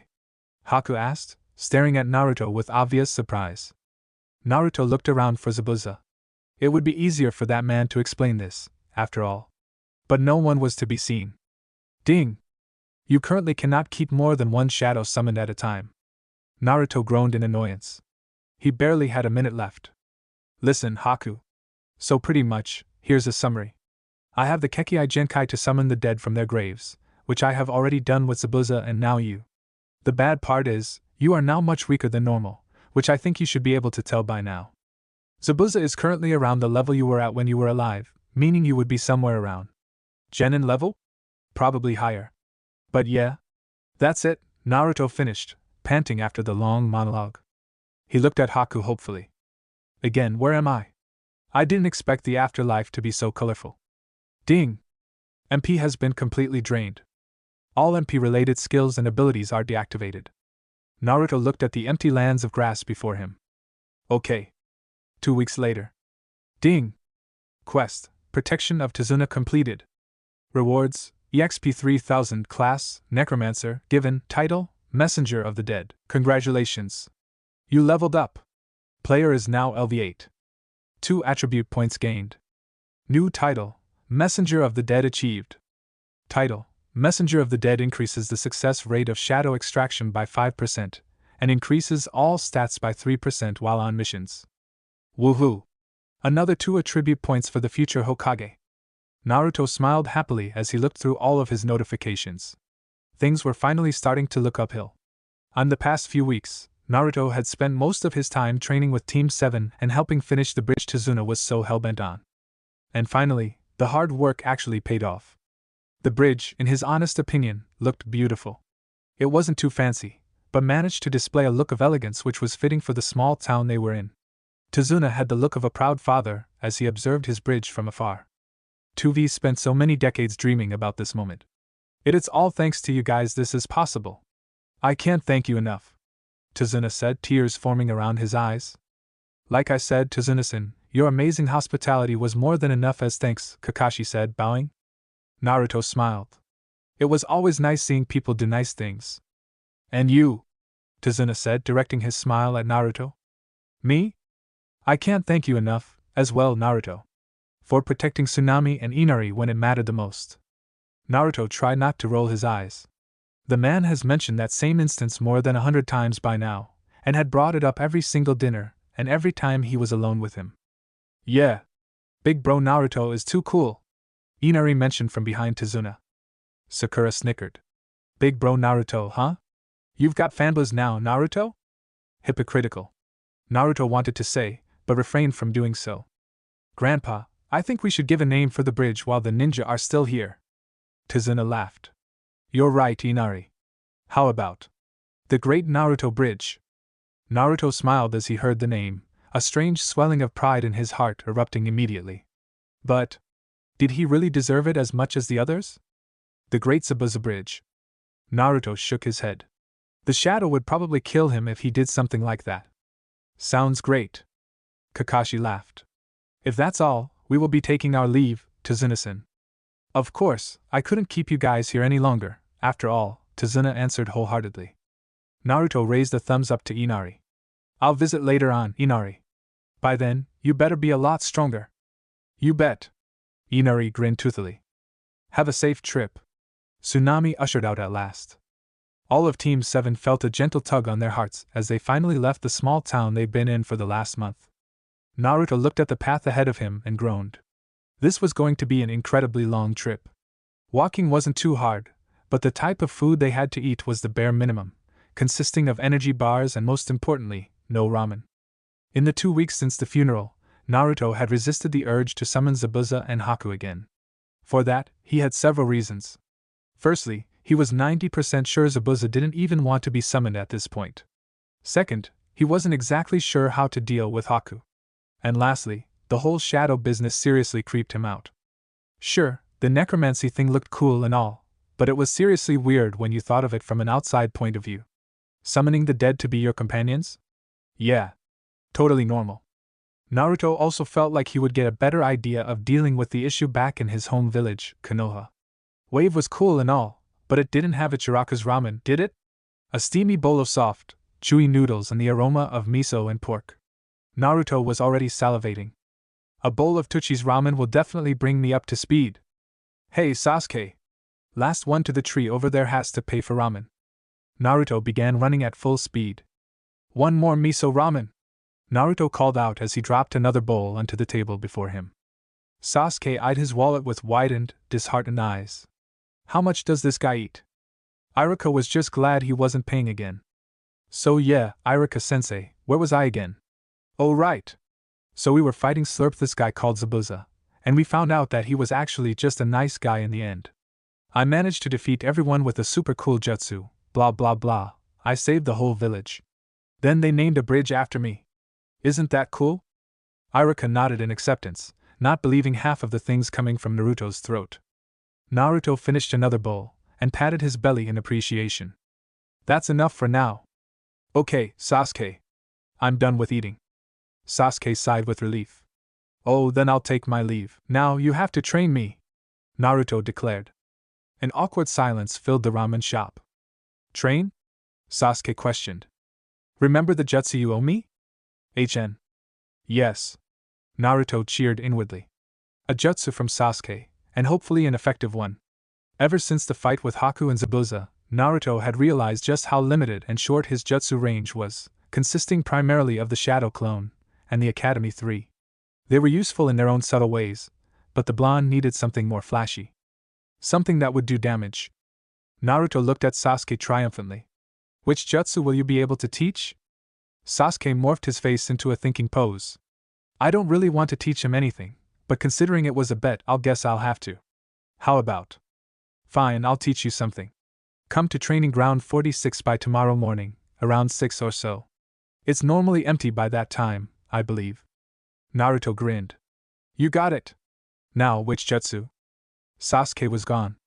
The blonde waved goodbye to Tuchi, and Iruka before going on the usual route to his apartment. The route which generally avoided most crowded areas, using the alleyways littered around Konoha. The second Naruto reached his apartment, he jumped onto his couch tiredly. It had been a long month, but certainly not without its own benefits. Open. I'm facing this dilemma a lot more these days, but I guess that's a good thing. What should I add? Naruto thought to himself. The blonde felt as if it was better to not stress over the specifics of each point for once, and just add them where he thought it was best. Add to dexterity and luck. Attribute point has been used. Dexterity has been increased by 1 point. Attribute point has been used. Luck has been increased by 1 point. I'm bored. I guess it's time to summon one of them.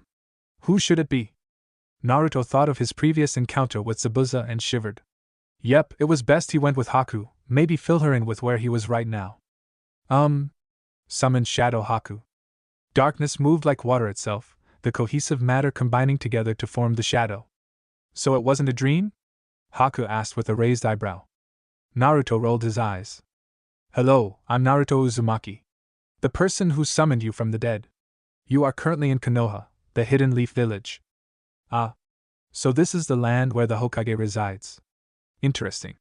And why have you summoned me, Naruto-san? Haku asked, eyeing his surroundings. Naruto put his legs on the top of his couch. I was bored. So you summoned me, a dead shadow, to alleviate your boredom? Something like that. That doesn't sound like such a great idea in afterthought, does it? Yeah, it doesn't. Naruto didn't like that he was being patronized by the dead. It was either you, or clones, and I prefer not talking to myself. Or Zabuza, of course, but I prefer not talking to him even more. Haku nodded in understanding, before walking around trying to investigate the place. This is quite the magnificent house. Are you quite rich, Naruto-san? Naruto couldn't help but laugh out loud. Maybe it was the right decision to summon you. Haku cocked his head. Naruto shook his head. Listen, I don't have much time at all to talk with you, considering a minute has already passed by now. But for now, this much is fine. Just so you know, I won't be summoning you or Zabuza too much, and only when you're really needed or during times like now. I actually can't have others knowing about your presence, you understand? Haku nodded and then bowed. I understand, Naruto-san. For now, I'll take my leave. How exactly do I do that? Please let this work. Dissipate, Haku. Haku's body rapidly became smaller and smaller as the mass of shadows turned into nothingness. Quite an eventful day, Naruto thought, yawning. The next morning, Naruto woke up to the ringing of his alarm right next to his ear, groaning and moaning in distress as the sound interrupted his precious sleep. He was about to go to sleep again before his mind seemed to directly speak to him. Sasuke's going to train you a jutsu. With that, his mind sparked into overdrive. Naruto quickly brushed his teeth, showered, wore a new jumpsuit, and put on his sandals. He double-checked his ninja gear, filled his utility bag with some protein bars as breakfast, and made his way towards the intended training ground. The numerous open fields were hard to distinguish, but Naruto managed to make his way through. Training Ground 46. The large, open expanse of grass was perfect for training, Naruto realized, as he made his way through the ground. Hey! Naruto shrieked as he heard Sasuke's voice from behind him. He placed a hand on his heart in an effort to cool himself down. Yo, Naruto responded. I don't have too much time, so let's get this over with quickly. I'll give you the hand signs and some basic tips, but that's pretty much it, Sasuke said, unloading his bag onto the surface of the ground. What jutsu are we learning exactly? Naruto asked curiously. Oh, I didn't tell you yet? You've probably seen me do this a lot during training or fights. Fire release, fireball jutsu. I take everything back. Sasuke is literally too cool, Naruto said with stargazed eyes. Do you need a demonstration? Sasuke asked. No. I need to learn this as fast as possible, Databeo. Are there any hand signs? Sasuke grunted in confirmation. Of course. There are 6 hand signs normally, but others with higher chakra control like Kakashi Sensei said can convert it into 4 or so. For now, we will just learn the 6. The seals in succession are snake, ram, monkey, boar, horse, tiger. Snake, ram, monkey, boar, horse, tiger. Remember those. Sasuke tossed him a scroll of sorts, the paper fluttering as it reached his hands. Here, all the hand formations are given in this. I don't really expect you to learn it in a week, since this jutsu is a bit of a speciality of the Uchiha clan. But try your best. And also, consider my debt finished. Of course! Naruto yelled in appreciation. Any tips? Sasuke rolled his eyes. First of all, do you know how this jutsu works? Obviously. The shinobi using the jutsu just stirred up some chakra in their stomachs, and released it using. Not exactly, Naruto admitted ashamedly. Sasuke frowned slightly, his eyebrows tensing. How am I going to do this? Fine. Think of it like this, a fireball jutsu isn't just made of fire, it's chakra that was turned into fire. And where does that chakra come from? From us?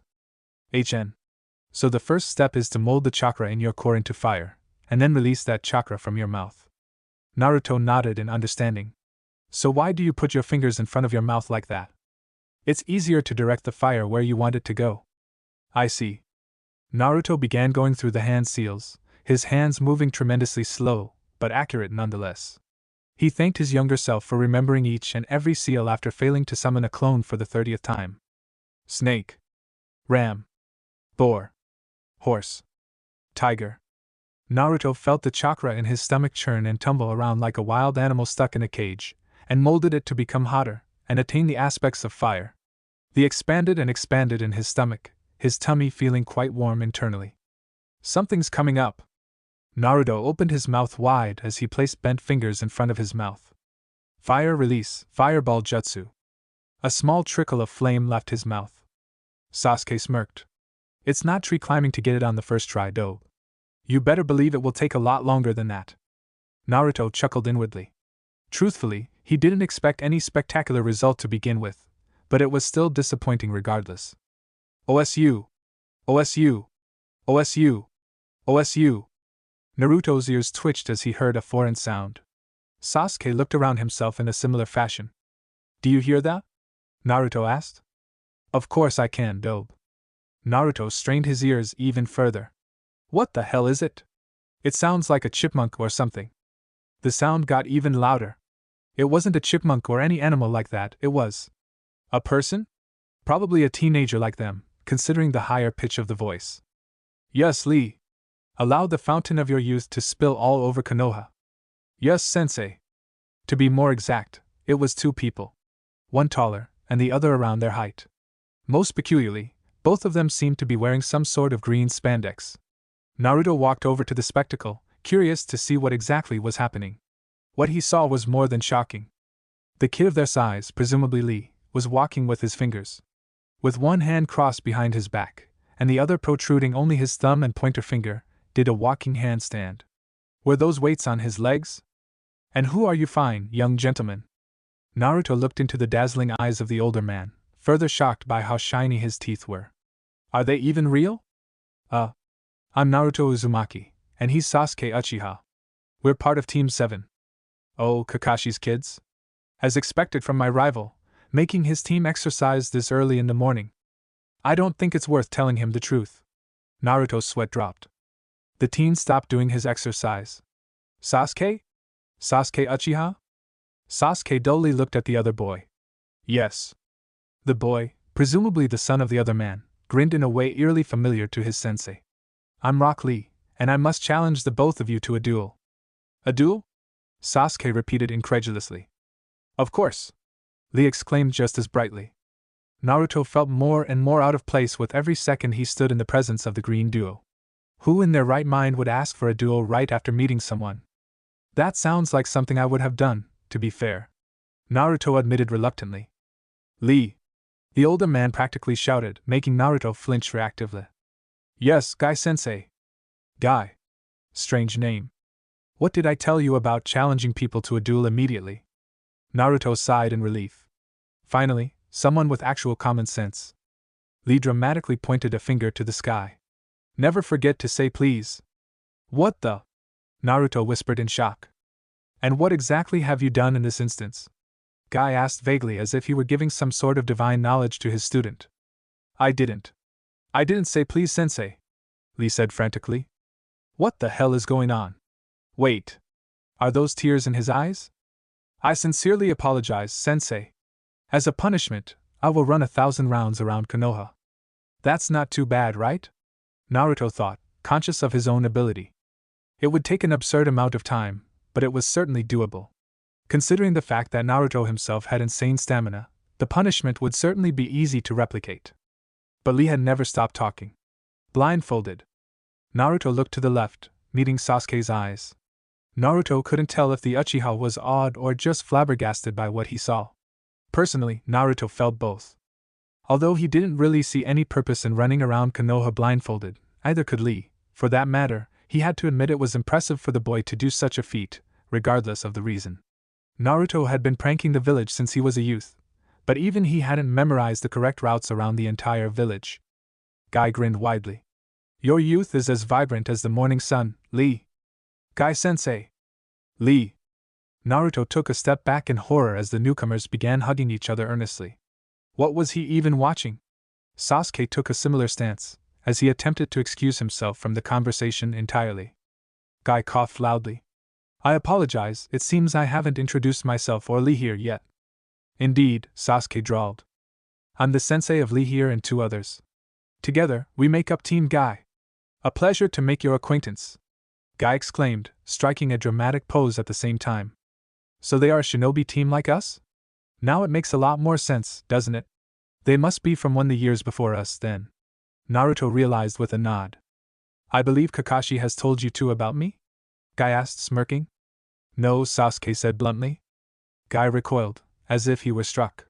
Am I still not worth the acknowledgement of my dearest rival? I will have to train to solve this issue. Are these guys serious? I need to check their stats. Naruto started with Lee first, finding it better to see where he compared with other genin in Konoha. Naruto looked over Lee's stats with shock, instantly noticing just how high level he was. Level 19 and just a genin? He was at a higher level than Haku or Sasuke. Just how much of a monster was this guy? Naruto's eyes skipped past the next section before he went to the actual stats.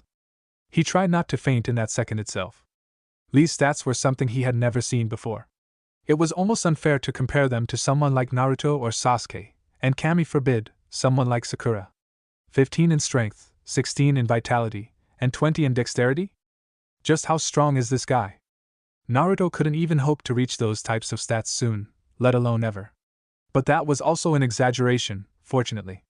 His progression seemed to rely on the quests he received, a completely unpredictable factor that he couldn't actually control. Imagining having to increase those stats by pure training and to the level Lee had done. He shivered. How much training did Lee have to go through to reach such a state? But then Naruto noticed both his chakra and title. Only 10 chakra? Huh!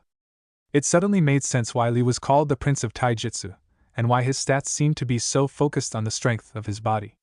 Lee most likely had abnormally low chakra reserves, forcing him to focus on the incredibly demanding art of taijutsu. Naruto frowned in sympathy. He looked at Guy before conducting another observation. But the result was very, very predictable. Naruto found a newfound respect for the comedic duo in front of him. And for a good reason as well. He was in front of royalty, after all. Alright then, I believe introductions are over with. Lee, didn't you want to fight with Sasuke? Naruto asked enthusiastically, wanting to see the boy fight with his own eyes. We could spar. I've wanted to see how much I improved, anyway, Sasuke declared, smirking. Naruto knew Sasuke was going to lose. It was practically inevitable at this point. The level system wasn't always accurate, especially considering Naruto's own stats, where specifics like his own level were remarkably low. But during fights, the higher-leveled opponent usually stole the win, unless it was through a spout of genius or power that the lower level managed to gain the victory. Case in example being his own victory over Haku, where the Kyuubi's chakra helped him a lot. And here, considering Lee's own overwhelming agility and strength, there was no way for Sasuke to win, unless his teammate had been hiding a secret jutsu from him for a while. But Naruto didn't care about that. He just wanted to see whether he could copy Lee's taijutsu or not. Lee raised his bushy eyebrows confusedly before they settled back down in realization. Oh, I'm sorry for the misunderstanding, Sasuke-san. I meant to ask whether I could spar both of you at the same time. Naruto blinked. Sasuke gritted his teeth in anger. Am I seriously being looked down upon by this kid? Lee. Guy snapped. Of course, I meant no disrespect to any of you. Lee quickly corrected. I forgot to mention, but taijutsu is kind of my specialty, so it wouldn't really be fair to go one-on-one. And how would you think that without knowing my own capabilities first? Sasuke asked, his voice low but obviously irritated. Is taijutsu a specialty for you as well, Sasuke-san? We must fight at once, Lee insisted, his eyes firing up with determination. Lee got into position. You are allowed to use any jutsu you wish. But the other rules of a standard duel do apply. Naruto observed Lee's stance with interest, finding the boy's initial move to be quite the peculiar one. With one hand behind his back, and the other pushed forward as if he was inviting Sasuke to come to attack him, it almost seemed like Lee was purposefully leaving holes in his own defense. Now, how did I copy Sasuke's taijutsu last time? Naruto thought to himself. Previously, the system had automatically given him the option to take Sasuke's taijutsu for his own and didn't actually apply any skill to do so. This meant Naruto was at the short end of the stick for his idea to work. You all seem fired up, Guy said excitedly. I'll count both of you down. 3, 2, 1. Go! Sasuke rushed forward as Lee continued to stay still, unwavering despite the Uchiha's push forward. The raven-haired genin launched a wide kick at nothing. Lee was already gone. Sasuke gasped as a stinging pain erupted in his back, where Lee kicked him from behind. How will I be able to copy Lee's taijutsu if I can't even see it? And if Naruto could not see Lee's movements from the sidelines, how would Sasuke see them? Sasuke leaped backward across the field, trying to find some space to recover and think. But he did not even get the time to do that. The second he let his guard open, Lee flew across open grass with a whirling kick towards his opponent, a kick which was luckily dodged by the target. Sasuke huffed and puffed as he dodged another onslaught of kicks and punches from the green-clad genin. He still had not delivered a single hit on the boy. This guy. He's a monster! Fire release, fireball jutsu. Sasuke announced in response to the speeding Lee. His hands went through the signs with casual and practiced ease, finally transforming the work of his body and chakra into a spewing ball of flames, which flew towards the boy with great speed, scorching the earth below it as it traveled. Lee leaped over the flames, burning the tips of his green spandex in the process, and leaving his pale skin bare to the morning wind. Then the attack continued. Taijutsu versus taijutsu. And other than the king himself, no one beat the prince in hand-to-hand combat. It was a technical battle, with each fist and kick made after great thought, but it was also done at a pace that made Naruto concentrate to see what was happening. Lee's taijutsu was fluid and filled with agile movements and such, but each punch and kick was filled with such intensity that made it plainly obvious just how much Lee had practiced each move. Sasuke did not have such intensity at his disposal, but he definitely did have something else. The Sharingan. I was going to save this until later, but here goes nothing. Sasuke thought with a grimace. Sasuke's eyes suddenly became scarlet red as two tomos circled the pupil rapidly. Guy narrowed his eyes at the move. There it is. The jewel of the Uchiha clan. It doesn't take a genius to see why Kakashi was given the huge responsibility to train the last Uchiha. After fighting alongside Kakashi so many times, I'm not unaware of the abilities it gives the user, but will that be enough for Sasuke to beat young Lee? Naruto looked at the mysterious ability with awe. He still had no idea what it did other than it helped Kakashi copy a few of Zabuza's jutsus, but that was all. It was a Kekai Genkai unique to the Uchiha, and a jutsu that somehow Kakashi managed to have. But the effect was clear. Sasuke suddenly became faster. No, he wasn't physically faster, he was just predicting Lee's movements at a quicker rate. It was very beneficial for Naruto, who was finally able to actually observe the two fights from each kick to punch. Before, Lee controlled the entire pace of the bout, but now, Sasuke held a hand in the pace as well. He tried to note down each and every hit of Lee's, the way he dodged Sasuke's hook, and even the way he moved in response to Sasuke. Scanning. Yes. It worked. Naruto thought gleefully. It would probably take time for scanning to complete, so until then, Naruto just waited peacefully for the fight to end and Sasuke to lose, which was a result that was inevitable at this point. But Naruto wasn't even allowed to do that. A cold but respectful voice sounded out from behind the blonde. Guy Sensei. Another voice, more feminine and a lot warmer, was heard a second later, repeating the exact same thing. Naruto turned around to see two teenagers around his age, but taller, walk up to him. The boy looked distinctly familiar, but the blonde could not remember for dear life who he looked like or where he had seen him. He wore a beige shirt, strapped up, and dark brown shorts which left his lower legs bare. He also seemed to have brown, long hair, which wasn't too unusual unlike Naruto's bright blonde. But the most distinct feature seemed to be his eyes. The entirety of both his eyes were pale. Just like Hinata, Naruto realized with a dawning expression on his face. That was where he recognized the boy from. Him and Hinata had to be related, considering their familiar facial features and more specifically, the undistinguishable eyes.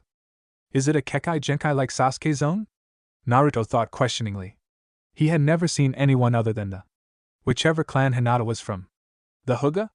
Hyuga? Yeah, the Hyuga clan. The other person was a girl of medium stature, but her presence was quite intimidating. Not because of her face or aura, but because of the huge bow staff on her back. With her pick blouse and hair tied into a bun, the girl seemed pretty nice. Naruto began to introduce himself while closing the distance between them. Hello? I'm Naruto Uzumaki, Genin of Team 7.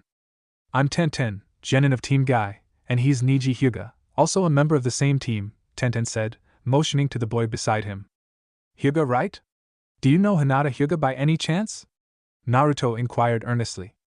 Neji eyed him with zero emotion. Edgy. Naruto thought of the one word popping into his head. Hinata Hyuga? No, I don't know her, Neji monotoned. Okay. At least he answered my question even though it definitely sounded like a lie. And who is fighting Lee, currently? Neji asked, looking straight ahead at the continuing fight before them. Sasuke struggled to keep going, his legs almost giving out as another leg sweep managed to make contact. How much longer? Naruto just winced. At this point, Lee was toying with Sasuke. But he answered Neji's question, regardless. My teammate Sasuke Uchiha is fighting against yours. Tenten's ears perked. Sasuke Uchiha? Neji snorted. Humph. A failure fighting against another failure. Lee is just wasting his time, like usual. The hell is wrong with this guy? Maybe he could see a random person walking by who might say something like that, but your own teammates. If Sakura or Sasuke had said something to him. Naruto clenched his fists. How are either Lee or Sasuke failures? Naruto asked, vexed at the attitude of the Hyuga. He just couldn't understand how anyone could think that way, and for some reason it seriously angered him. Maybe because Neji's attitude was against his core beliefs as a shinobi. Tenten chose wisely, and stayed silent. A year of fighting and training alongside the Hyuga had made her knowledgeable of the way he thought, more than she wanted, to be honest. Neji wasn't a bad person per se, but neither was he nice.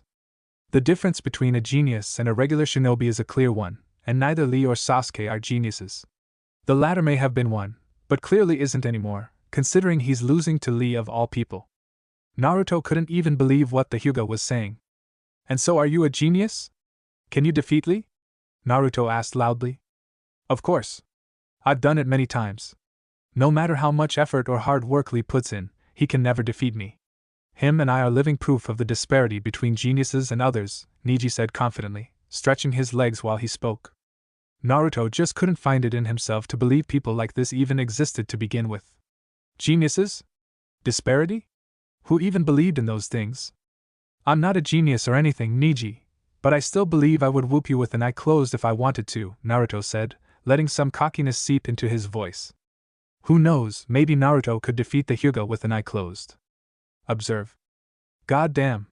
Never mind. Naruto thought bitterly. But that wouldn't stop Naruto from asking what he wanted to do next. You wouldn't mind a spar, would you? Naruto asked coolly. Neji answered without any hesitation. There's no point in sparring someone much weaker than me. Are you sure you aren't scared that your theory is false? If Sasuke and Lee of all people are failures, I would be considered one as well, no? Naruto asked, trying to irk Neji's pride in one go. If the raising of Neji's eyebrows was to go by anything, it definitely worked. Neji quickly got into position, a stance which was widely different from both Lee's or Sasuke's. He had his palms open? Whatever. I didn't plan on wasting any energy before my training, but considering the minimal amount I'd be using, it's perfectly fine. This cocky bastard. Naruto thought angrily. He couldn't wait to wipe it out of his face. He activated his Uchiha clan taijutsu, and made his way towards the still Hyuga. He wouldn't let anyone say such words and live to tell the tale. But then someone caught his punch. Naruto looked up to the eyes of their sensei. Guy smiled at Naruto, his face apologetic. I'm sorry, Naruto-san. But I can't allow this fight to happen. Naruto didn't really care about that. He was just annoyed at how easily Guy managed to stop him, the word easily referring to the fact that Guy literally just put an open palm up, caught his fist, and didn't even flinch at the large amount of pressure. Why so? Isn't sparring an act of youthfulness? Naruto asked sarcastically. It is, surely. But sparring while a teammate is in need of help isn't very youthful, is it? Naruto looked towards his right in panic. Sasuke was on his knees, no more energy remaining in his body as he tried not to fall backwards onto the soft embrace of the grass. Naruto jogged over to where he was, but didn't try to spark any conversation. He could tell what Sasuke was feeling at that very moment. Naruto himself had felt it many times, after all. The thought that you could never beat an opponent, no matter how hard you tried, that the gap between you two was completely unavoidable was depressing to think about. I'm sorry, Naruto-san, but your teammate refused to end the fight no matter how many times I tried to do so, Lee said, bowing. It's fine, Naruto forced out of his scowling face. Guy spoke out afterwards. I'm sure you and Neji can spar it out in the Chunin exams, Naruto-san. The Chunin exams? Ding! New quest, schooling the Hyuga created. Quest details, defeat Neji during the Chunin exams. Quest rewards, EXP 2500, learn the Hyuga taijutsu style, and increase taijutsu level by 2. Failure, become a so-called failure. Does player accept the quest? Yes/no. Yes. Of course yes. Naruto responded to the system, smiling. Listen here, Neji, the blonde proclaimed to the Hyuga. Naruto continued. I'll be the one to defeat you during the Chunin exams or whatever, so don't lose to anyone else before me, you got it? And earn that sweet experience. Neji shook his head, chuckling. You and your empty talk. Fine then. Prove to me, Naruto Uzumaki, that failures can defy destiny. Naruto supported Sasuke to his feet, carrying his weight as the Uchiha leaned his body against his teammate's shoulder. He looked back one last time. Activating. Skill, Will of Fire LVL1 activated. Defy Destiny? I'll do much more than that, pale eyes. Destiny is just another word for losers like you who can't admit their own defeat. I'll make my own path, my own destiny, regardless of the situation. That's my ninja way. Yes, that's it. Naruto thought to himself. I won't let anyone trample my own path to becoming Hokage. Not Neji, Lee, or anyone. Skill, Will of Fire has increased by a level. Will of Fire is now LVL2. Info, Will of Fire, when used effectively, can increase the morale of comrades. It is considerably more effective when used near lesser-ranked shinobi. Sorry, Naruto. But you're gonna do a lot more than that to beat Neji. We're in another league. Tenten butted in. When did I ask for your opinion, Ms. Fangirl? Naruto asked bluntly. Naruto left with Sasuke before Tenten could retort. That guy seriously gets on my nerves. Tenten gritted out before bringing out her staff to practice. Lee chuckled nervously. I'm sure it was just a joke. Guy-sensei laughed heartily. It will be good to see your progression, Naruto. The fourth would definitely be proud. It was another morning, and another day. A day since Naruto met Team Guy, and a day since Sasuke was absolutely destroyed by Lee. The difference in Sasuke's behavior was obvious, and it was starting to get on Naruto's nerves. Where was the cocky, annoying bastard who used to challenge Naruto in everything? Naruto missed the old Sasuke. But he also didn't have the heart in him to say anything towards the uchiha either. Scanning complete. Does player wish to learn Goken Taijutsu? Yes/no. Goken? Is that what it's called? Yes, please. Naruto had been waiting forever for the scanning to finish, but it had taken much longer than he had anticipated. If he remembered correctly, the scanning of the Uchiha clan's taijutsu had barely taken a minute. But it sort of made sense, considering the relative complexities of both taijutsu styles. It seemed the stronger or more advanced the taijutsu was, the longer it took to scan. Error. What is that? Naruto thought bewilderedly. He had never seen a message like that from the system before. It was usually the regular ding. Or something similar. Your taijutsu level is currently too low to learn the Goken taijutsu style. Do you wish to archive the Goken taijutsu style? Yes/no. Of course. I knew things were going too well for me to automatically learn Lee's taijutsu. Whatever, it's not like I needed it in the first place. What does archive mean? Yes. Archiving. Archive successful. Naruto looked at his stats miserably. He needed to upgrade his taijutsu level, or else more opportunities would be missed in the future. But the system was seriously making it hard for him. It gave him a quest for the Chunin exams? Exams which certainly weren't going to be conducted anytime soon? Naruto sighed as he directed his focus back to the real world around him. So you're telling me you and Sasuke fought against Team Guy, and were utterly outmatched? Kakashi asked casually, flipping a page of his book. Naruto nodded sadly. Yes. And you proceeded to challenge one of them to a duel in the Chunin exams, which I haven't even decided yet to put you in? Yes. It was to be expected, of course. They have been genin for a year at least, while you guys haven't had much experience in general. And considering Guy is their sensei, they certainly would have some form of expertise in the taijutsu area. Sasuke stayed silent. Kakashi noticed Sasuke's gloominess. Sasuke, don't be so disheartened. It's only obvious that Lee would defeat you. There's always someone stronger than you at the present moment. But the real difference between a strong shinobi and a weak one is what they do to overcome their own weaknesses. What do we do, Kakashi-sensei? Sakura asked curiously. Kakashi did his signature eye smile. Train. Naruto groaned. The type of training Kakashi had put them through till now was basic drills and formations, and was not something the hyperactive ninja was keen to continue. Their sensei shook his head knowingly. Don't worry. It's not just any type of training. It will be a unknown coaching session with each of you.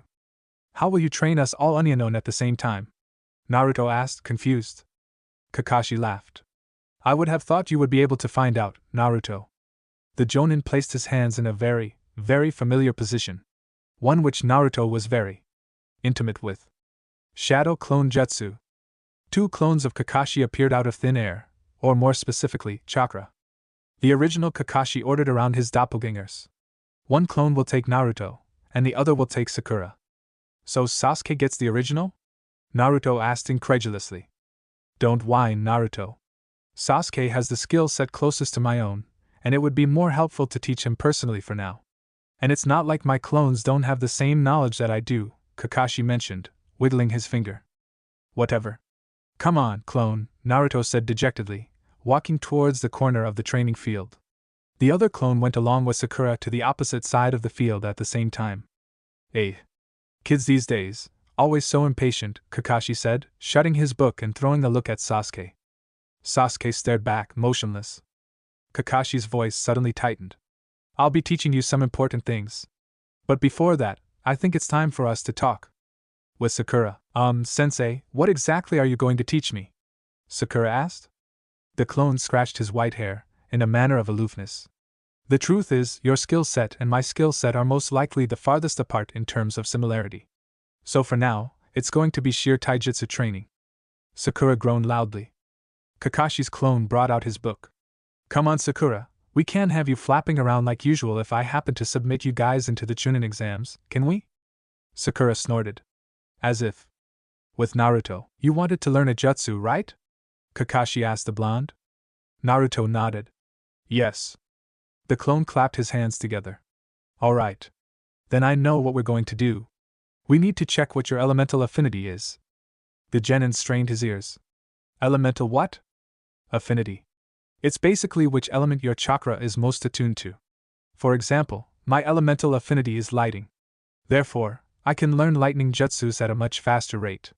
It's useful to know before you start learning actual jutsus, so you can focus on a specific element at first and not waste your time trying to learn something else. Understand? It was basic enough, so Naruto didn't really have any trouble understanding his sensei. So whichever affinity he got, it would be more beneficial to learn jutsus from that element to begin with. Would have been useful to know that before Sasuke taught her that fire jutsu. Naruto complained in his head. So I won't be able to do jutsus which I'm not compatible with? Naruto asked, anxious of the answer. No, not exactly. Case in point, me? I'm known for copying 1,000 jutsus, but each of them aren't lightning releases, are they? It's just easier for those with the corresponding affinity to learn the jutsu, and also more effective chakra-wise. I see. How exactly do we test for my affinity? Kakashi put a hand into his pocket. I had the original give me this before we left. His hand came up, revealing it to be a piece of paper? Before you ask, it's not just any type of paper. It's chakra paper, and has the ability to find out which type of affinity a shinobi has.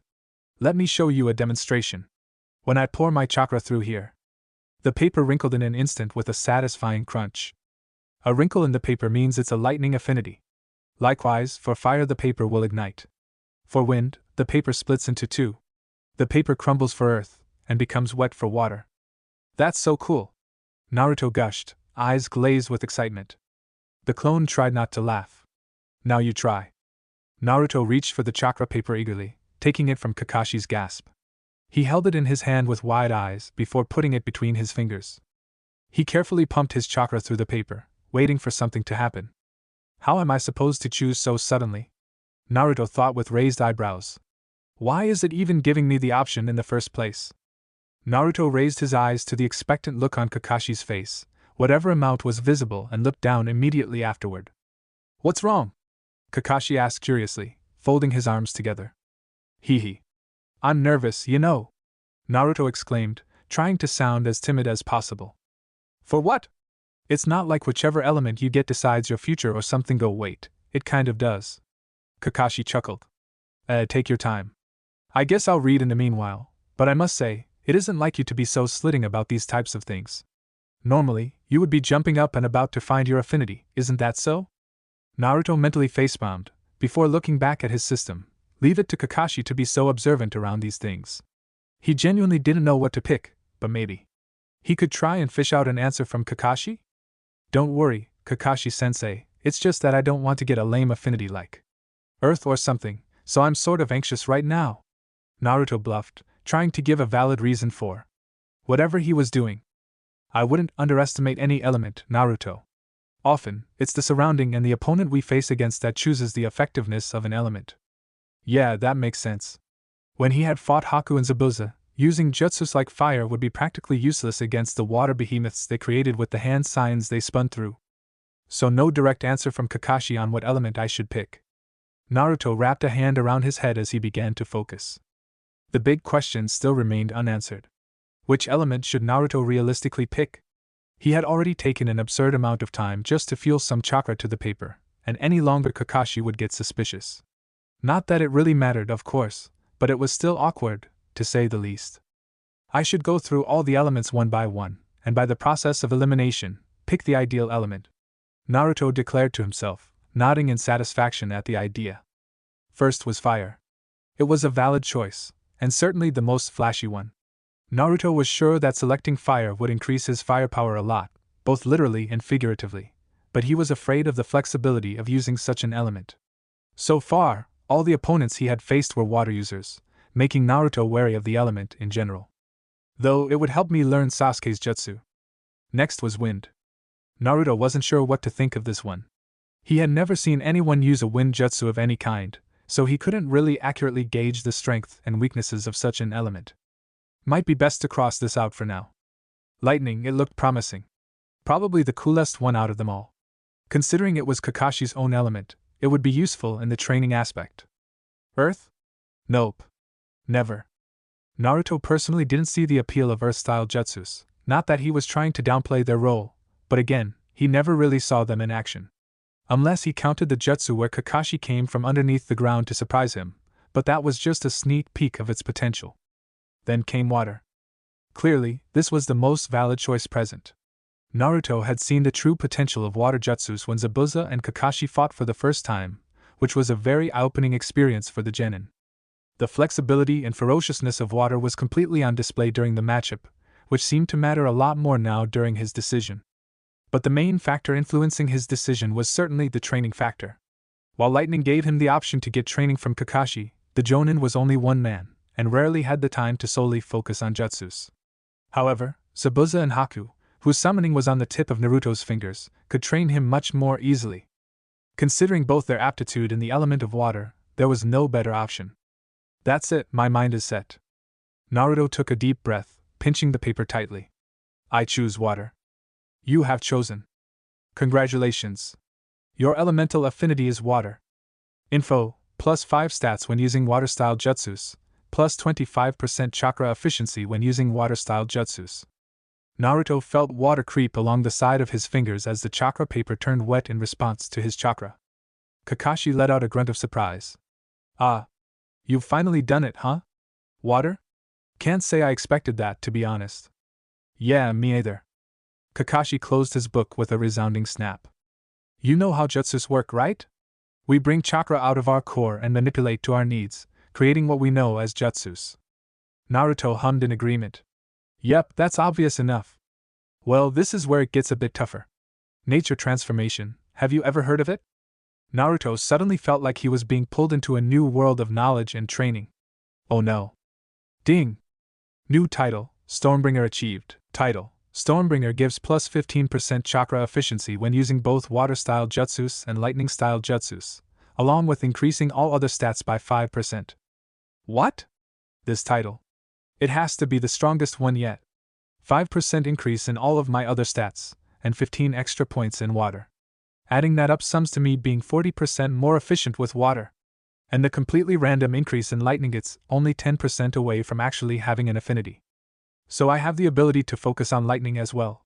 Naruto thought with both awe and happiness that he was finally getting some, in his opinion, well-deserved gifts from the system. Equip Stormbringer. Equip title, Stormbringer? Equipping Stormbringer means the genin of Konoha title will be replaced, as the user does not have the multi-title ability unlocked yet. Yes/no. Multi-title? Whatever. Yes. Naruto zoned his way back to Kakashi. The clone stepped forward. Well, you're about to find out. For your first jutsu, it's a bit unorthodox, but how about we learn? Meanwhile, Hiruzen Sarutobi prepared himself. As the Hokage of the Leaf, he rarely did so. But when pitted against one man, it was mandatory to do so. Or else, the consequences would be dire. The man in question entered his room without permission, seating himself in the chair across from Hiruzen. With half of his face bandaged, Hiruzen could only tell what he was thinking by the man's left eye. Danzo. And so the bout started. They talked like old friends, but they both knew that it wasn't the case, truly. Maybe once, but certainly not anymore. The atrocities Danzo had done in the name of Konoha had made sure of that. Hiruzen, I have a proposal. Sarutobi knew it was coming, for Danzo always placed a hand on his cane for a brief second before asking for something. But which is? For the upcoming Chunin exams, the council and I have decided to implement a new rule. Hiruzen raised an eyebrow. Without the Hokage to approve? Danzo chuckled, the deep voice echoing throughout the small room. Of course not, Hokage-sama. This is why I have come here to tell you our idea. I believe you will agree with it as well once you hear of it. Speak. The mandate is as follows. All teams that wish to enter the coming and future Chunin exams must have a compulsory rank mission completed. That's unusual, Hiruzen noted with a frown. And why is that? Danzo smirked slightly. For many reasons. I'm sure you've noticed by now, but the rate of death in the Chunin exams is, quite frankly, more than high. Not only is a Konoha shinobi dying a horrible thought in its own right, it would be an embarrassment for us when other villages enter. I'm sure you wouldn't care for the first reason. But I can't be given the right to speak as well. Hiruzen snapped himself out of his thoughts. Regardless, why change such a rule now? And what effect would applying such a rule even have?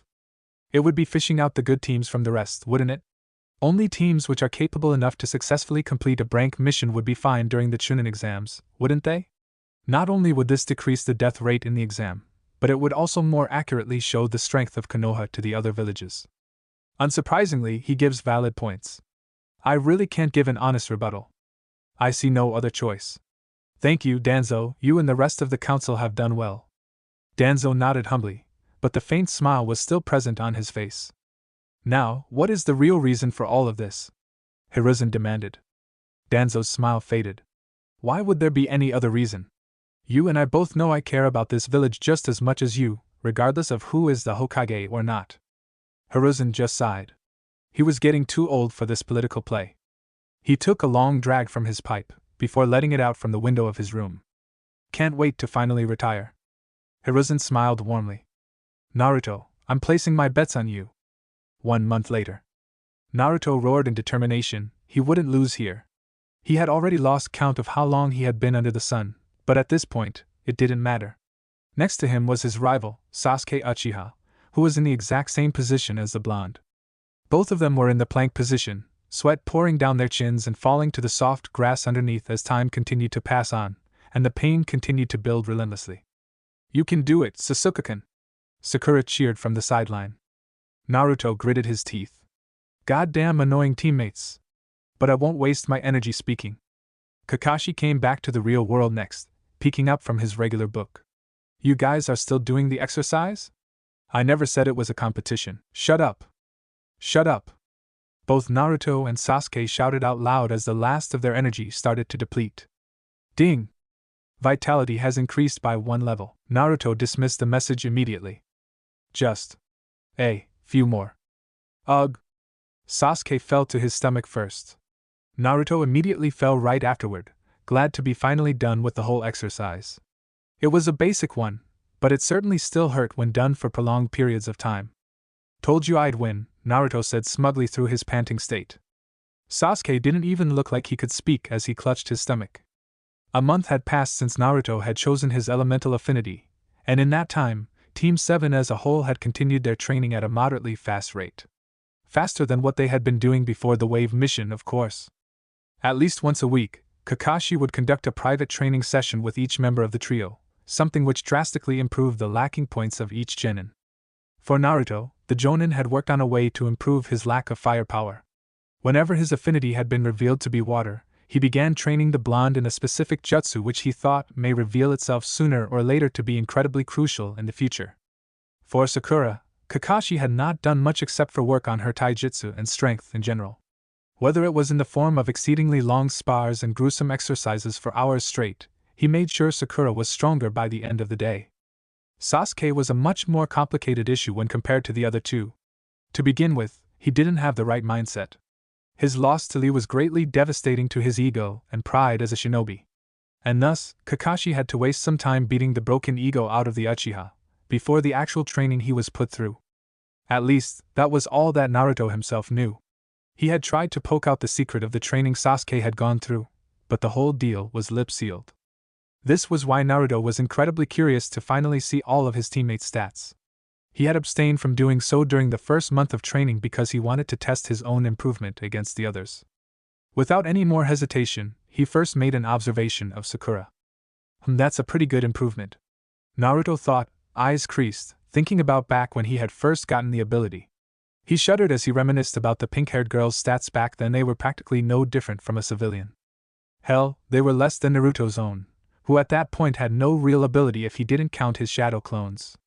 He glanced at Sasuke, swiping his head to the right, where the genin was still flat on his stomach. Observe. Not too shabby. He definitely improved at a steady pace. It's not surprising his rate of leveling up was lower than mine considering he was already at a higher level, Naruto noted with a thoughtful frown. Naruto's own stats. Hey Naruto! Quit slacking around! Sakura shouted from somewhere further away than where she once was. Naruto was so deep in his thoughts that he unconsciously toned out everything else, something which seemed to happen a lot more recently when he opened his system. The blonde began running towards the rest of the team. Wait for me. Kakashi patted Naruto's hair affectionately. As if we would leave with you, Naruto. That sounds exactly like something you would do, Naruto deadpanned in return. Kakashi exaggeratedly placed a hand on his heart. Your words hurt me, my dear student. Sasuke coughed into his elbow. Sensei, please get to the matter at hand.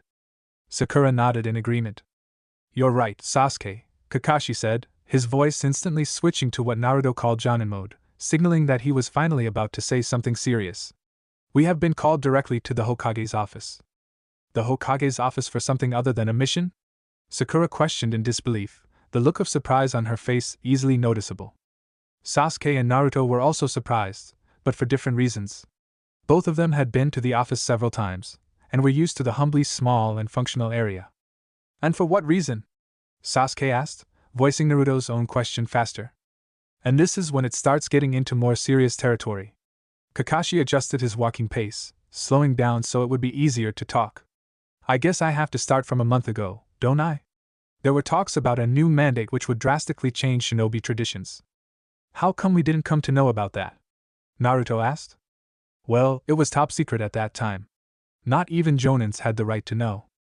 Naruto wasn't going to ask how Kakashi knew, and it looked like either of his teammates wanted to either. He didn't blame them. Sakura hummed thoughtfully, wringing her fingers together. And what exactly does the mandate entail, Sensei? I don't know the entire details, to be completely truthful. All that I know is that it details towards the Chunin exams, which is the reason you must pay extra attention towards whatever the Hokage tells you. Naruto grinned. You can count on us, Sensei. They went out of the training fields after that, engaging in some small talk here and then. Then they finally reached their destination. The academy? The office was located in the administrative section of the academy, so it was quite a nostalgia trip to go through the rooms once again, this time as a real ninja. To think that I couldn't do a clone jutsu back then. Naruto whispered to himself, chuckling. Kakashi passed by the secretary without a word, not needing to actually show an ID card or anything else. Without hesitation, he knocked on the door to the Hokage's office. Come in. Naruto enthusiastically went in right after, wanting to tell the old man about what all he learned in his few months as a genin. That was, until he saw that there was another man in the office besides Hiruzen. Kakashi bowed. Hokage-sama, Danza-sama. Naruto and the rest of Team 7 did the same. Naruto eyed the man called Danzo warily, but that wasn't without reason. The innate aura that the person emitted was enough to scare out Jonins themselves. It was creepy, almost like a sense of dread overcoming him.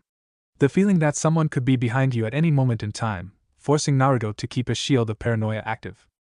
But he was still going to conduct the observe, obviously. What does this all mean? Naruto asked himself, eyes wide at what he saw. Darkness of the shinobi? Leader of Root? It was something above his current pay grade. Naruto had a vague feeling that he wasn't supposed to actually know anything of what he saw, so decided to ignore it for now. It's best I look before I leap for now. He looked at the Hokage questioningly. The man had an odd apologetic look on his face, but the comforting smile was still present. To think of it. I've never used observe on the old man, did I? Nothing new to learn here. You were called in here to learn about the new mandate which will be effective starting from today, But I'm sure you already knew that, Kakashi? Danzo said, his soft laugh unnatural with his rough look. Kakashi feigned ignorance, but knew it was pointless. I'm not sure I know what you're talking about. I'm sure you don't, considering your insight into the Umbu. Regardless, let me recite the mandate to you. He cleared his throat. Those teams wishing to compete in the Chunin exams must have at least a rank mission recorded in their activity list. A rank mission? Kakashi's face immediately lightened up in recognition. So that's their goal. Isn't a rank mission too high for some of the genin teams, regardless of their ability? Kakashi asked curiously. Hiruzen spoke up next. While it is stated as rank mission, they Arito be honest more so crank than be. The missions are mostly non-combat related, and won't consist of too much fighting. That's what you said for the mission in Wave. Naruto thought incredulously. It had to be a curse at this point. Naruto tried to ignore Danzo and his piercing gaze as he spoke. If I may ask, Hokage-sama, haven't we already finished an rank mission before? Hiruzen laughed at the use of Hokage-sama from Naruto of all people. Yes, it's true. It's recorded that Team 7 have successfully completed an rank. However, other villages won't see it that way. They are only counting the missions from this month onwards, for whatever reason. Will we be assigned the mission right now? Kakashi inquired. Correct, the Hokage said, pulling out a stack of papers. He flipped through some pages in a binder before stopping. Your mission is to capture a group of bandits and bring them back alive to Konoha forces in a maximum of 2 weeks. That is the only objective. You must be wondering why it is a rank mission, right? Naruto nodded. The bandits are sanctioned near IWA borders. Kakashi immediately swerved his head towards the Hokage in shock, looking between him and Naruto rapidly. The Hokage merely nodded, recognizing the Jonin's predicament, but refrained from answering. Is he insane? Kakashi thought with confusion. The chances of IWA shinobi appearing and recognizing Naruto is quite low, but the risk is just as high, no, much higher. If they wage war against the Jinchuriki of all people. Yet there has to be a different reason. The two people in front of me are too smart to make such a drastic mistake, but what could it be? IWA. Isn't that one of the other shinobi nations? Naruto asked no one in particular. Danzo smiled, but not in a condescending manner. Correct, Naruto. So why this mission in particular? Kakashi asked, dreading the answer. Danzo's smile seemed to widen even further. The truth is, you aren't the only team who received this mission. Naruto's face scrunched up. Eh? Who else is there? Lee's team? Shikamaru? Kiba? They aren't from Konoha. Yes, someone from IWA received the same mission. You see, this mission isn't really a mission. It's an early competition between the participating villages of the Chunin exams. Kakashi's thoughts were correct. These madmen. There's more than Suna attending? Danzo smirked as he got up from his chair, his voice grandiose as ever, sending chills down Naruto's spine. Next month, Konoha will be hosting the first ever international Chunin exam. Naruto trudged along the muddy path laid before him, trying to avoid digging his foot into the deeper sections of the dense liquid, but to no avail. EW! Sakura shrieked as some mud got onto her skirt. Why is it so muddy here? Yeah, it's not like we're surrounded by rocks every single turn we take, Naruto grumbled, equally frustrated by their environment. What did you say? Nothing. Kakashi interrupted, stopping the inevitable argument between the two. The main reason is because we are near Iwagakure, which is predominantly surrounded by rocks, and is widely known for its rough terrain. Why were they going to Konoha? Because the Hokage himself and the creepy-as-hell Danzo guy asked them to. Naruto didn't know whether the other genin teams were doing it as well, considering how top-secret the whole matter was. He didn't get the time to ask either, being forced to immediately pack up and leave the next day. The next morning, he had immediately eaten Tuchi's ramen as a good luck charm, hoping that the mission would end quickly. According to Kakashi, it would take a day or two, but he couldn't really trust his eccentric sensei too deeply. Sasuke jumped over a particularly large puddle of mud gracefully. Didn't the Hokage say our mission was near the IWA borders? As you mentioned, borders was the word he used, correct? How can I explain this? Kakashi expressed to himself, hand on his chin. I'll start from the beginning. I'm sure you know about what happened during the Third Shinobi World War. IWA and Konoha were in a huge scuffle, if I remember correctly, Naruto remarked, thinking back to the lessons Irika used to give. Absolutely right. In fact, quite a large scuffle. Territories of both Konoha and IWA were conquered left and right, leaving citizens of their respective villages to suffer in the cruel aftermath of war. The same thing happened in the Second Shinobi World War, and though it wasn't as big, it set the roots for an intense rivalry between the two nations. And with that rivalry came a number of meaningless deaths. That sounds horrible, Sakura whimpered. Kakashi grimaced under his mask. It was. Trust me, I was a part of it. In fact, believe it or not, Konoha were losing the war for a good amount of time. But I'm sure you know who turned the tides. Sasuke grunted in affirmation. The fourth. Naruto's head swerved as he heard the name of his idol, the fourth Hokage Minato Namikaze. Kakashi nodded. He managed to single-handedly change the tides of the war, gaining the title of Konoha's Yellow Flash. However, that is getting quite off topic. What you need to know is that due to the war, there were a large remainder of territories which were unclaimed by both IWA and Konoha, in fear of retaliation from both sides. Sakura tilted her head in confusion, slightly slowing down her pace to talk. Huh! That doesn't make much sense, does it? Why doesn't someone just take it? These places aren't just any regular back-of-the-country towns. They were previously battlefields that shinobi fought on and died. They are reminders that war once existed, and should never happen again. If IWA suddenly came and proclaimed they own lands such as these, it's practically announcing they are ready for another war. Konoha and IWA have had multiple talks, and agreed to keep the border areas as a peacekeep of sorts. Didn't Danzo say we would compete against the other Genin teams? If we compete against IWA, who hoard and hatred on us that we never knew about, how the hell would this turn out well? Naruto asked, hyperventilating at the thought of facing the IWA shinobi. Not because he was scared of fighting them, but because he wasn't sure just how deep their hate was. Kakashi seemed to have read his mind. In any case, if any IWA shinobi you know who I'm referring to wander the territory and see us, there would undoubtedly be a fight. That's why I have a safety measure in order to prevent such a situation from occurring. Naruto sighed in relief. Which is? Kakashi held up a single-hand sign. Henge. Smoke rolled off his body in an instant, covering the transformation entirely. The smoke slowly revealed itself to be. What the hell? A woman. An incredibly old woman.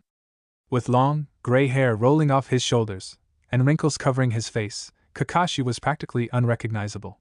His previous height decreased by a foot due to his back being scrunched up uncomfortably. Naruto couldn't believe which words came out of the Jonin's mouth next. Yo! I have to be dreaming. What the hell? Sakura yelled in surprise, almost tripping down a rock. I'm pretty sure you know what a henge is, why are you guys so surprised? Kakashi asked innocently. Even his voice is slightly different, Naruto realized with a thoughtful glance. Naruto eyed up the old woman in front of him. Firstly, why do you still have the mask on, and secondly, do you really need to use such a disguise? Why not? Naruto crossed his arms together.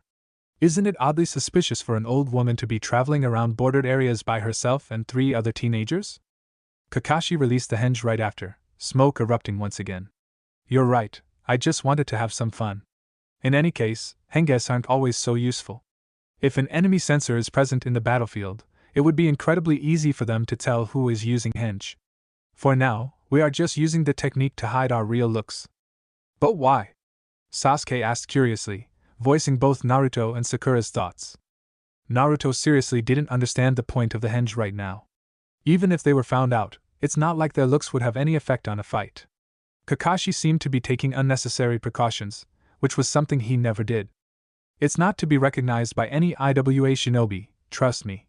Considering this is a competition, the IWA genin may target you in the real Chunin exams, Kakashi said, making sure not to look at any of the genin. I'm lying through my teeth here, but hopefully no one really noticed. The real reason is because of Naruto's hair. His blonde head, which is quite rare in these parts, would certainly attract people. And Kami forbid, they make the connection between him and Sensei. I can't let that happen. Naruto looked back to the path in front of him, the shadows of buildings beginning to appear. Kakashi cleared his throat, drawing all the attention back to him. Like I said, all of you will need to use henges. In case we encounter any IWA shinobi, we will have to create alternate identities. Naruto's eyes widened. Alternate identities? Yes. Like a different name, look, and if you want personality. Though that's not really required for this mission. How do we know what to change into, Sensei? Sakura asked a second later. I'll give you some tips on what to change.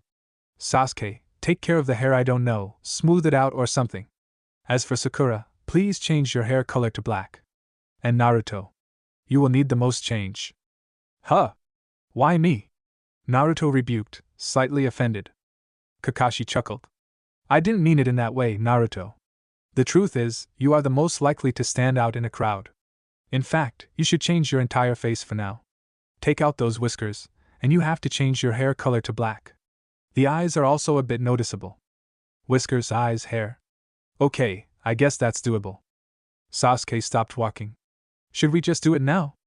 Well, using a henge continuously doesn't use too much chakra, but it can still drain a lot if you use it continuously.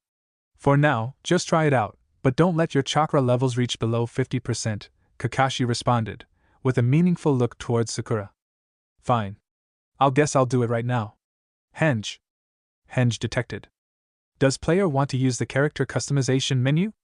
Yes/no. Naruto had no idea what he was looking at. Sure? I guess, do I just set everything with my thoughts like usual? Let's just try it out then. Naruto took a deep breath, trying to imagine his disguised body in his mind. Eyes.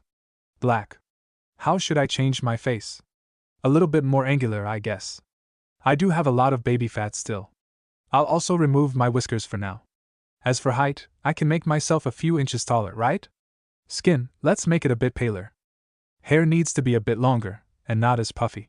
Oh yeah, make it black. My body should remain somewhat the same. I guess that's it. Error. Please set a name. Name? What's the name of the guy in that one comic I read? Ruji? Ruji? Yeah, that's it. Henge has been set as Ruji. Info. Using henge menu means this specific henge is stored in the system, therefore the user can repeatedly use the sorted henge without change. Smoke suddenly surrounded Naruto's body. The genin immediately wobbled as his newly found height was incredibly uncomfortable to walk with. Naruto looked at himself with awe. Whoa. Naruto couldn't see how his face looked, obviously, but he could definitely see the change in his body. His body was more streamlined in a way, but not skinny like usual. The hair that creeped down his forehead was definitely black, though. Kakashi raised his eyebrows. That's an incredibly well done henge. Most henges which are creating a completely new body are usually poorly done, but yours seems almost uncannily real. Do you know anyone who looks like that, by any chance? Naruto grinned smugly. Nope. I'm just that impressive, Sensei. Your voice as well, it's not the same at all. You could probably hold that henge for this entire mission with the amount of chakra you have as well. Regardless, how about you two? Naruto looked to the side where Sakura and Sasuke stood. Sakura looked weird with black hair, to say the least. Sasuke didn't change too much, other than his hair, which wasn't as spiky as before, but rather it was like he used a comb to put it to the side. If he added some glasses, Sasuke would definitely look like the nerdy kid in the library back in Konoha. Hee. Naruto giggled immediately. Shut the hell up. Sasuke gritted through his teeth. Sakura came through the smoke right after. Yeah. Your henge probably isn't any better, Neru. Naruto met her eyes with a passive glare.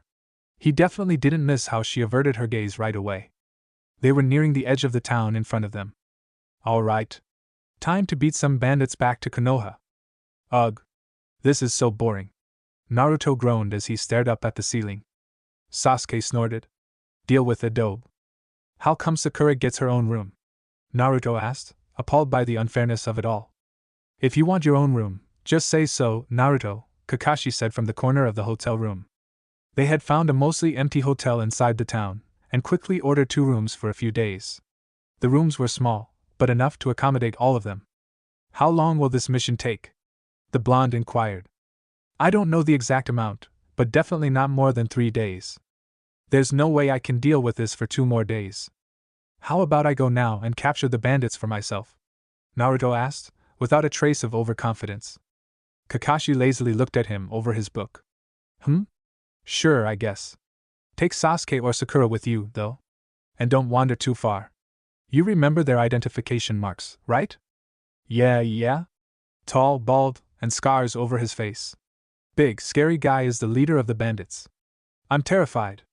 Naruto retorted sarcastically. Sasuke, let's finish this mission off. Kakashi's eyes instantly widened as if he forgot something. Oh, don't forget your henge, Naruto. And Sasuke, I suppose? Sure. The blonde didn't waste any time putting a hand sign up. Henge. Detecting henge. Opening. Available henges. Ruji. Use Ruji. The old Naruto was no more, for Ruji replaced him. Naruto looked at Sasuke. You aren't going to henge? Trust me, it's not worth it. Naruto shrugged, inwardly trying not to laugh at the Uchiha's predicament. How about this? Let's make this a competition between ourselves. Whoever finds the bandits first has to pay the other person with 5 trips to Ichiraku ramen. Fair? No. I don't like Ichiraku. How about if I win, you pay for me at the Inuzuka grill? Sasuke asked, smirking. Hell no. That's too expensive. My allowance is practically dead already without Irika paying for me at Ichiraku's. But backing out now would go against my pride as Naruto Uzumaki. Losing is not an option. Alright. Let's do this. Naruto shouted in agreement, bolting towards the east direction of the town. The town wasn't too big, but wasn't that small either. It was pretty busy, with traders and other workers bustling here and there. With relatively large buildings and other shops, it was a simple and neat town. On the outside, according to Kakashi, it was practically a home for missing ninja, bandits, and other crooks from all villages due to its free state. So Naruto searched. And searched. And searched even longer. The sun was quickly falling down. An inkling of dread started to creep up to him. Did Sasuke already find the bandits? Are they waiting for me to come back? No. I must not give up hope now. One more building on the east side of the town was left. Naruto looked at the sign suspiciously. Hashi restaurant, huh? Let's go in then. He pushed the door of the entrance, making his way into the somewhat busy shop. There were only some customers, around 8 to 10, but the atmosphere still felt somewhat busy. Welcome to Hashi restaurant, an old man exclaimed from over the serving bar. Naruto sat himself in the corner, analyzing all of the customers at once. Nope. Not a single person matches that description. Ugh. Why did I even bother? Sasuke has probably found them by now. Whatever, I'll just spend some time here, I guess, Naruto mumbled to himself, fiddling with his black hair. But then some people entered the restaurant right after. Ugh, I can't find them anywhere. It's fine. How about we stay here for a while? I guess, but there aren't any available seats, are there? Just find the most empty one. Please no, please no, please. A short girl and a moderately tall boy sat from across Naruto. With short, black hair, and weirdly colored pink eyes, the girl's red uniform and brown flak jacket was bright in the dull colors of the restaurant. The boy wore the same uniform, but in a much different manner. He had black glasses and a paler face, and bandages surrounding his right arm. Quite an eccentric duo. What does that red uniform even mean? The girl looked at him once before her eyes sparkled. What the hell? Hey, I'm Kuratsuchi. Your name? Naruji, Naruto stuttered, almost revealing his identity immediately. It didn't really matter much if they knew his name, but it still felt like a mission to keep it secret. Ruji, huh? That's quite an uncommon name in these parts, Ryuji-san, her partner mentioned calmly. Naruto felt sweat slowly start to appear and drip down his chin. Really? I never noticed. What's your name? He pushes his glasses back. I am Ibuki Fujiomi. That's it. Kinda anticlimactic. Well, Ruji, what are you doing here exactly? Kurtotsuchi asked, waving her short hair around her shoulder. Well, here goes nothing. My family are well-renowned merchants around these areas, so I've come here for some trade by myself. As of right now, I didn't really have anything to do, so I wanted to travel around the town for a bit, Naruto said without a single break between any of his words. Kurotsuchi nodded in understanding. I see. So, that means you really know about who comes and goes around here, right? Naruto froze. The conversation wasn't going where he wanted it to, but he couldn't stop the lie now, or else it would definitely get suspicious. Correct. Kurotsuchi leaned closer to whisper something into Ruji's ear. So, this is going to be oddly specific, but have you seen a tall, bald man with a whole lot of scars on his face? He's really creepy, and stands out in a crowd. He probably had 5 or 6 goons around him. If it was even possible, Naruto froze even further. Who the hell are these guys? How do they have the same description Kakashi gave me? Unless... Naruto's heartbeat increased rapidly as he read down the stat line of the otherwise naive girl in front of him. His luck was truly terrible. Meeting the rival IWA team in a place like this? It was almost like Kami was trying to get him to lose, or something. Other than the main issue, Naruto realized she was even higher than Sasuke's level, and consequently, higher than his own. Are they really that much stronger than us? Naruto asked himself, disbelieving of what he saw. No, the level system didn't always mean everything. Personally knew that.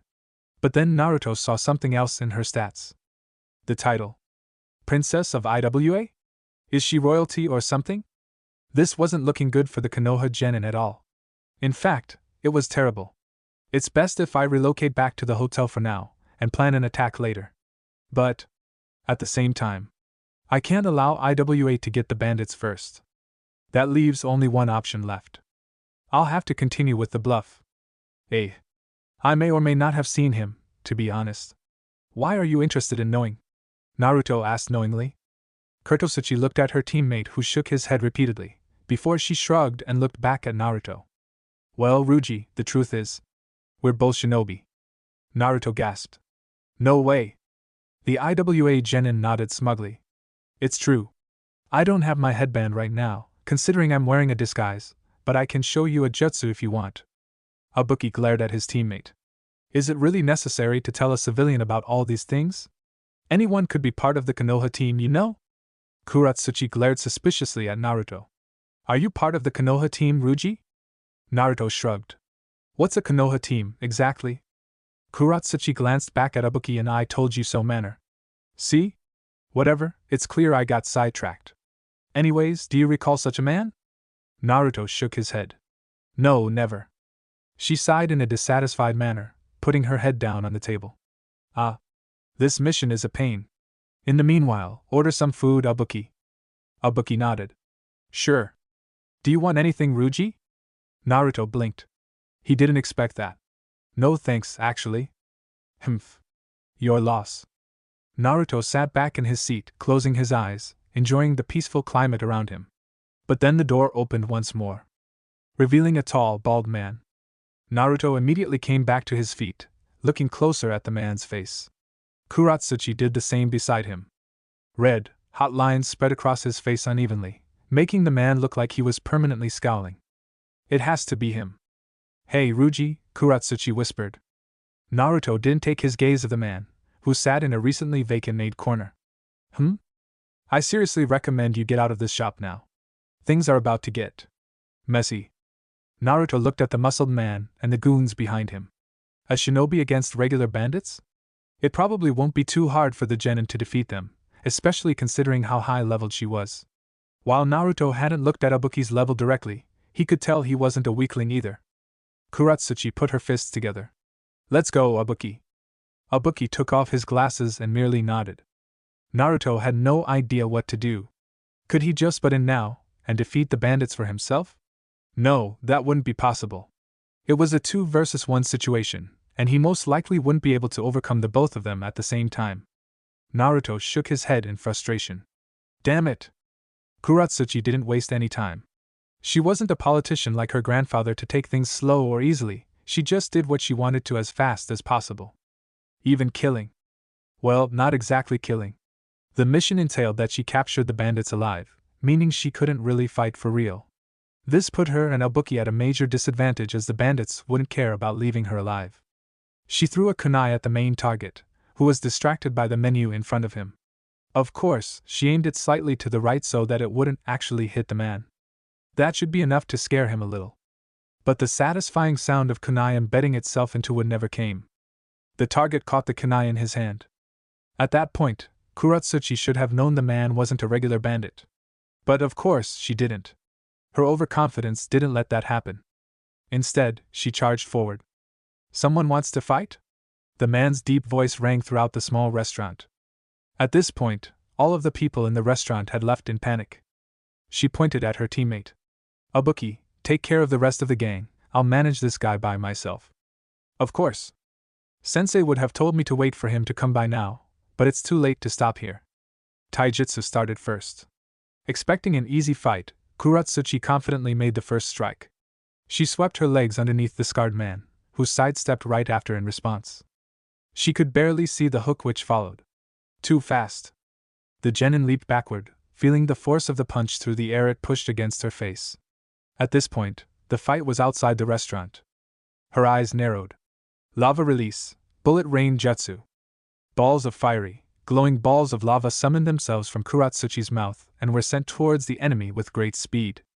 The deep voice spoke out once more. Water release, water wall jutsu. A wall of water blew through the ground below, forming a near indestructible structure of water, which blocked the upcoming attacks entirely. Heh. So he is a shinobi. Doesn't matter, Kuratsuchi gasped as a kick landed on her stomach, the sheer power of it sending her towards the building opposite to the restaurant with high velocity. This guy. I might have to start getting serious. Ugh, finally. Saving that owner from the bandits was seriously annoying. Kuratsuchi's eyes widened at the familiar voice. Ruji? The second Naruto helped the owner to safety, he bolted out of the building, ignoring the ongoing fight Ibuki had with the rest of the crooks. It was obvious at a single glance that the tall one was the strongest, anyways. Naruto scanned his surroundings before his eyes locked on to the man before him. Ugh, finally. Saving that owner from the bandits was seriously annoying. Ruji? Naruto ignored Kuratsuchi's voice. The game plan, in a way, was simple. He needed to quickly defeat the man before him, before getting a shadow clone to carry him back to the hotel. Then disrupt Ibuki's fight entirely, and create even more shadow clones to carry those bandits back as well, and if necessary, defeat Ibuki as well. To defeat the target in front of him, he had a plan. But to do that, he needed to stay hidden from Kuratsuchi. Good thing Kakashi taught him the perfect jutsu to do so. Naruto took in a deep breath, before going through a multi-dud of hand signs. Water release, hiding and mist technique. The water droplets in the air around the street began to thicken and thicken, condensing into a blanket of mist which covered the road entirely. Naruto pumped his chakra continuously into the jutsu, which served to thicken the mist even further. What the hell? The target yelled in frustration. Naruto could understand. Even as the user of the jutsu, he couldn't see a single thing either. But he also knew someone who could. Summon Shadow Zabuza. Dark matter twirled around itself, the tentacles forming thick but not quite tangible. They seemed to be moving randomly, but Naruto knew that wasn't the truth. The infamous Zabuza Momochi was alive once again. Mist? Naruto didn't need to waste any more time. Zabuza. I know you don't want to serve me, but we seriously need to defeat this guy. Shadow Zabuza growled, his sword forming as a mass of shadows. Whatever, there's finally some action, brat. Who do I need to kill? Naruto tried to ignore the fact that Zabuza just said that he would kill the man, and instead focused on the enemy in front of him. He couldn't allow the death of the target, but he also needed to defeat him as fast as possible. Kuratsuchi most likely wouldn't be able to see in the mist while it lasted, and wouldn't want to waste time trying to fight here. Maybe she would try and help Ibuki out with his fight? They were just supposed to be bandits, but considering the leader happened to be a shinobi himself, it wouldn't be a surprise if the rest were as well. Zabuza, are you able to locate him? Naruto asked probingly, pulling out a kunai from his pouch. Of course I can, Zabuza answered immediately, sounding offended that Naruto even asked that. The problem is that I'm too weak right now. Right. Naruto completely forgot about that. Shadow Zabuza was strong, but paled in comparison to the real person. The summon was probably around Chunin level, but physically might have been even lower. It was only because of experience and technique that kept him in the contending ranks for now. If Zabuza had been in his old form, the fight surely wouldn't have taken this long. Naruto closed his eyes. He couldn't rely on sight right now in the middle of so much mist. He listened, and listened hard, straining his ears tightly. The sound of bustling and the heavy footsteps filled his ears. In front of us. Use Uchiha Taijutsu. Activating. Skill, Uchiha Clan Taijutsu LVL3 activated. Usage drains 15 MP points each minute. User can use this skill for 1 minute without draining MP. His skill, which was now level 3 due to the recent month of training with Kakashi, quickly took over his body. Naruto jumped into the air, avoiding the massive body which barreled into the place he was once in. The genin winced. If he had been hit with that. Zabuza swung his gigantic sword with practiced efficiency, aiming for the crook of the man's neck. The man slapped his hands together and caught the legendary sword in his palms. Zabuza's eyes widened, before narrowing once more. He applied even more pressure on the top of the handle, letting the sword loosen from the man's tight grip, before lunging down and swiping at the opponent's legs. The target merely jumped back, the attack altogether, But at the same, Zabuza still had his sword. That sword? I think I recognize it from somewhere. Regardless, I'm not going to ask what type of jutsu this is. Kids these days with the Kekkai Genkai and clan jutsusui make it so hard for the rest of us normal ninja? The man whined before his voice hardened. Doesn't matter, I guess. After this, one less Kekkai Genkai left in this world. My name is Zenki. I think it's fair for you to know the name of the last person you'll ever meet, right? Naruto found it weird how the target, or Zenki for that matter, referred to his shadow extraction as a Kekkai Genkai, but it also made a bit of sense to do so. When encountering a new jutsu that almost seemed unimaginable to the eye, it was a fair result to assume it to be some type of bloodline. But it wasn't in this case. Zenki flashed through hand signs at a practiced speed. Wind release, great breakthrough. A torrent of gust erupted from his mouth, the intention of the jutsu clear. He's trying to blow the mist away, but that won't work so easily, would it? Naruto thought to himself. The strength of the wind was very high, but the mist still partially remained. That was due to the amount of chakra Naruto had poured into the jutsu, and the comparatively lower amount Zenki used for his own. It wasn't much, but Zenki could see now. You're just a kid? Huh. I'll have fun destroying you. And then Zenki ran. Naruto met him in the middle, depending on his taijutsu to carry his fight. The bald, muscular man threw a ridiculously fast wide hook, which was promptly dodged by Naruto ducking at the last minute. Naruto took the opening to his advantage, and launched a fist to Zenki's stomach, which was completely open for his attack. Zenki merely chuckled in response. Oh no. The man lunged down and grabbed Naruto's leg, before pulling the boy to the air. Naruto struggled against his grasp, but Zenki's physicality was too strong. A clean, final hit seemed inevitable. But Zabuza was still in the fight. Immediately behind Zenki, the legendary swordsman swiped his sword at neck once again. Naruto was promptly released in an attempt to escape the attack by Zenki, who was forced to back off himself. It kind of worked, but the slash on Zenki's back said otherwise. Blood leaked onto the floor, the ruby color even visible through the partially thick mist. Naruto grinned at the sight. It was pure, brute strength versus a swordsman, and an all-rounder like Naruto. I need to get a solid hit and knock this guy out. But I can't do something like that with my own strength with how much stronger this guy is physically. Maybe. Shadow Clone Jutsu. 12 or so clones manifested around the genin, each of them running towards the opponent before them with haste. Oh, the little kitten wants to add some more players on the field? Zenki grinned, casually shifting into a stance. It's alright, come at me. Zenki's muscles tensed, contracting for a brief second, before he exploded from his static position. His clones tried their best, they really did. But it was completely futile. Each punch and kick of the Baldy destroyed 2 of his clones at once, the sheer strength and speed of his attacks impossible to block or deflect. Zabuza snorted at the brief fight, before looking at Naruto seriously. I might have a plan. Naruto swerved his head at great speeds to listen to the good news. But you might have to take a good hit or two, and I need a way to get near that man. Naruto winced as he imagined the pain. A hit from Zenki? Yeah, that would definitely hurt. A lot. And about getting near to the monstrosity without being hit to oblivion? That was a lot to ask for as well. But they could try something. Naruto summoned a clone. He cast a meaningful look at Zabuza's weapon. Your sword. The shadow smirked, something which looked incredibly creepy on the undead man's face. Naruto looked at his MP with dread. Only 50 remaining. Which meant barely 1 minute left with Zabuza. He quickly disabled his Uchiha clan taijutsu skill, making sure not to waste any more MP. This was their only chance. The clones were all demolished. Zenki glared at the remaining 2 figures in front of him. There you are. Shadow Zabuza clenched his sword tightly. Here. He threw his sword with frightening speeds, the blade revolving as it flew towards its target. Knowing how damaging the weapon was, Zenki couldn't afford to try and stop it with his hands. Which left only one option. Dodge. The blade passed by Zenki's body, who quickly sidestepped past the attack. Ah. Now I recognize you. You're Zabuza Momochi of the Mist, correct? Zenki asked, eyeing the shadow amusedly. You don't seem as strong as the stories describe you as. And you're just as smart as you appear, dumbass. Zabuza's blade disappeared into smoke, as Naruto appeared a second later.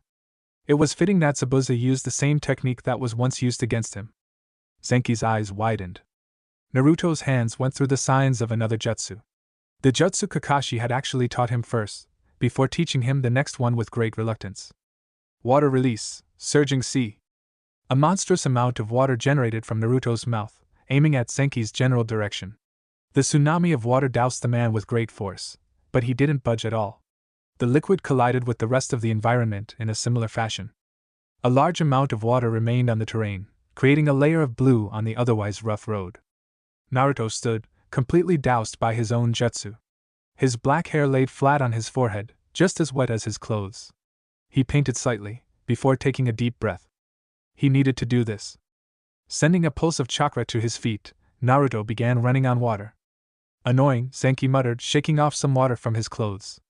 At least now it will be even more fun to beat the life out of you and that idiot girl.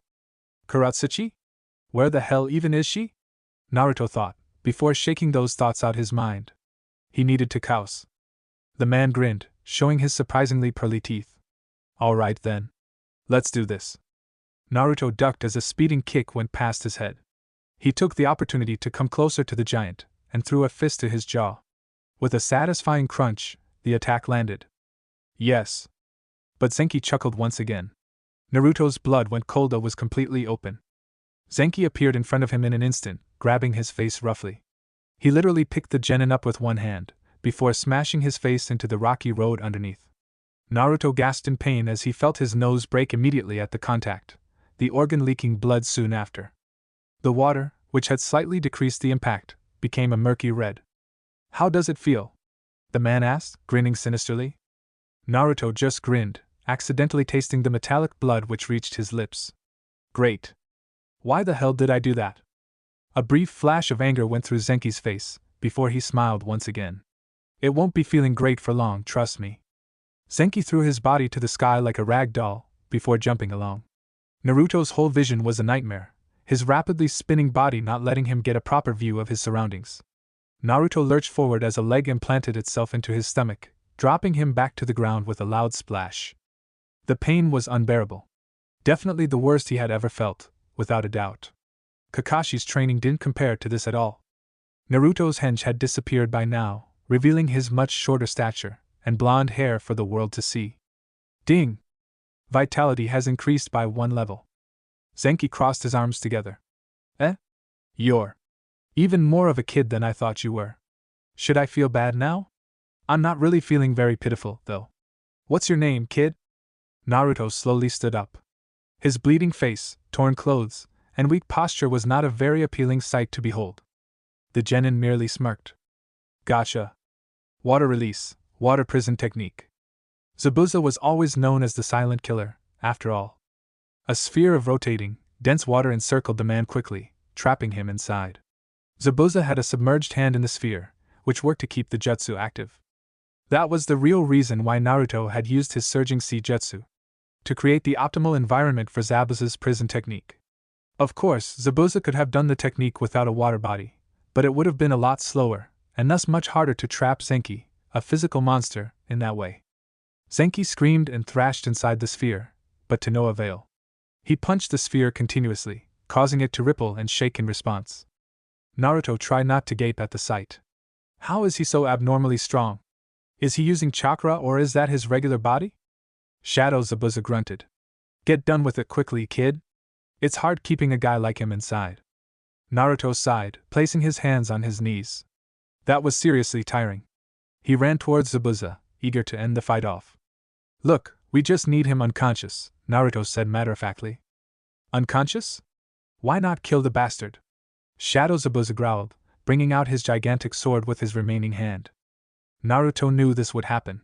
The mission said. The water prison shook with a groan. Naruto's eyes widened with shock. The prison was breaking.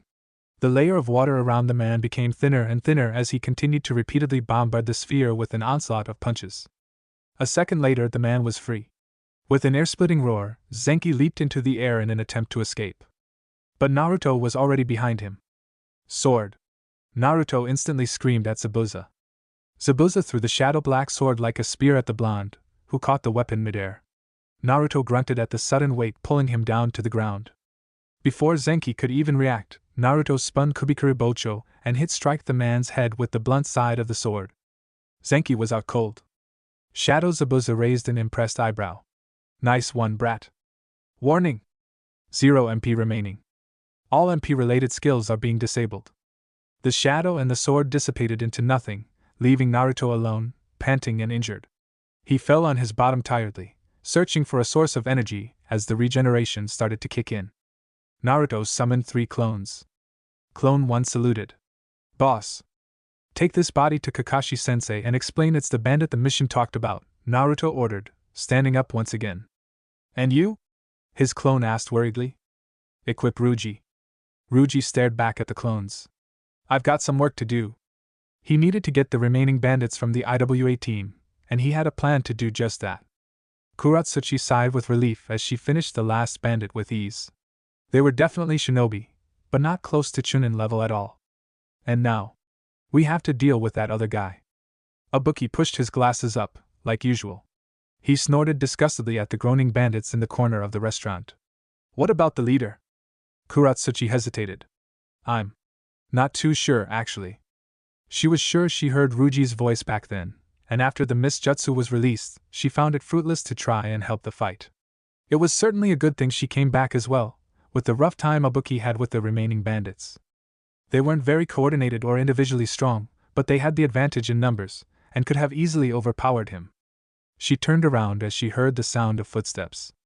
Ruji walked into the restaurant slowly, his eyes swirling about and alert.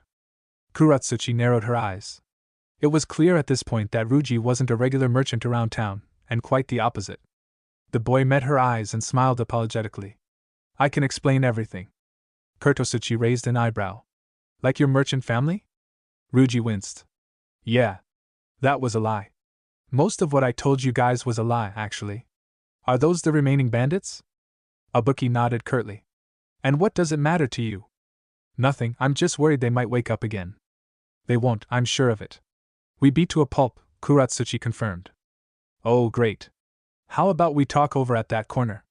I know I don't seem the most trustworthy right now, but I'm sure I can convince you otherwise, Princess of Awadakure, and of course, the well-renowned Ibuki Fujiomi, Ruji declared with a friendly smile.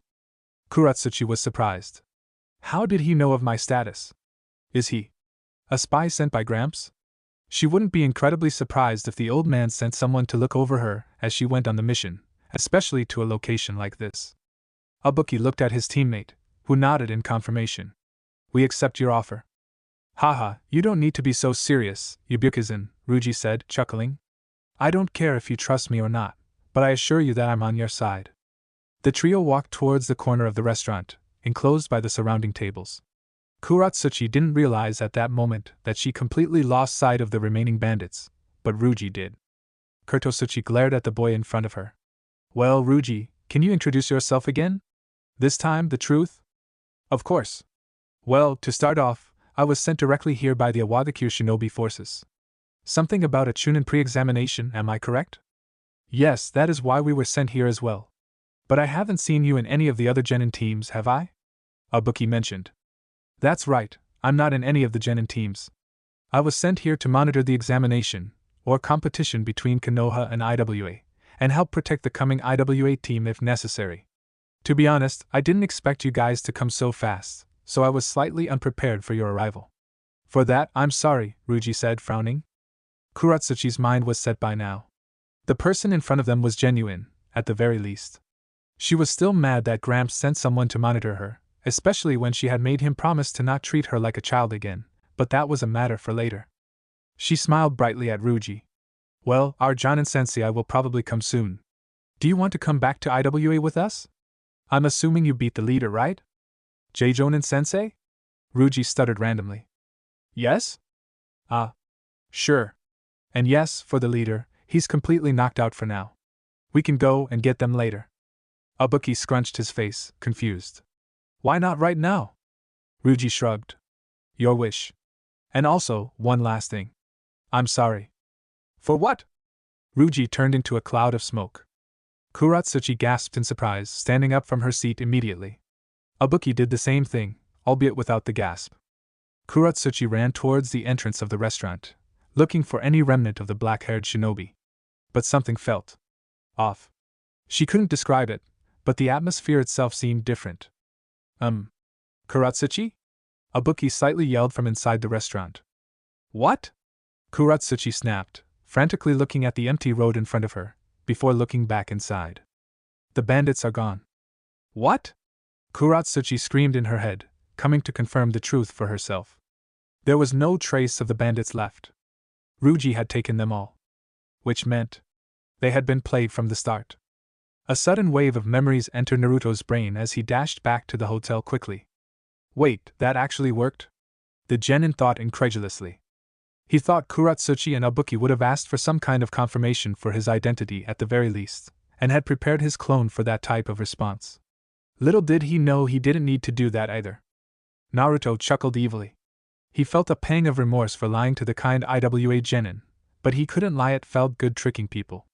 His whole stunt was a much easier way of getting his goals accomplished, without having to fight in any way.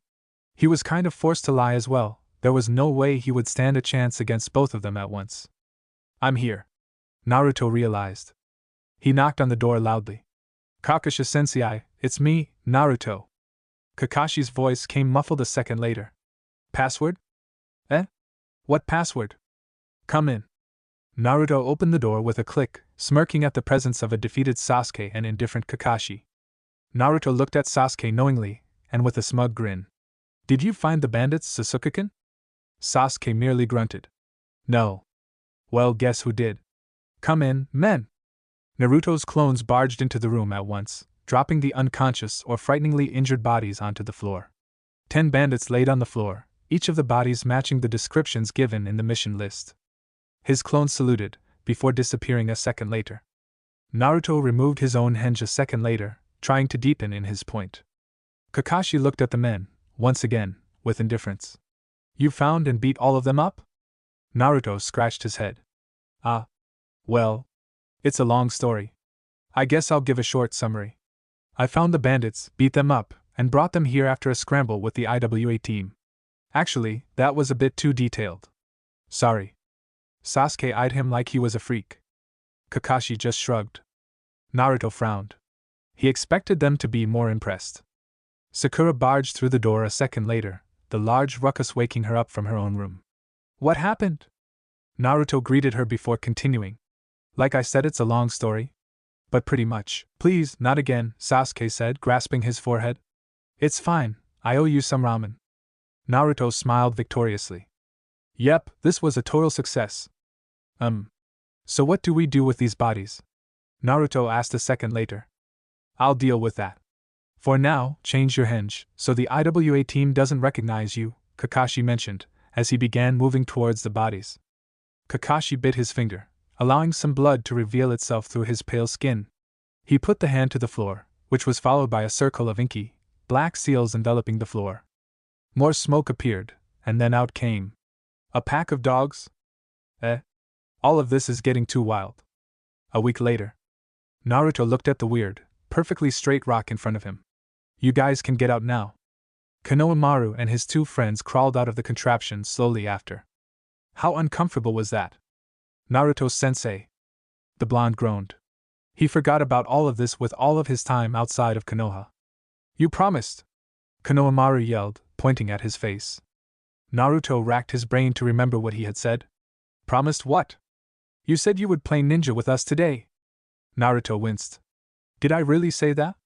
Sakura smirked at her teammate. Really, Naruto? Playing ninja with little kids? I can't really blame her. Boss, who's the girl with the big forehead? Konohamaru asked. Oh no. Sakura's face scrunched up in anger. What the hell did you say? Konohamaru and his sidekicks ran away from the girl in fear, the girl in question looking truly angry as her eyes widened in rage. But then Konohamaru crashed into someone. Calm down, kid, the person growled. The person in question wore a black, baggy bodysuit that radiated creepy energy. On where his forehead was supposed to be, an unfamiliar forehead protector was attached. Someone from another village, why are they here? Naruto thought. Oh wait. Chunin exams. A bunch more people from other villages are most likely going to come soon, so I should be too surprised. As for this situation, it's just a misunderstanding, right? But the creepy kid didn't stop there. He grabbed Konohamaru by the neck of his shirt and pulled him up. That seriously hurt, Snotface. Konohamaru grunted in dismay. Naruto's eyes narrowed.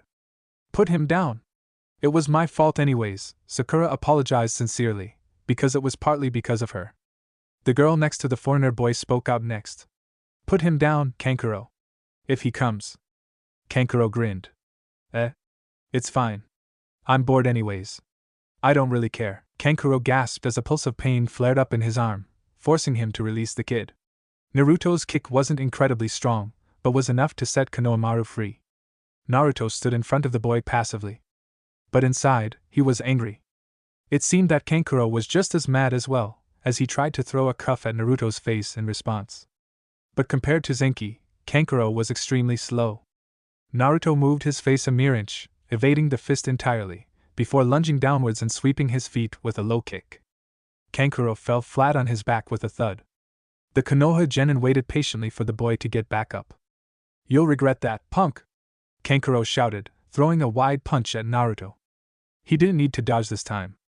Sand became alive as it rose in front of Kankuro, and enclosed itself like cuffs around his hands, stopping his movement entirely. A new opponent entered the battlefield. You're a disgrace, Kankuro. Naruto swept his gaze to the new arrival. Standing upside down, the boy's red hair was the only feature standing out. His eyes met Naruto's. The blonde shivered. This one was different, that was the least he could tell. Observe. Observing. Maybe level 17 or higher? Hopefully not anything close to 20 though. Observation failed. Target's level is too high. Naruto's shock was almost tangible in the air. The Chunin exams were going to be wild indeed.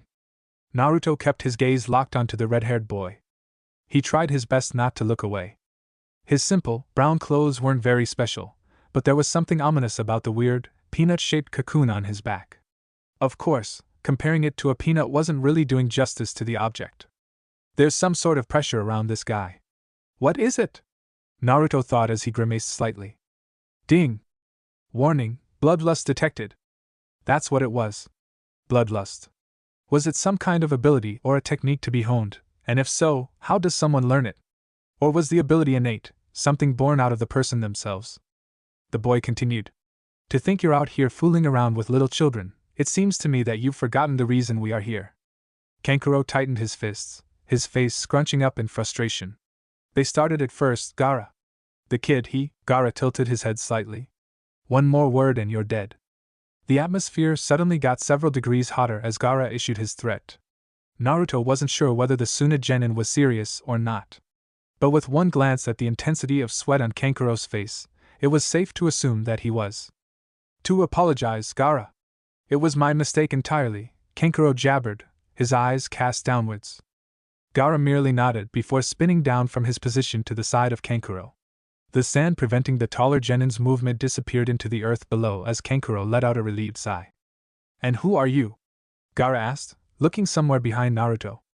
Naruto swiveled his head to match Gaara's line of sight, only to meet the familiar face of the sole Uchiha in Konoha. It's only polite to introduce yourself before asking someone else. Or do they not learn that in Suna?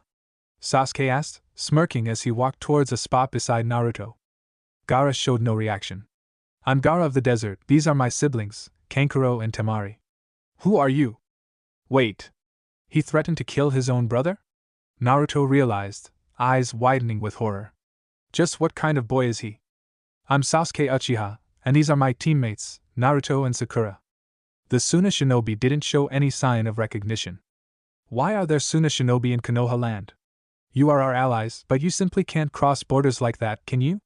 Sakura asked strictly, crossing her arms together. Well, you aren't the brightest of the bunch, are you?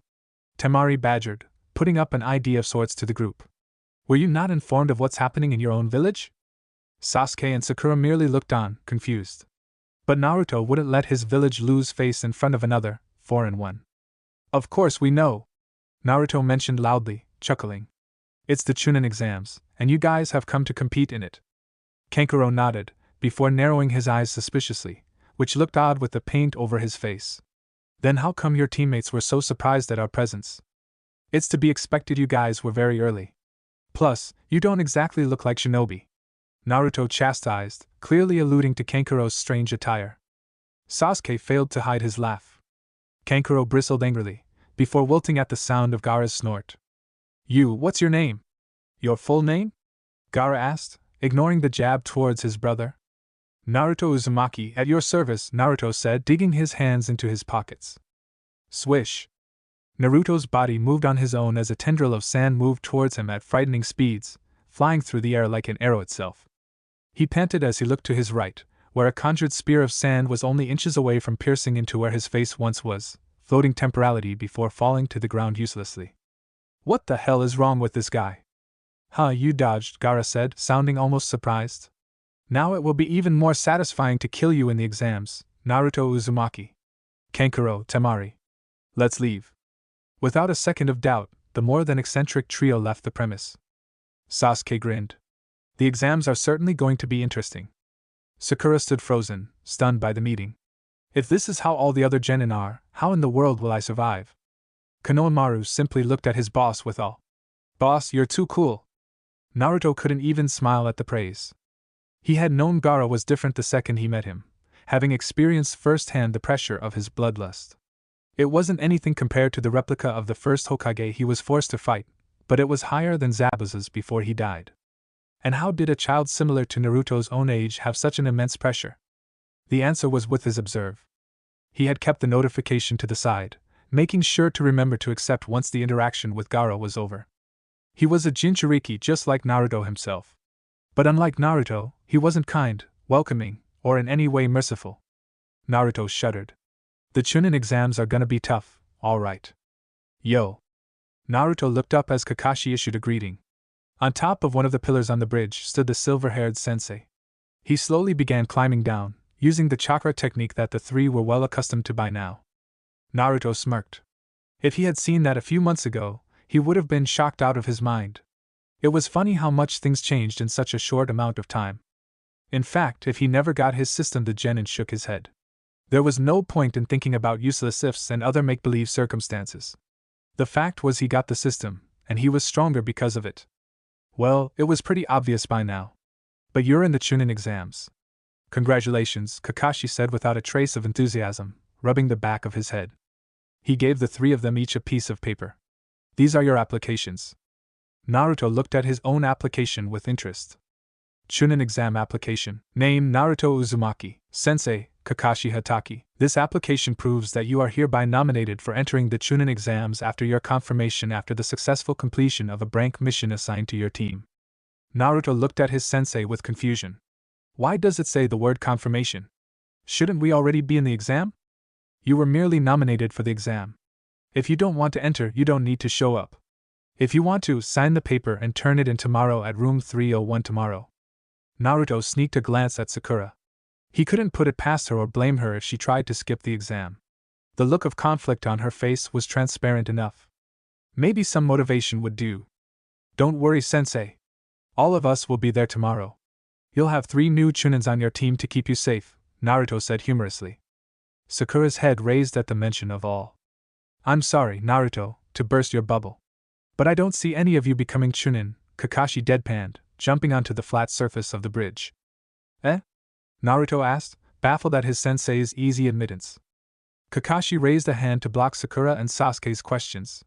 At a maximum, only 1 or 2 shinobi become Chunin each year, and that was before this whole international business started. The other villages wouldn't send any regular shinobi to represent them, they are going to send the best of their genin. There's a lot more competition this time around, with a variety of techniques you've never seen before. You can overestimate yourself if you want, but underestimating your opponent is even more dangerous. Sasuke hummed slightly in agreement. Some villages are making legendary shinobi become jonin just to teach some genin for the exams. Rumors say. Well, you'll see once you start the exams. That's all for now. Naruto yelled before the jonin could leave. Wait, Sensei. What do you need us to do to become Chunin? Naruto asked desperately, eager for any kind of knowledge to increase his chances. Kakashi was right. With the number of genin attempting the exam, there was bound to be more people like Gaara out there. Hell, even Kuratsuchi was a monster. Rookie genin were fighting against people who had a year more of experience. The only thing you need to do is improve tremendously, and I mean at a very fast rate. Ha. Ha ha. Heh. Naruto couldn't stop the chuckle from escaping his mouth. Kakashi and the rest of Team 7 looked at him amusedly. Improve? At a fast rate? If there was one thing Naruto could do quickly, it was improving. Naruto looked at his stats idly as he stood in front of the door of room 301. His increase to level 10 wasn't a huge surprise. Having fought Senki and doing multiple quests on the side, Naruto received a whole lot of experience from those situations alone. And that was without even mentioning the increase in his stats due to the amount of training Kakashi had put him through. Learning 2 jutsus was certainly an experience to thank, for it had helped his chakra control and his discipline, which somehow worked to help him level up faster in his opinion. When he leveled up twice, he had put his points in strength, intelligence, and dexterity. He ignored vitality considering the number of times the number grew due to his personal training, though that number decreased the last few weeks. Intelligence clearly had the biggest effect on Naruto's mindset, which was why he focused on that next. It didn't particularly change his personality per se, and neither did it suddenly give him the vocabulary of a seasoned author. However, he found himself suddenly able to better articulate the words he already knew, as well as change how he thought of things. As he thought of the things flying freely in his rather occupied head, his deduction skills were tingling. Currently at level 3, the skill wasn't very useful. Or rather, it showed how little he actually tried to deduce things. But Naruto trusted his gut feelings. He looked over at Sasuke and Sakura, who seemed to come to the same realization as him. Sasuke smirked. It's the wrong floor, isn't it? Seems so.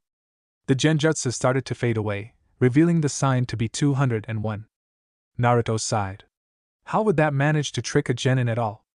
And so they went to the floor above. The walk wasn't particularly long, but neither was it really pleasing. Team 7 quickly made their way into the Rio room 301. Into a room completely jam-packed with Shinba. Naruto didn't recognize a single person. The stares of each of the genin quickly focused on the incoming Team 7, who tried their best not to wilt at all the attention. Sakura failed completely, blushing in nervousness. Which made sense, considering she wasn't really used to it all. Sasuke, as the only Uchiha left in Konoha, was also used to the attention. Naruto was used to it for darker reasons. As the container of the Kyuubi, he received a lot of looks in his days, which were usually bad rather than good. Wait. Was that? Short, black hair, and regal attitude? Kurtotsuchi was in the exam, along with her teammates, a bookie and some random person he didn't know. But how? They had completed the mission and the IWA team hadn't, meaning the IWA team effectively failed their own task. Thus, they shouldn't be in this room right now. Naruto thought, as he watched the girl talk animatedly with her team. She was a princess, however, it wasn't entirely impossible that her family pulled some ropes to get her into the exams. Or that there was some sort of backup test for teams which happened to fail the qualifying exams. But it didn't matter. The only negative that came out of this was that there was one more tough opponent in the exam. Of course, there was Gaara. Even in the presence of the rather large crowd, he wasn't easily missed either. Partly due to his flaming red hair, which stood out like an apple hanging on a tree. IWA, Suna. Kumo. Kiri. It certainly was an international Chunin exam. It also made absolutely zero sense considering a lot of these villages were currently not allies, and even worse, hated each other to the guts. And even worse, IWA was present inside of Konoha itself. Naruto-san. Naruto tried not to groan as he heard the familiar voice. Rock Lee stood proud as he shouted out to Naruto, letting everyone else in the room hear in the process. I challenge you to a duel. Why did it have to be me? A duel right now? Naruto asked incredulously, eyeing everyone staring at him. Of course, Lee stated. I've fought Sasuke-san already, and that day I did not really want to fight you as well since he needed some medical attention. Naruto tried to think through the situation clearly. He could rightfully just reject Lee's offer and prevent a plenitude of problems from arising. However, he did also want to see how much he had improved since Wave as well. His fight with Zenki was not a standard battle for sure, and his use of Shadow Zabuza was concerning as well. He needed to see how much he could do without his special abilities, which he couldn't use in publicly in the Chunin exams for sure. An ability that could quite literally raise the dead, and be used to his will certainly would not go well with the rest of the world. If people killed and stole children for a Byakugan, what would they do for his ability, which they would assume was a special Kekai Jankai? But something else made him want to take the challenge even more. Ding! New quest, rock, paper, Lee created. Quest details. Accept Lee's challenge and spar. Quest rewards, EXP 1000, increase taijutsu level by 2, Lee's respect. Failure, lose all hopes of becoming a taijutsu master. Does player accept the quest? Yes/no. And so, Naruto accepted. Sakura rolled her eyes. That's the old Naruto I know. Well, we can't fight here, can we? Let's go to one of the open corridors. There's a lot of space available, Naruto said, gesturing for them to move. Lee waved to his teammates, Neji and Tenten. The former simply scoffed, while the latter waved back. Well, he hasn't changed a bit. Naruto thought amusedly. Sasuke, Sakura. I'll be back in a few minutes, Naruto told his teammates. Soon enough, they were in the open with no spectators. You can use any jutsu of your wish, Naruto-san. Whoever is knocked unconscious or admits defeat is the loser. Are you ready? Lee asked, already in his iconic pose. Any jutsu? I really don't want to make this place a mess. Let's see. Lee is a taijutsu expert, meaning I have to beat him with other methods. Using Sasuke's taijutsu would be practically wishing for death, seeing how Sasuke fared last time with his fight against Lee. I need to outsmart him somehow. Naruto jumped a few steps backward. With a nod, he beckoned for the fight to start. Lee was fast. Seeing it with his eyes and actually experiencing it were two different things. Naruto ducked as a flying kick went to his head, before blocking a straight punch to the chest with his arms crossed together. The impact forced the blonde backward, who grunted slightly at the force. Naruto launched forwards, looking to start an offense of his own. But it was certainly hard, considering just how agile his opponent was. The Jinchuriki tried to land a blow to Lee's gut, who merely sidestepped with his hands behind his back and then attempted a wild uppercut to the jaw. Lee lunged forward, weaving past the uppercut and landing a sound haymaker on Naruto's stomach. Ugh! Naruto recoiled in pain but didn't let himself lose focus. A few seconds later, he was kicked back several meters, coughing slightly as he felt a bruise forming near his chest. That's gonna heal, I shouldn't worry about it. He didn't really like that the Kyuubi was inside of him, but if it came with such advantages as regeneration, it didn't really matter in the end. Naruto could not count on one hand how many times he had won a fight, or even survived because of the Nine-Tails' healing capabilities. Right now, he had no way of beating Lee if he continued how he was. The boy was too fast and too strong to be caught by a genin with a year less of experience. But Naruto had to try. His pride demanded such. He closed his eyes and began to truly concentrate. Lee trudged forward, uncaring of what Naruto did. Bright blue eyes snapped open. Shadow Clone Jutsu! Naruto called out, his voice echoing slightly in the corridor. Lee had the decency to look surprised as copies of Naruto appeared throughout the area before his expression hardened once again. Simple clones will not work to help you, Naruto-san. It wasn't very surprising that Lee did not know what shadow clones were, seeing how it was forbidden jutsu in Konoha. Other than Kakashi, Naruto didn't know who else could create shadow clones. And that improved their effectiveness even more. The element of surprise was a technique that Kakashi had drilled into the team, stating that even the weakest of ninjas could defeat a jonin if the situation was in their favor. Activate Uchiha Taijutsu. Activating. Skill, Uchiha Clan Taijutsu LVL3 activated. Usage drains 15 MP points each minute. User can use this skill for 1 minute without draining MP. The clones engaged their enemy. Naruto could feel Lee's surprise as they began to physically attack him. He probably expected the clones to disappear after the lightest of touches, but was confused after he found that it was not the case. But that did not really matter. Even though they could do real damage, they were not as durable as the real Naruto. The difference was evident to the seasoned genin. The clones disappeared one by one, but at that point, Naruto was finished with his next set of seals. Substitution. He swapped with one of his clones. Naruto completely tanked the sweat to his right shoulder as Lee's eyes widened in surprise. With a loud roar, he rushed at Lee with murderous intent. A satisfying smack was heard as Naruto managed to finally hit a solid, clean strike on the green-clad boy. Naruto huffed smugly. Yes. But the fight was not over. And according to Lee, it hadn't even begun. Lee charged once again, but this time, he was even faster. Naruto gasped as he felt a river of pain flood him. Lee had kicked him right on the chin, sending him high into the air. How is that even possible? Front Lotus. Naruto attempted to land accordingly back down but found that he couldn't even move while airborne due to Lee clamping down on his arms and legs. When had he come behind him? Bandages started to creep around his body, trapping his body entirely while in the air. Summoned Shadow Zabu. Naruto stopped his summoning prematurely. He couldn't just reveal an ability right now, just before the Chunin exams. He looked at his upcoming demise and winced. This was going to hurt. That's enough, Lee. Bandages loosened immediately, freeing Naruto's legs to move. With his frantically moving legs, he managed to quickly gain his position in the air and land on both his legs. He had thankfully avoided a massive injury. What was Lee thinking? Of course, Naruto would probably heal back, but Lee didn't really know that, did he? That voice was awfully similar, though. Naruto moved his gaze until he found the source of the voice that had inadvertently saved him. And they found a giant turtle? Or was it a tortoise? He had never been able to tell the difference. Lee kneeled in front of the turtle as if it was some kind of deity, his face apologetic and full of worry. I'm sorry.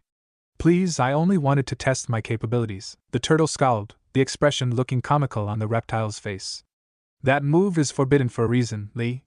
I am gravely disappointed by your lack of thinking ahead. A fight isn't just about bronze, unfortunately, or your sensei would have been the strongest in our village long ago. For your lack of obedience, a fit punishment will be assigned. Naruto just looked at the conversation blankly. This had to be a joke. I promise, I'll face the consequences without hesitation, Lee swore solemnly, putting a fist to his heart. The turtle nodded. All right then. I believe your sensei wants to talk with you. Smoke spun on the turtle's large shell, as a large man appeared on top. With his distinctly green suit, bushy eyebrows, and exuberant pose, it was obvious who it was. Lee's sensei Guy. Guy sensei! Lee shouted. Lee rushed to his mentor, who stood still and waited. Blood splattered from the boy's mouth as Guy punched him straight in the face, knocking him back for all it was worth. Naruto stood, shocked at the sudden turn of events. Lee, I'm very disappointed in you. If I didn't come any sooner. Guy shook his head. Well, let's not talk about that. I'll make this quick since both of you need to leave soon. The first examination will be starting. Once the exam is done, I'll make you run around Konoha 100 laps. Lee grinned widely, putting a thumbs up. Sure, Guy-sensei. The two hugged each other for eternity, or that was what Naruto assumed happened. He had left the moment Guy had mentioned the Chunin exams. How did I manage to get so distracted? Naruto thought bemusedly.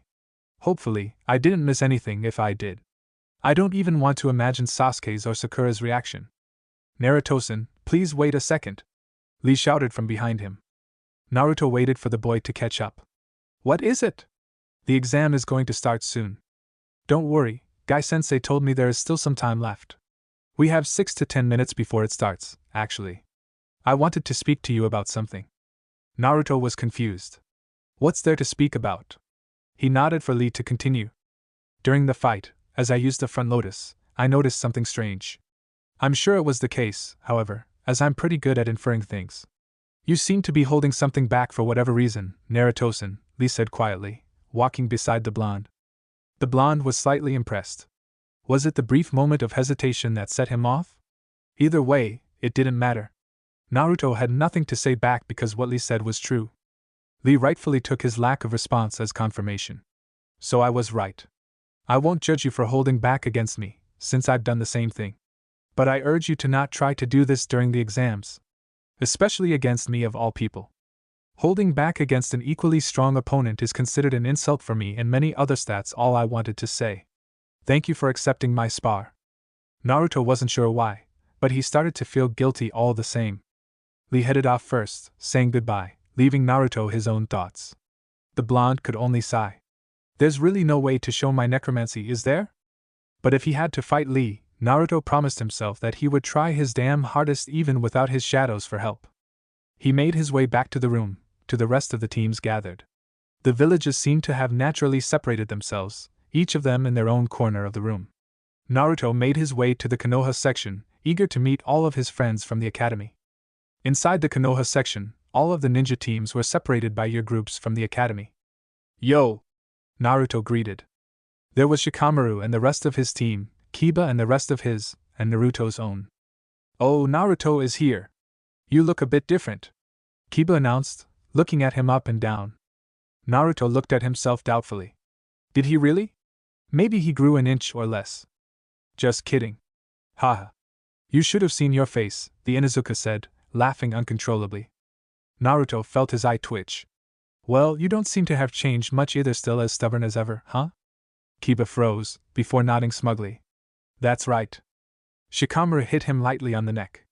It wasn't a compliment, idiot. Hey, Naruto. Shikamaru, I'm surprised to see you here, to be honest. I thought you wouldn't have wanted to compete in the Chunin exams, Naruto mentioned, looking at the spiky-haired genin curiously. You'd be right, actually, Shikamaru admitted, scratching his head. But I don't think Ino or Choji would have let me live if I didn't come. You bet. Ino shouted from a different conversation with Sasuke and Sakura. Naruto almost felt bad for the Uchiha. Almost. He looked at the rest of the teams. Yo, Hinata and Shino. Naruto was tempted to use Observe on all of the ninjas, but he had already done that a month prior. Hinata had improved at drastic bounds but still wasn't at the footsteps of the heights he was currently at. Shino was at a similar rate of improvement, but was probably stronger than Hinata if she did not use her Byakugan. Or that was what he assumed from their individual stats. Shino's bugs weren't a well-known secret within Konoha, and his last name would probably be recognized by some older ninjas from other villages. They all knew how deadly his bugs could be. Hinata stuttered, as usual, red creeping up to her cheeks. Hi, Naruto-kun. It's nice seeing you again, Naruto-san, Shino said. His voice wasn't very quiet, but it still sounded like a whisper for some reason. The rest of the conversation went on similarly, with everyone running some sort of small talk here or there. 9 rookies straight from the academy. It's certainly a rare sight. Naruto's ears perked at the new voice. The tall boy looked unusual, to say the least. Longer, silver hair was tied up in a ponytail, and circular glasses surrounding his eyes. He looked like the typical smart student back at the academy. He was from Konoha, at least. He continued with his haughty voice. If I'm being honest, you guys seem kind of naive. You really shouldn't be taking these exams so lightly. And who are you? Ino asked, annoyed. Kabuto. Trust me on this one, don't underestimate everyone around you. It's my 7th time taking the exam, and I still haven't become a Chunin. Here, take a look at these ninja info cards.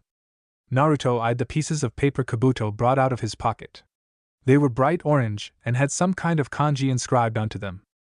These cards hold a plentitude of information about a whole lot of things. The number of participants, strengths, and weaknesses of some of the contestants, and other stuff. Naruto just eyed the person in front of him warily. To have so much information. He wasn't just a regular shinobi, was he? Being a 7-timer for the Chunin exams didn't seem to deter his other talents.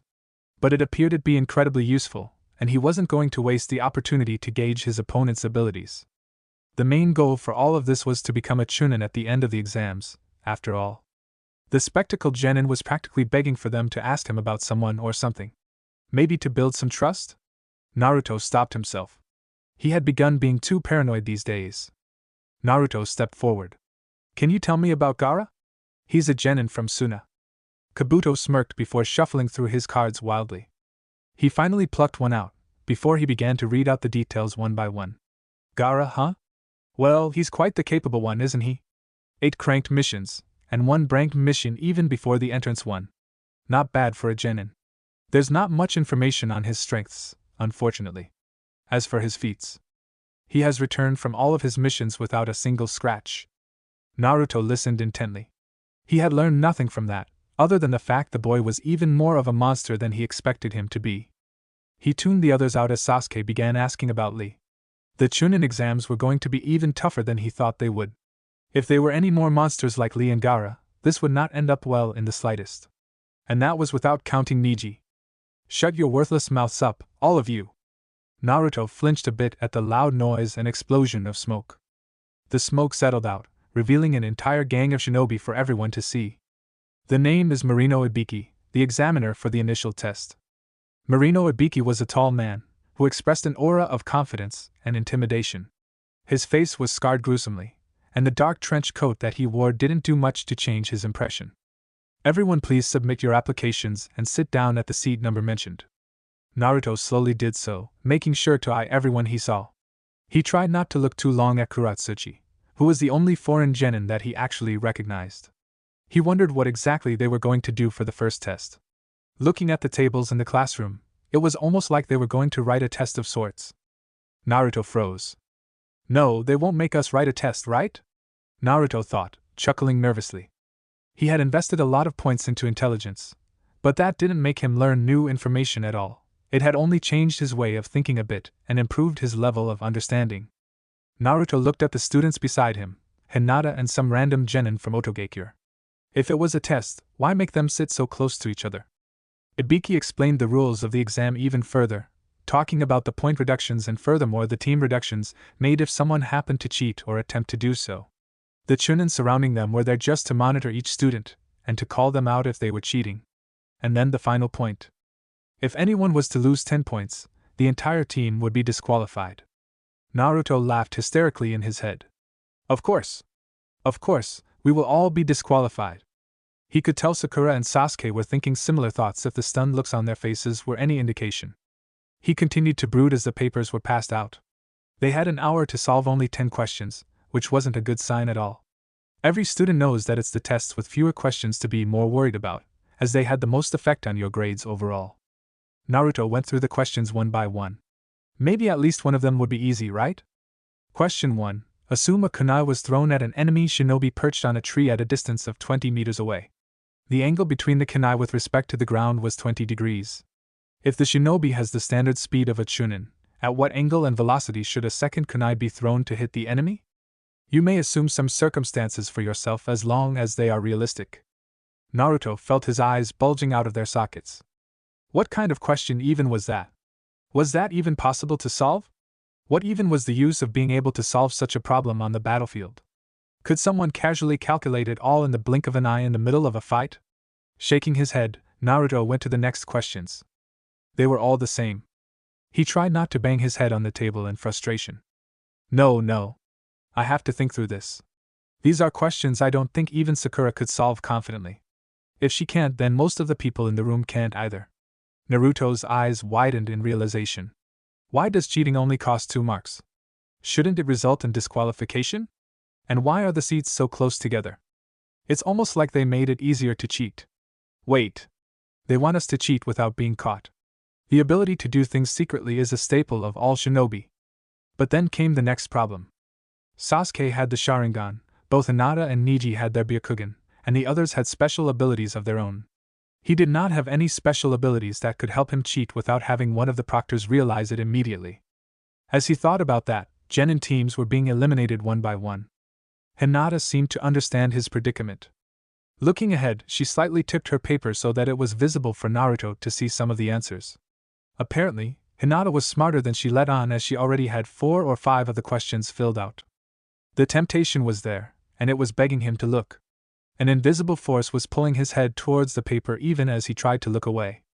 Naruto-kun, copy these answers, Hinata whispered as softly as possible, which wasn't very different from her regular voice. Okay, maybe it was, but to the blonde, it felt like such. With the number of people leaving already, there's no point in attempting the risk. I wouldn't be surprised if Hinata and I have already lost some points by now. No, I need to refuse. I have to wait for the last question. He shook his head slightly, before looking back at the paper. She must have gotten the message by the way she shuffled her paper back to a normal position. 40 minutes passed, each second a tantalizing wait for the final question. The 10th question will now be announced. The final rule for the 10th question was even more horrifying to hear. Naruto sweated as he felt the pressure build. Should he accept or reject the question now? Considering he did not write a single answer, it was only expected for him to leave. That left only one crazy option.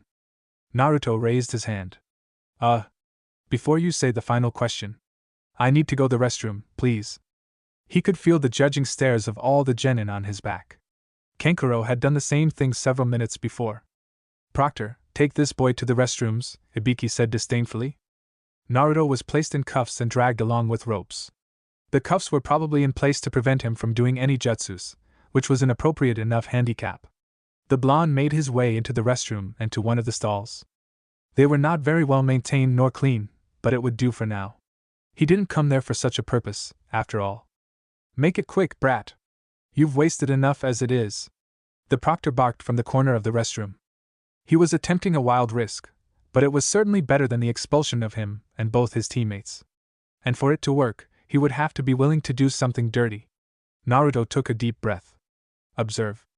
The Chunin that brought him out was incredibly weak. Naruto was surprised at just how weak Yuta was. It brought up the question of what the Chunin exams exactly tested if someone of a mere level 13 was able to become Chunin. Naruto knew he was not that high-leveled either, but his level was completely skewed by the number of abilities the system had given him was not taken into consideration. His real level would be at the very least 5 or 4 higher. The genin was also very lucky for Yuta to be considered the textbook genius. He zipped up his pants. The cuffs would prevent jutsus, all right. But Naruto's abilities never needed his hands, did they? Summoned Shadow Zabuza. Shadows arose from behind the Chunin, who stood motionless as the atrocity behind him continued to grow. Wispy darkness materialized into human form, and the dark form of Kubikurabocho made its place on the proctor's neck. Yuta froze as he felt the familiar feeling of steel pressed against his neck. Naruto glared at the Chunin menacingly as Yuta dropped the leash to the cuffs in shock. What are? Shout, move, or try anything and I'll kill you right here and now, Naruto interrupted coldly. You can't. You and your team will be disqualified, Yuta whispered in fright. Naruto chuckled slowly. It was an incredibly odd sound to hear from the small boy, which made it all the more terrifying. That was the effect he was going for, after all. Naruto took a step closer to the sweating man. The deal is simple. Tell me all the answers to the exam, or else you die. You won't hurt madame. Do you not know who I am? Naruto asked, grinning evilly. I'm the container of the Kyuubi. Even now, it's begging me to kill you, tear you apart, and feed on your flesh. Should I answer it Yuta Hanami? Yuta gasped at the mention of his name. Please, I can't willingly let you cheat. They'll kick me out. How is this willingly? I'm forcing you to tell me, Yuta-san, it's practically cheating just like the others. This jutsu of mine, it's not an illusion, it's a curse. Mention that I cheated during the test, and that sword will come down. I don't care whether I do it in the middle of the classroom, and neither does the Nine Tails. Now, will you reveal the answers or not? Naruto focused all of his intent on Yuta, willing him to answer. Ding! New skill achieved, Bloodlust LVL1. Yuta nodded hesitatingly. Nero smirked. That wasn't so hard, was it? Now, the second question was especially hard. All have you passed the exam? Naruto tried not to yell in frustration as the real intent behind the mission was revealed by Ibiki. According to the rules, he didn't even have to write anything and he still would have passed. Regardless, he had passed the test. Naruto walked out of the classroom, sending a thumbs up to Yuta, who refused to acknowledge his existence. Well, I couldn't really expect anything else. Phew, acting like a psychopathic murderer really takes a toll on me. The first exam was over. And he had passed with flying colors and threats. Ibiki began another long speech to inspire the students, but was interrupted as a ball of purple flew through the glass window and into the class. Fragments of glass erupted onto the floor before the purple figure slowly unveiled. Herself? I'm Anko Mitarashi, the chief exam officer for the second examination of the Chunin exams. This is going to be annoying. Naruto wasn't sure what to think when the purple-haired woman came out of nowhere, but he was certainly surprised. After introducing herself quite terribly, Anko led all of the genins to Training Ground 44, otherwise known as the Forest of Death. It looked like a dreadful place, with tall, irregular trees that looked like the perfect hiding spots for all sorts of creatures, or other genin, Naruto noted with a grimace. Someone could die in that forest, and no one would even notice. The Forest of Death has a reason for its infamous moniker. The first exam was a boring, lame old written test, am I right? Don't worry, there's gonna be a lot more action this time around, Anko said excitedly. Naruto was definitely more worried now. His thoughts wavered to Gaara, who he definitely couldn't fight evenly with his current abilities. A psychopathic Jinchuriki wreaking havoc in a place like the Forest of Death, where he was practically allowed to kill other genin, was surely not going to end well. Either way, Naruto would try his best to avoid conflict with the Jinchuriki for as long as possible, until he got much stronger. Then came the real decision to make. Choose between the two skills shown, Enhanced Eyesight LVL1, Iron Skin LVL1. Naruto had been waiting for something like this to pop up ever since he found out the system gave him separate advantages other than manually increasing his stats. Enhanced Eyesight? Iron Skin? I mean, I can guess what they mean from the names themselves. Enhanced Eyesight probably referred to a better range of eyesight, which seemed useful in a sense. Iron Skin most likely made him much more durable for a brief amount of time. Both of them clearly used his MP, considering they weren't really anything related to chakra if he was getting the skill immediately. Looking at his options, Naruto was definitely leaning towards Iron Skin, considering his own fighting style was mostly fist-to-fist based. Even in terms of the team he was in, enhanced eyesight had no use when his own teammate had a Sharingan of all things. Even though that was true, Naruto definitely needed more information before he could viably choose an option. Enhanced eyesight LVL1 info. While skill is activated, the user has a greater understanding of the environment. The range of the user's eyesight is drastically improved as well as the overall perception of moving targets. Okay, so based on what Sasuke has told me about the Sharingan, it's practically a much weaker version of his Kekai Genkai. Naruto thought to himself, weighing the words that were shown on the screen. Iron Skin LVL1 info. While skill is activated, the user's skin attains attributes of iron, making it much more durable and resistant to all sorts of attacks. Naruto was practically salivating at the idea of having both these abilities at once, and quickly closed his mouth as he saw other genin looking at him weirdly. While having both was a nice thing to think about, the system had only given him one option. And looking at his options, Naruto had a clear answer. Choose Iron Skin. Ding! New skill achieved, Iron Skin LVL1. Usage takes 10 MP and lasts for 1 minute before a skill cooldown of 10 minutes applies. Iron Skin was the skill that seemed to match his current abilities and skill set the most. Having something like Iron Skill would be incredibly useful while fighting people like Zenki, who was durable without the use of any skills. He glanced around himself. With the monsters surrounding him, Iron Skin would be extremely useful in the near future. Anko had finished her intimation speech and was starting the instructions for the next exam before she was interrupted by someone else. Alright. Can you just start the next exam already? Naruto, and the rest of the crowd, swerved their necks at great speeds at the girl who said that out loud. With short, green hair, and a tanned complexion, the genin in question looked very exotic. Anko laughed loudly. Then threw a kunai at Dazzling, so fast that Naruto could barely even keep up. The girl caught the kunai with her bare hand, before rolling her eyes in disbelief. Anko looked slightly impressed but schooled down her features right after. The proctor for the second exam crossed her arms. Kids these days, so impatient. Do you think I want to explain this much to y'all? Of course not. But someone has to lay down the ground rules, and that unfortunately has to be me. So, on to the rules of the second exam. Then came an explanation of the second stage of the Chunin exams, which only told Naruto that the exams seemed to want conflicts for whatever reason.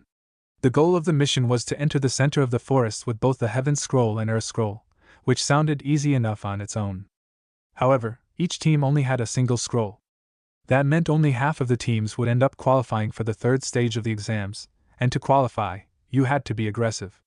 There really was no best game plan, except to avoid being seen first. Anko raised a pile of papers.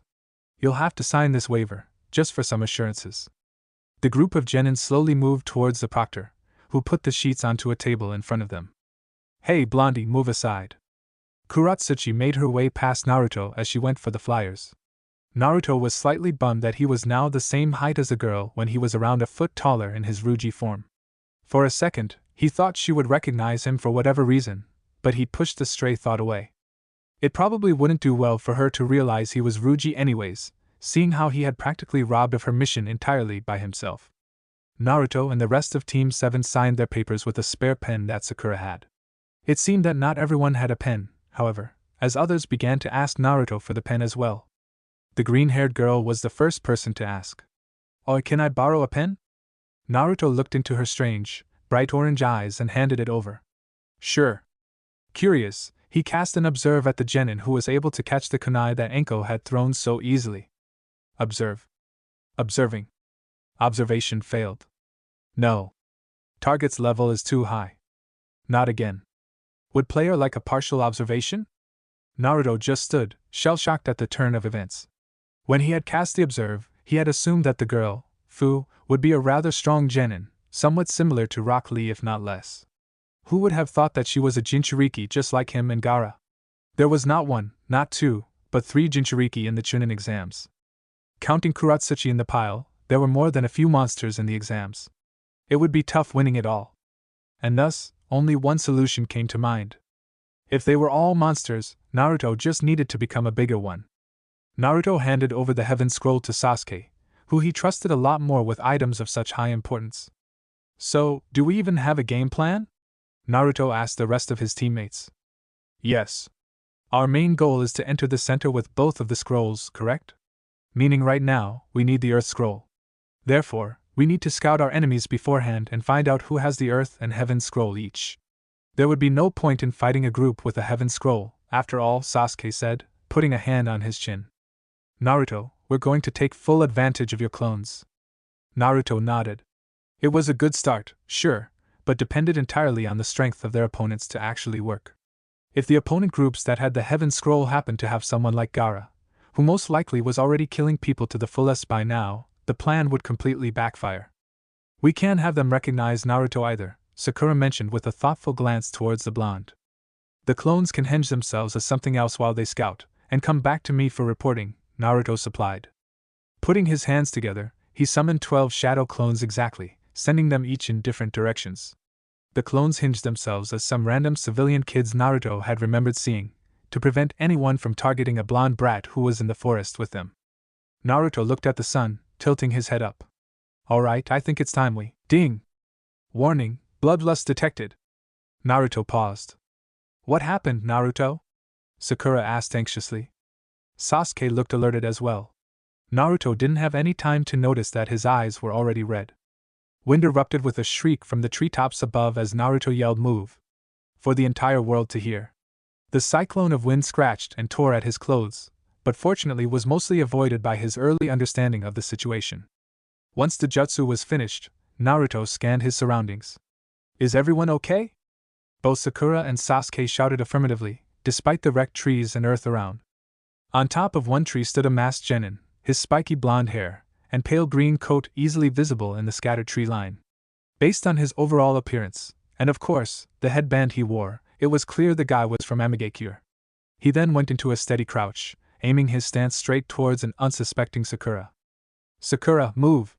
Naruto ushered immediately, running towards his pink-haired teammate. I didn't think we would get attacked so quickly. Naruto thought incredulously. I need to end this off quickly. Sasuke seemed to be thinking the same thing, for he attempted to butt in as well. Sakura quickly sidestepped the attempt on her life, her reflexes much faster from the hell of training she was put through by Kakashi. I might not be as strong as Naruto or Sasuke right now, but I can hold my own as well. Naruto dashed towards their enemy with great speed. He deflected the shuriken thrown at him with his kunai, before lunging for the attack. In a taijutsu battle, there were many who could beat Naruto. But there were also many who couldn't. Before the Amigakure genin could even respond properly, Naruto feinted a hook kick to the face, before using his other leg to latch onto the genin's heel and bring him down to the ground instantly. It was an efficient if not a cheap move to make, but that was what ninja did. Naruto brought his kunai and stabbed it into the knee of the opposing genin who erupted into water. Damn it! Naruto yelled in frustration. To further the annoyance, his pants were completely wet. Sakura looked equally pissed but managed to quell it down. Well, we couldn't be the only ones who decided to use clones. Well, it's good that they weren't shadow clones, at the very least. Naruto thought, trying to be optimistic about the whole thing. Let's not dwell on this too much. We need to move as quickly as possible. It's possible our location has been revealed from all the ruckus, and we definitely don't want any more attention on us. We can find a place to set up a tent as well, Sasuke said, attempting to reel the group back into action. Naruto, did the clones reveal anything? Not yet, apparently. That was neither a bad sign nor a good sign. It meant that there weren't many opponents nearby, which meant that there was less of a chance of them finding an enemy to beat and gain an Earth Scroll. Team 7 walked for another 20 or so minutes, trying to cover as much distance as quietly as possible. His clones had yet to disappear, which was starting to become very, very unusual. You would have thought that a dozen clones he had sent would have found anyone by now. The walk was uneventful, except for the few large creatures that showed up from time to time, but was easily scared by a few fire jutsus that Sasuke threw at them. And then it began. Ding! Warning, extreme bloodlust detected. Naruto's blood froze.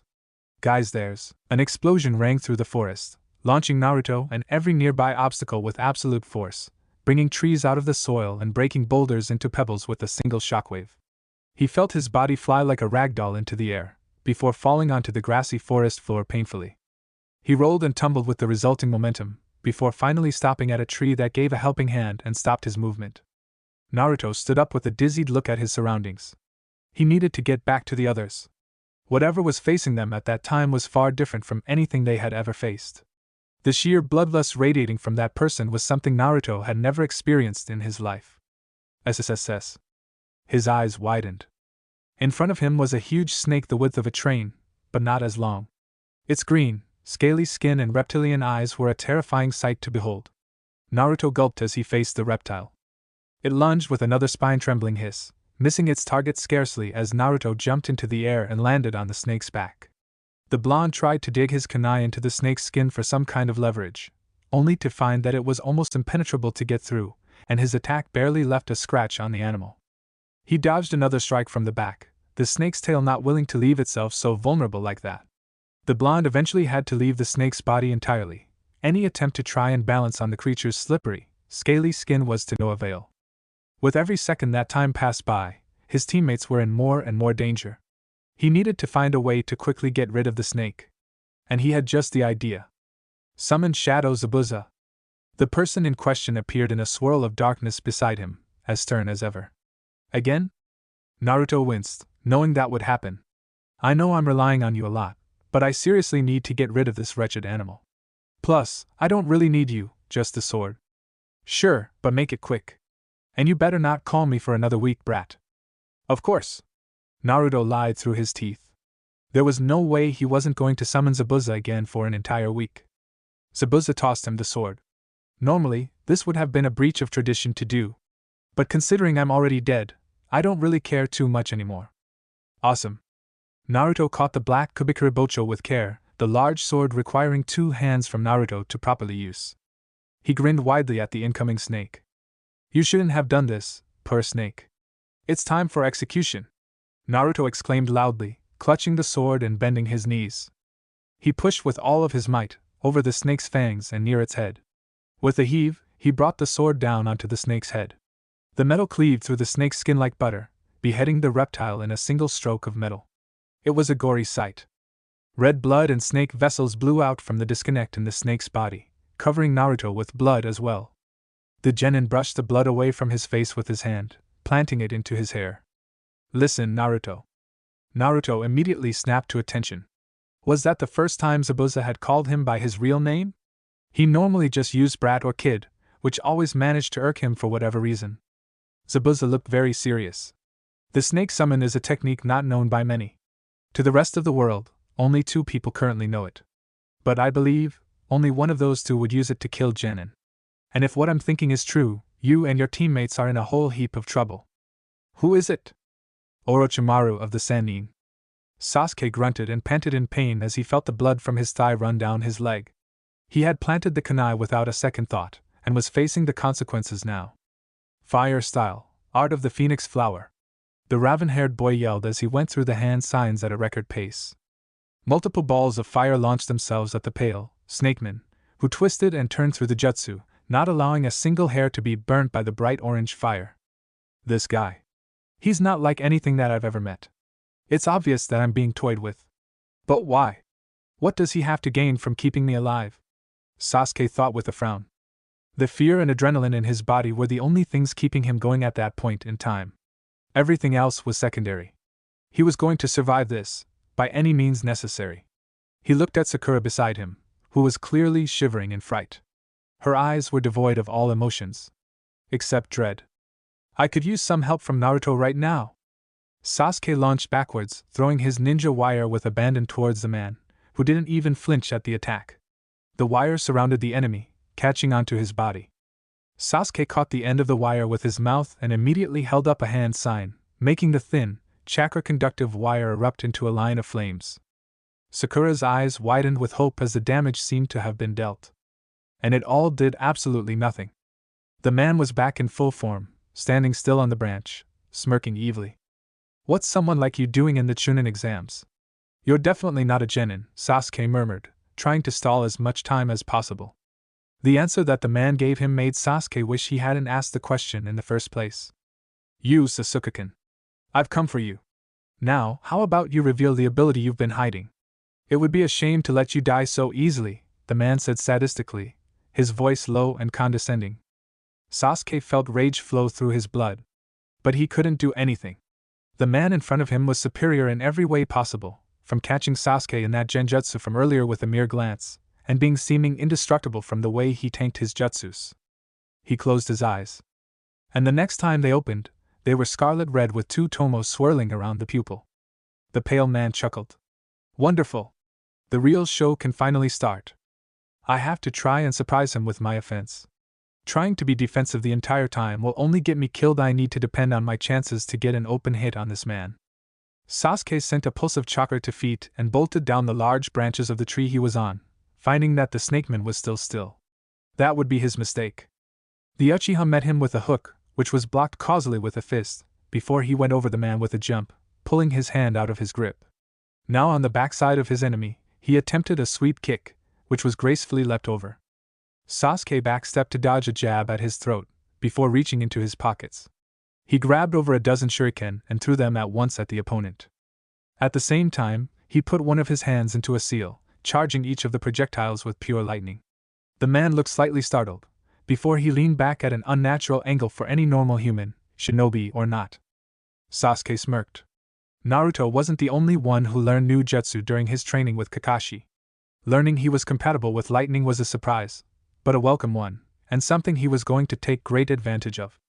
He pulled on the strings connecting each of the shuriken, bringing them back for a second chance at redemption. The man disappeared in a puff of smoke. Sasuke heard a round of applause from behind him.